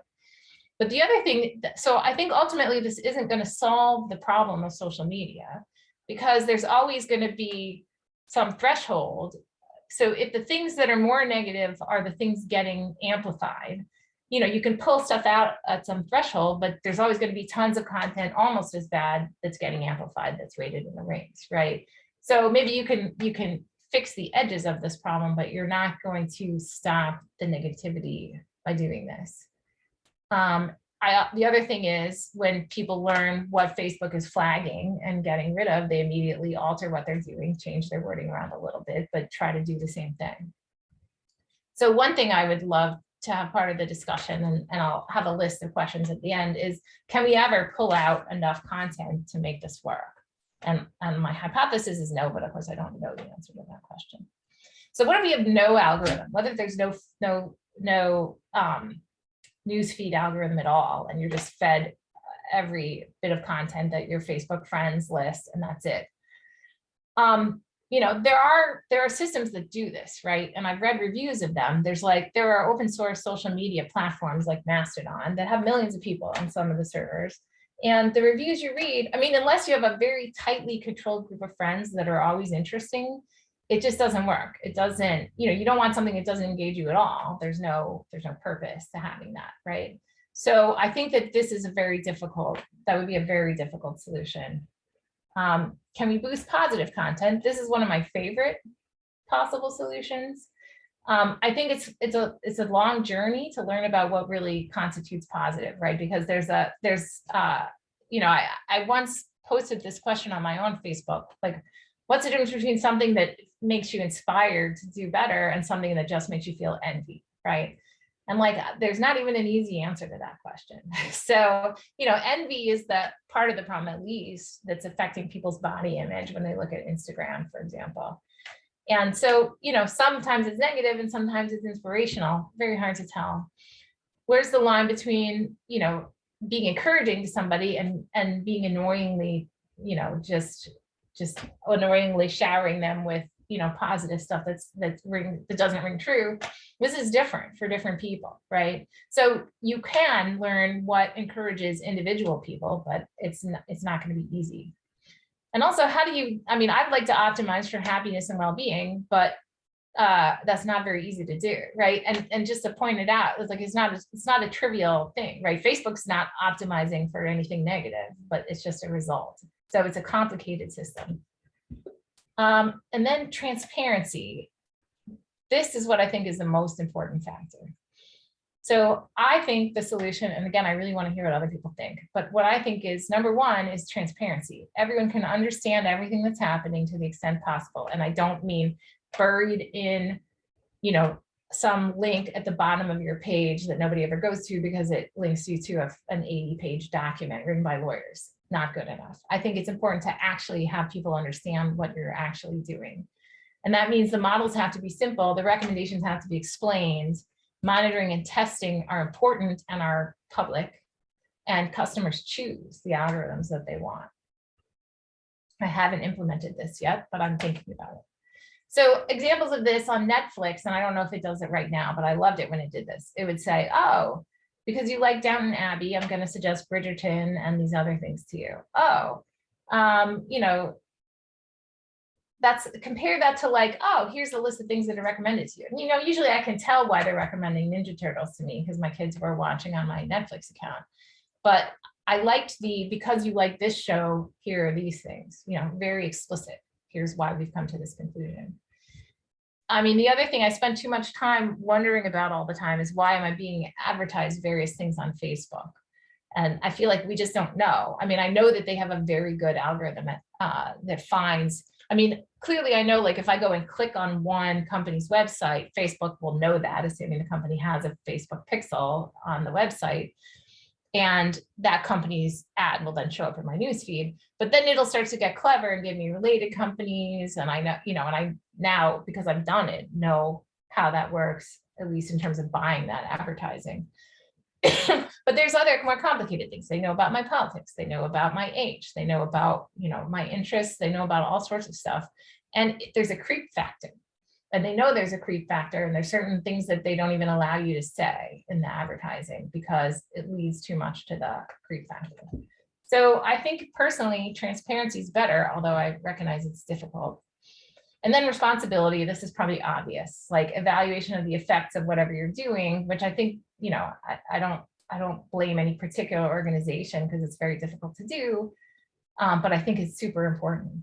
And then characterization in the aggregate with reporting back to consumers in addition to regulators and your own company. And another discussion question I've listed is, are there other forms of feedback and what should they be, right? Okay, so now I'll finally stop talking. Here are my discussion questions. And I would love to know people's personal answers to any one of these.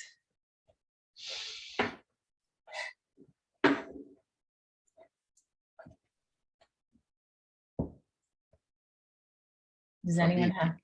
Yeah, go for it. You've got your hand up. Oh, is it me? Okay.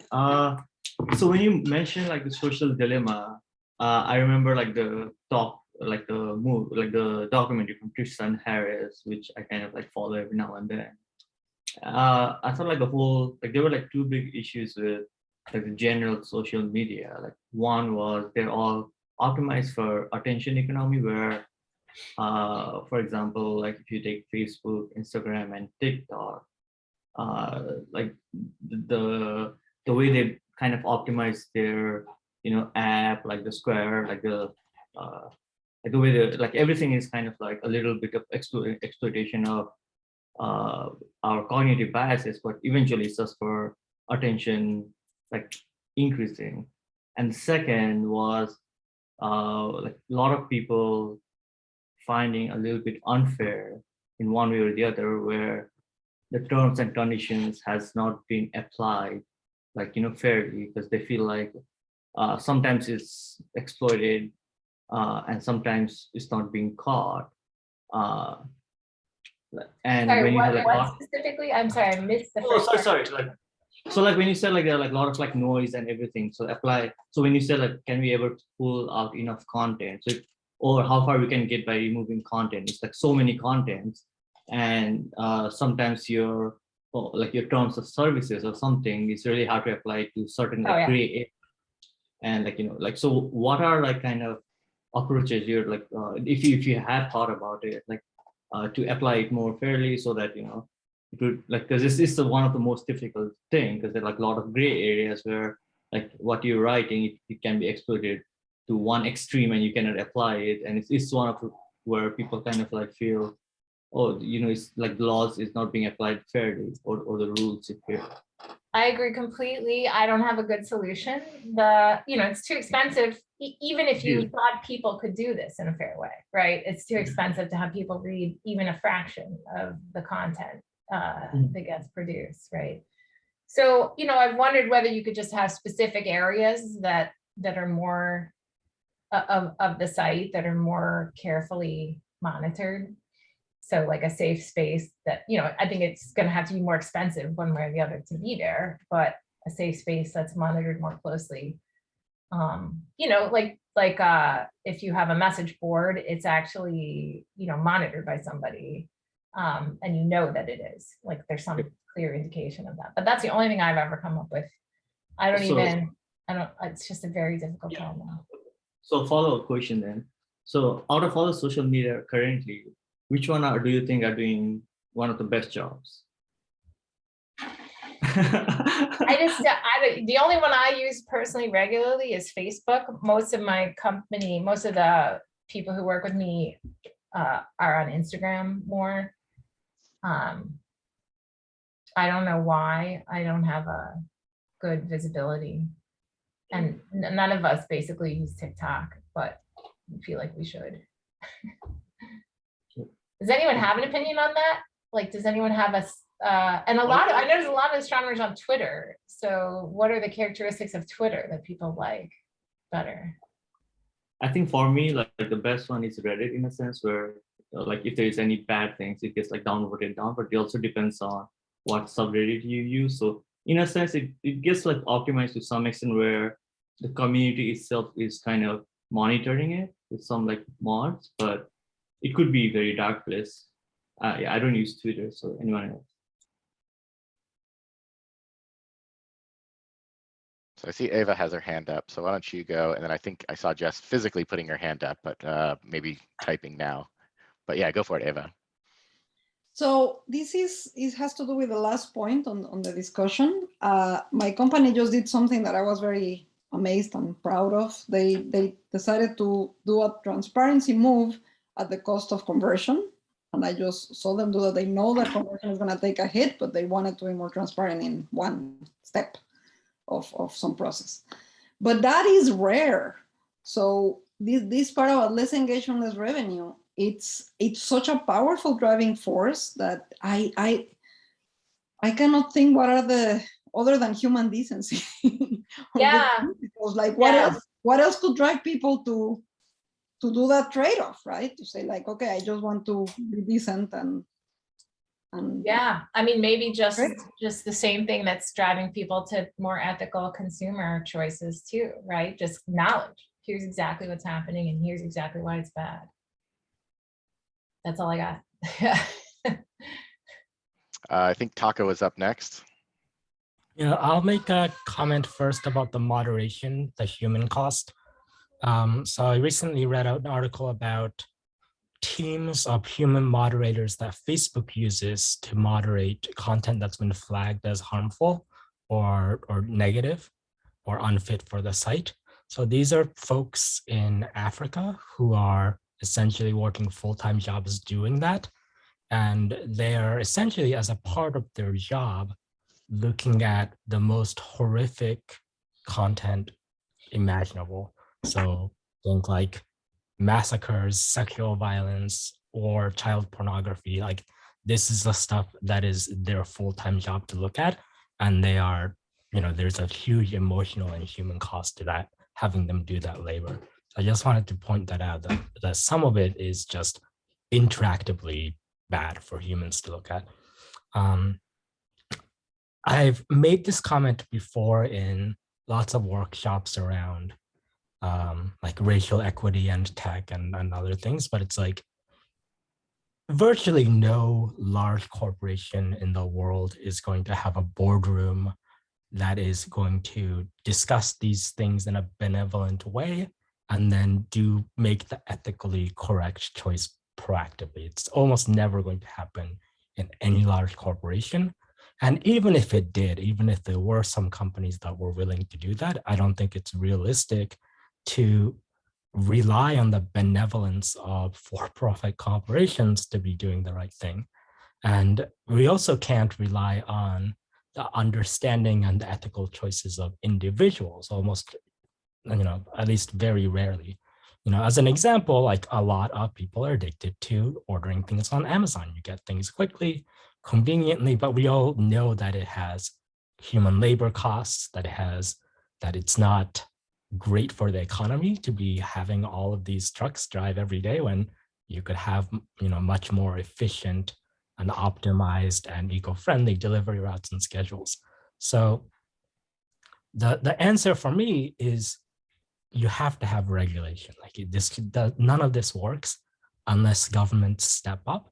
Like one example of this is GDPR in the EU, right? There they have very comprehensive privacy laws where they can't do things like targeted advertising, or they have a very watered down and defanged version of it.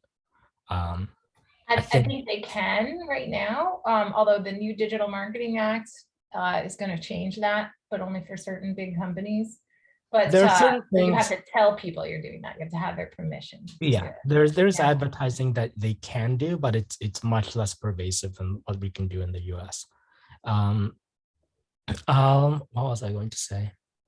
And the problem with that is that we need regulation to address the problem, but the regulatory bodies in the United States, at least, are essentially tech illiterate, right? People, right? We had senators who didn't even know that Facebook made money off of advertising, famously. It's just, we have people that are making laws that are woefully ignorant of the, what algorithms even are, and also, right, the corporate political structure in US politics makes it way too easy for lobbyists to affect legislation. So it's kind of, we need the legislation, but at least in the United States, I don't see any near future legislative solution unless something catastrophic happens that forces a strong reaction. Yeah, I agree with you that we need regulation, but I also am afraid of what that's going to be, because often it makes it very hard for tiny companies to try to break in. And it's also, having seen a little bit of what happens in finance, a lot of stuff just doesn't work the way you think it's going to in a complicated system, and it has unintended consequences. So I don't disagree with you, but I'm also, for some of the reasons you mentioned and others, worried that it's not going to solve the problem.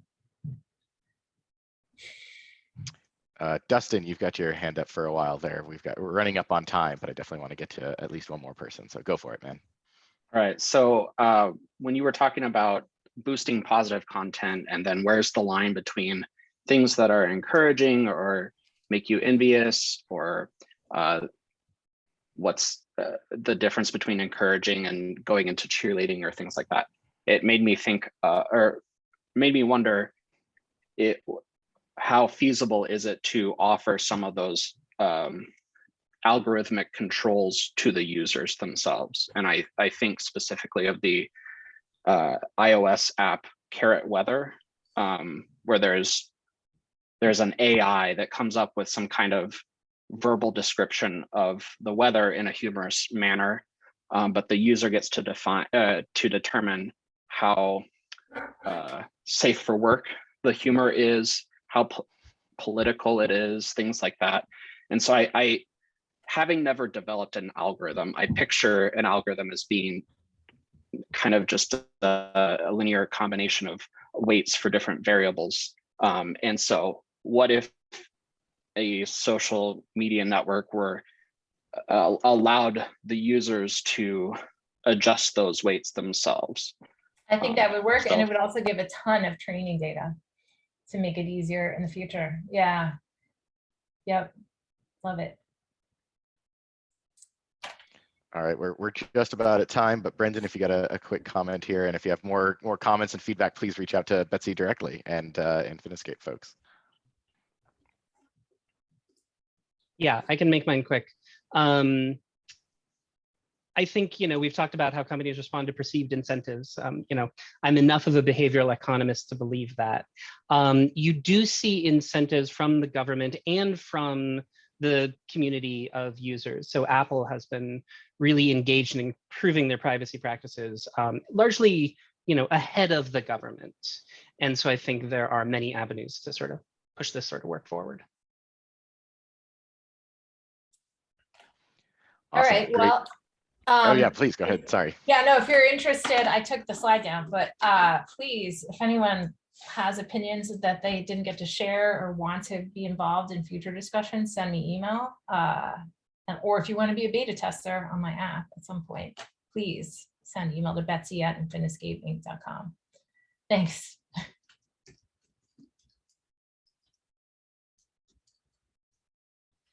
Okay, well, I'm transitioning to moderator now.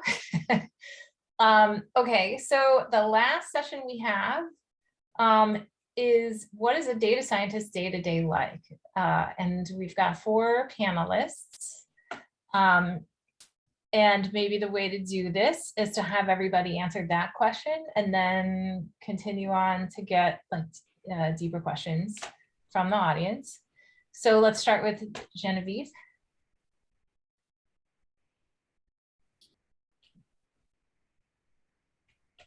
Sorry, I was just trying to grab some quick late lunch. Oh, sorry. No, not a problem. So I'm a data scientist and I also am running this small consulting firm. So my day-to-day is split between basically 3 different tasks. One of them is actually doing some data science work for clients, because I do some of that, more of that at some times and less at others. I spend some of my time managing other data scientists or engineers who are working on client projects, but I myself am not doing the direct technical work. And I spend some of my time managing business relationships and doing business operations. Like recently, I had to do the taxes for my company, and we have an accountant, but I'm the person who has to do all of the things and get them to the accountant to get the things done. So that's particular to the role that I'm in right now. I think the sort of more general data science-y thing, though, is sort of some combination of technical work and managing. I will say that I'm actually doing more technical work right now, working with this small consulting firm than I was previously, because previously I was basically got to a place where I was just managing people. And one of the things that I've actually enjoyed about being at part of a small consulting firm is that there has been time for me to get back into rolling up my sleeves and working on technical projects. And I think it's nice for many people, like as you evolve in your career, it actually can be nice to kind of boomerang back and forth between those things. It's very hard to do good technical work when you are managing a bunch of people, right? When your span of control gets above some number, like that's it. You are spending your entire time fighting fires and defending the focused time of those people so that they can focus and get technical work done, and you can't. And that's really important, and it can be really interesting at the meta level of guiding a data science team and guiding people. And there's actually quite a lot in common with the sort of thesis advisor-student relationship as there is with the manager individual contributor relationship. So if that's something that you liked about academia and the idea of mentoring young people is appealing to you, that can be a really great thing. But one of the things I've enjoyed in the last couple of years with the consulting work is I've actually have had a smaller team, and therefore I've had time to actually roll my sleeves back up and get into the technical work. One of the reasons it's good to do that every few years is because this field moves really rapidly. And 2 years ago, I was in terms of being a data scientist, I was kind of out of date with my skills. And it's been really good to jump back in. And I now am in a position where I could manage a team at a much more functional, like a modern machine learning term, in a much more functional way than I could have done a few years ago. Your time breakdown is strikingly similar to mine, I have to say. That's good. All right. I guess Ben Nelson. Yeah, so I'm an individual contributor in IC, and I guess my responsibilities have shifted a lot since being at CCI for, I guess, now about 18 months.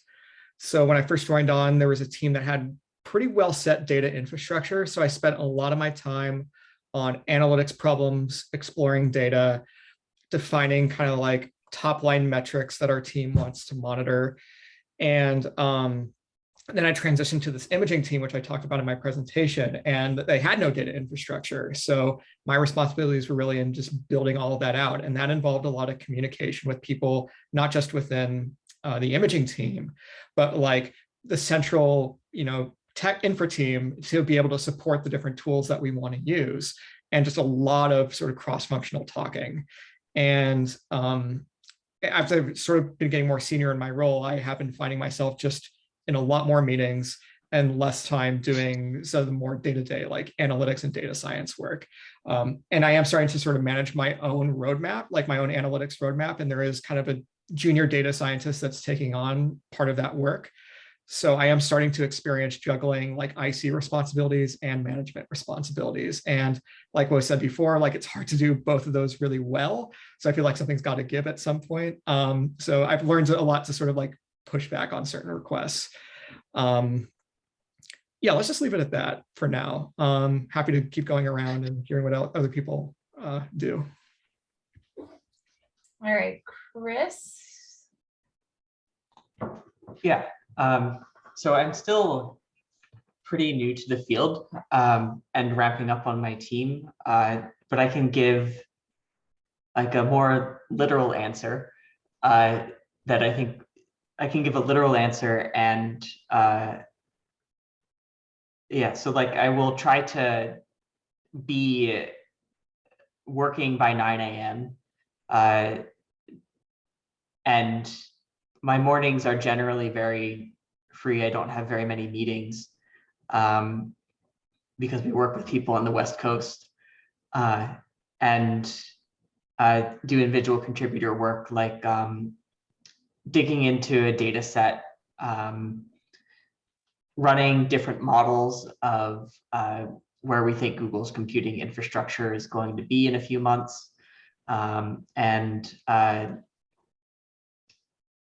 Yeah, and then take like 45 minutes for lunch.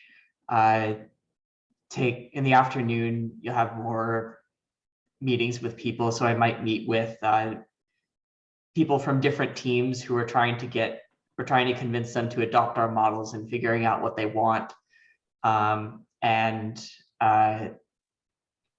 meetings within team to figure out like where we are as a team, what do we need to share.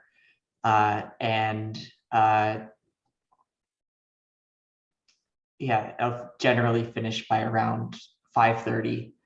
And I try to go into the office like 3 days a week and work from home the other 2 days. Would that have been true before the pandemic, or is that? It definitely would have been 5 days a week in the office pre-pandemic.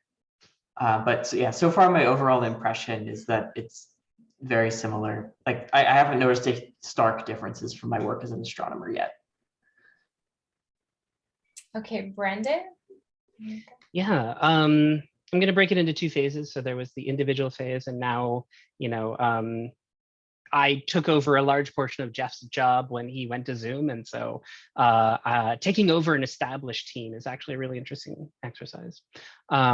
As an IC, it was a mix. My day would be not too many meetings, a lot of focused work, a lot of exploration of data in a notebook or prototyping an algorithm. And then at Samba TV, data scientists write our own production code and then get it approved by engineers. So I would be writing code and submitting it to the repository, doing unit tests, those sorts of things. By the time I was, towards the end of that IC period, I was doing a lot of figuring out my own tasks. Like I would be given a very high level objective, like we want to merge these 3 data sets and produce something interesting. And it was up to me to figure out the manner in which I was going to do that. which might explain why I gave the talk I gave. As a manager, I think other people have said this too, but it's a lot more of coordination, a lot of protecting my people and making sure they're well supported so they can do the best possible work. And taking over an existing team means, honestly, they're often the experts at what they do. I know much less than them. So how do I sort of provide a service to my reports without telling them what to do? And that's a really interesting challenge.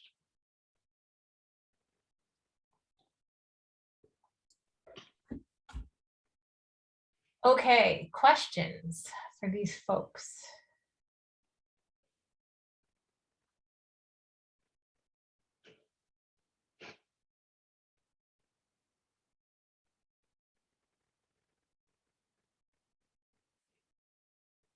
Eva? So how many of you do you actually abide to the rule of not looking at Slack or whatever the choice communication platform is during a certain amount of time, either weekends or evenings, or you gotta be honest with this? I'll jump in. When I was an IC, I looked at Slack my entire workday, except for a brief period where I would shut it off. And then I never looked at Slack outside of work, except when I knew there was an active problem being solved. In my new role, I look at Slack all the time. All the time. I usually leave it alone on weekends, but Sunday night, just to get back into work mode, I'll check it to see if anything happened over the weekend or just to prep for the week. I typically have Slack on and the pings come in, but on the weekend, I try to triage and not respond to the ones that aren't urgent. But I look at them so I know what they are in case they are urgent. Yeah, so I generally shut everything off when I'm not working. I think it especially helps because I have a corporate laptop and I have a personal laptop. And there's no personal stuff on the corporate laptop. So there's no reason to go to it after work. And it's also all on an internal network. So it's very, I can't look at it on my personal laptop. So I am very good at shutting things out. I'll give you a concrete example. During this conference today, I had Slack on and was responding to maybe one message in every 5 or 6 until about half an hour from when I started my talk, and then I shut it off. And I haven't turned it back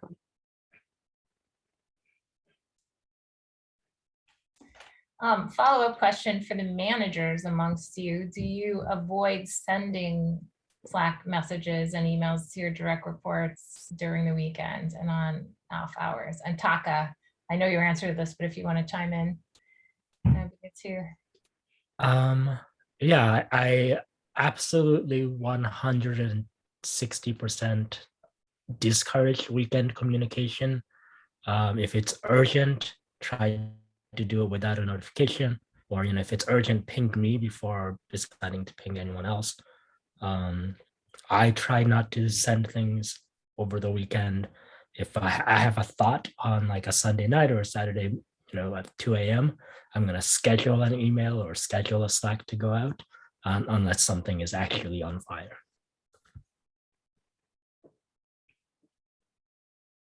I don't know, Ben, you also said you had a sort of person you're working with, but for me, I use Slack schedule if there's a thought I have that I want to talk to someone about, but it's after hours. The weird thing with my role is that I work extremely closely with another data science team in Warsaw, in Poland. And so it bleeds more than I would love. There are Warsaw, it works out, so their workday is actually prior to the California workday where I'm located.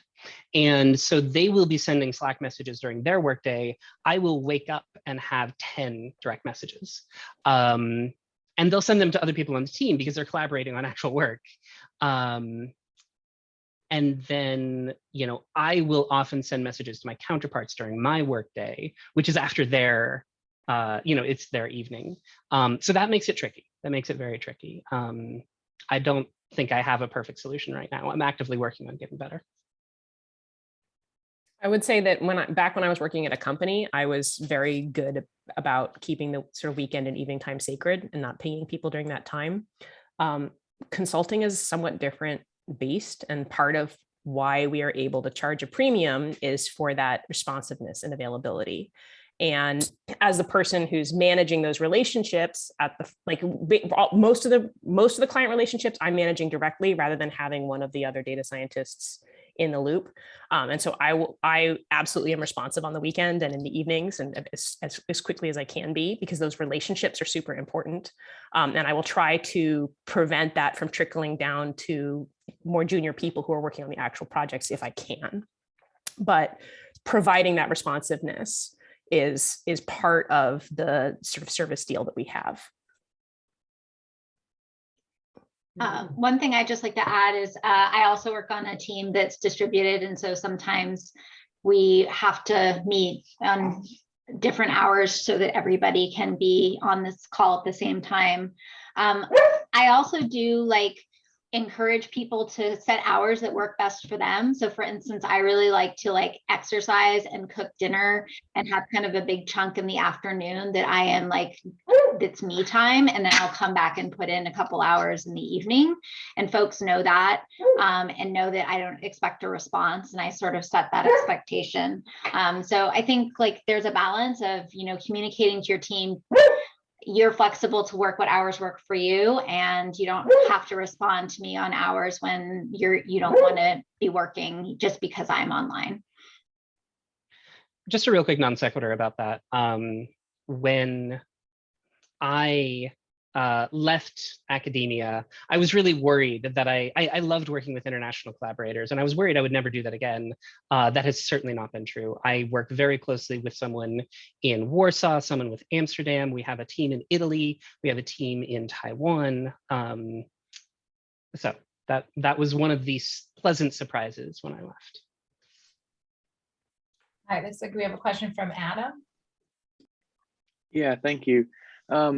My question had to do with kind of the balance between research and more industry job. How much, if we think of research and learning new things or learning new technology, how does that split up your day to day as opposed to, have a deadline, I have to get this done and have to do it? Do you still get some of that kind of academic freedom of exploring new ideas? So I just answered something somewhat similar to this in the chat. So I was asking basically, was JokeBot, a personal project or something I did in work time, and how do I allocate that? So there are projects that are purely personal projects, as in just it's a cool thing you want to do. Then there are and those usually happen in personal time, but there's a lot of projects that are essentially learning, going up a skill curve that is critical to a work project you're trying to do. So for instance, JokeBot was a thing that I built as part of the learning process for another project I needed to do. And I mean, I'm my own boss, so I decide what I do during which hours of the day. But even for people that I manage, I've always been, I'm supportive of making space for projects when those projects are learning curve projects for them. So sometimes that's people who are doing a Coursera course, and I will give them permission to use work time to take a relevant Coursera course or to work on a project. I'd be more likely, but I'm more likely to do that if there's a kind of clear, if they can make the case to me, this is a project I'm doing to develop this skill set, medium to long term will be valuable, in this job because of X, Y, Z, as opposed to just total free reign. Yeah, you can have, 8 hours a week to do whatever you want.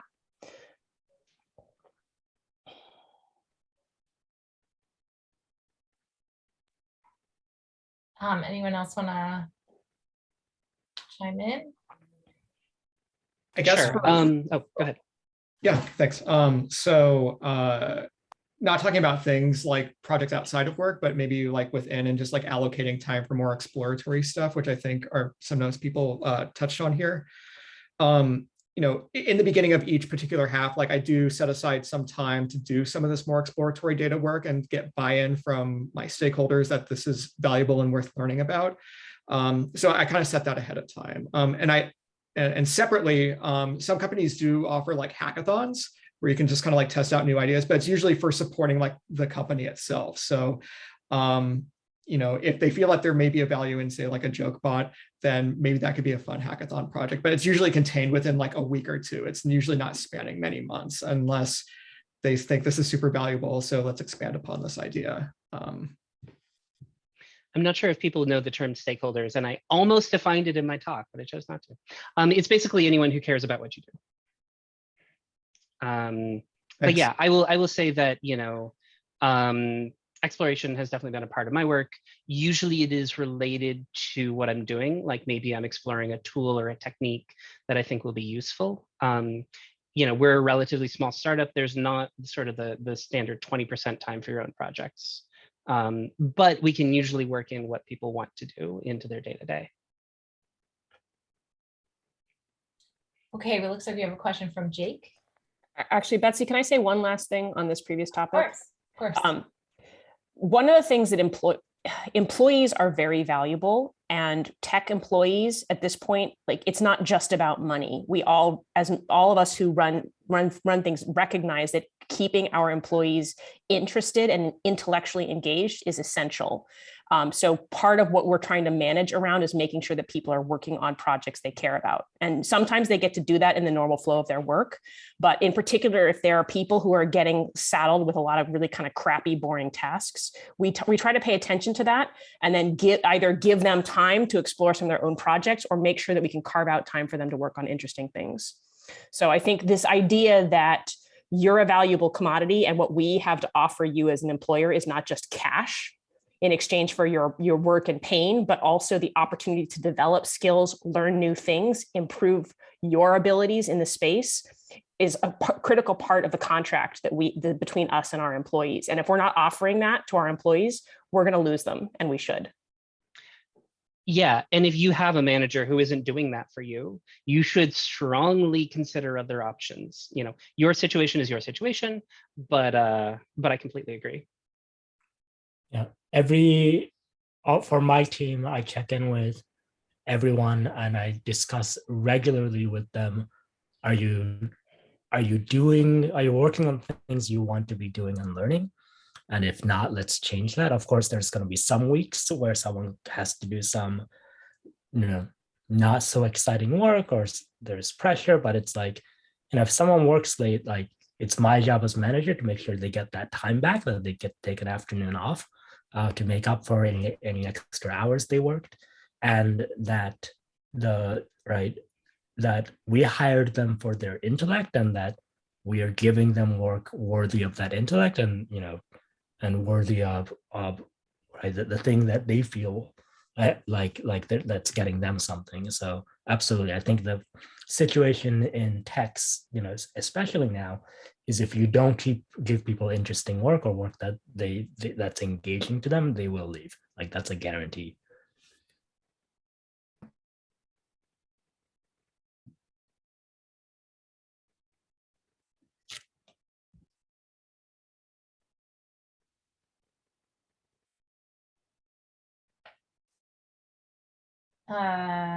Next, some bid maybe.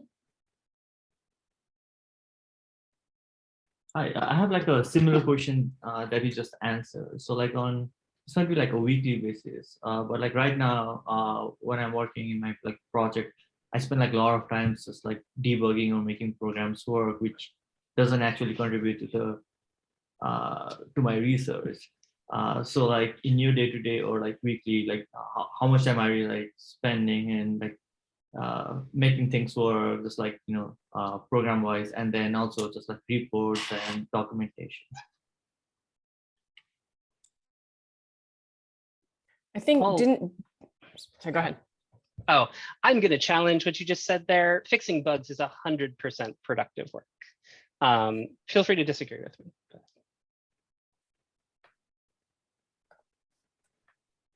Yeah, the Google project management tool is called Buganizer. And that basically means the whole company is fixing bugs. And Yeah. Hey, Jake, I sort of jumped in and interrupted your question. I want to make sure we get to it because I feel bad about that. No, that's all good. It's also kind of related to this. Instead of once you're comfortable kind of pursuing your own projects, I'm curious about the introductory time when you first join the industry or like the particular job you're working on, what the day-to-day kind of looks like there. I'm sure it differs, but how long it usually takes to kind of get up and running, and whether that introductory time is generally largely independent, or if that's a time when you're in 6 meetings a day, or yeah, just what your experience was with the onboarding part. So as someone who's currently going through that, I've been told that basically they don't expect anything useful out of me for 6 months. Wow. And the first month of that was entirely like company training, where they basically had a lot of talks about how Google works as a company, what's important, and have like a project to actually build a small Google app.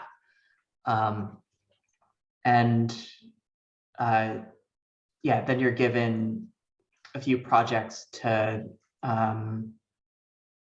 help get you settled within your team, and produce something for them before like you're really expected to be fully fledged.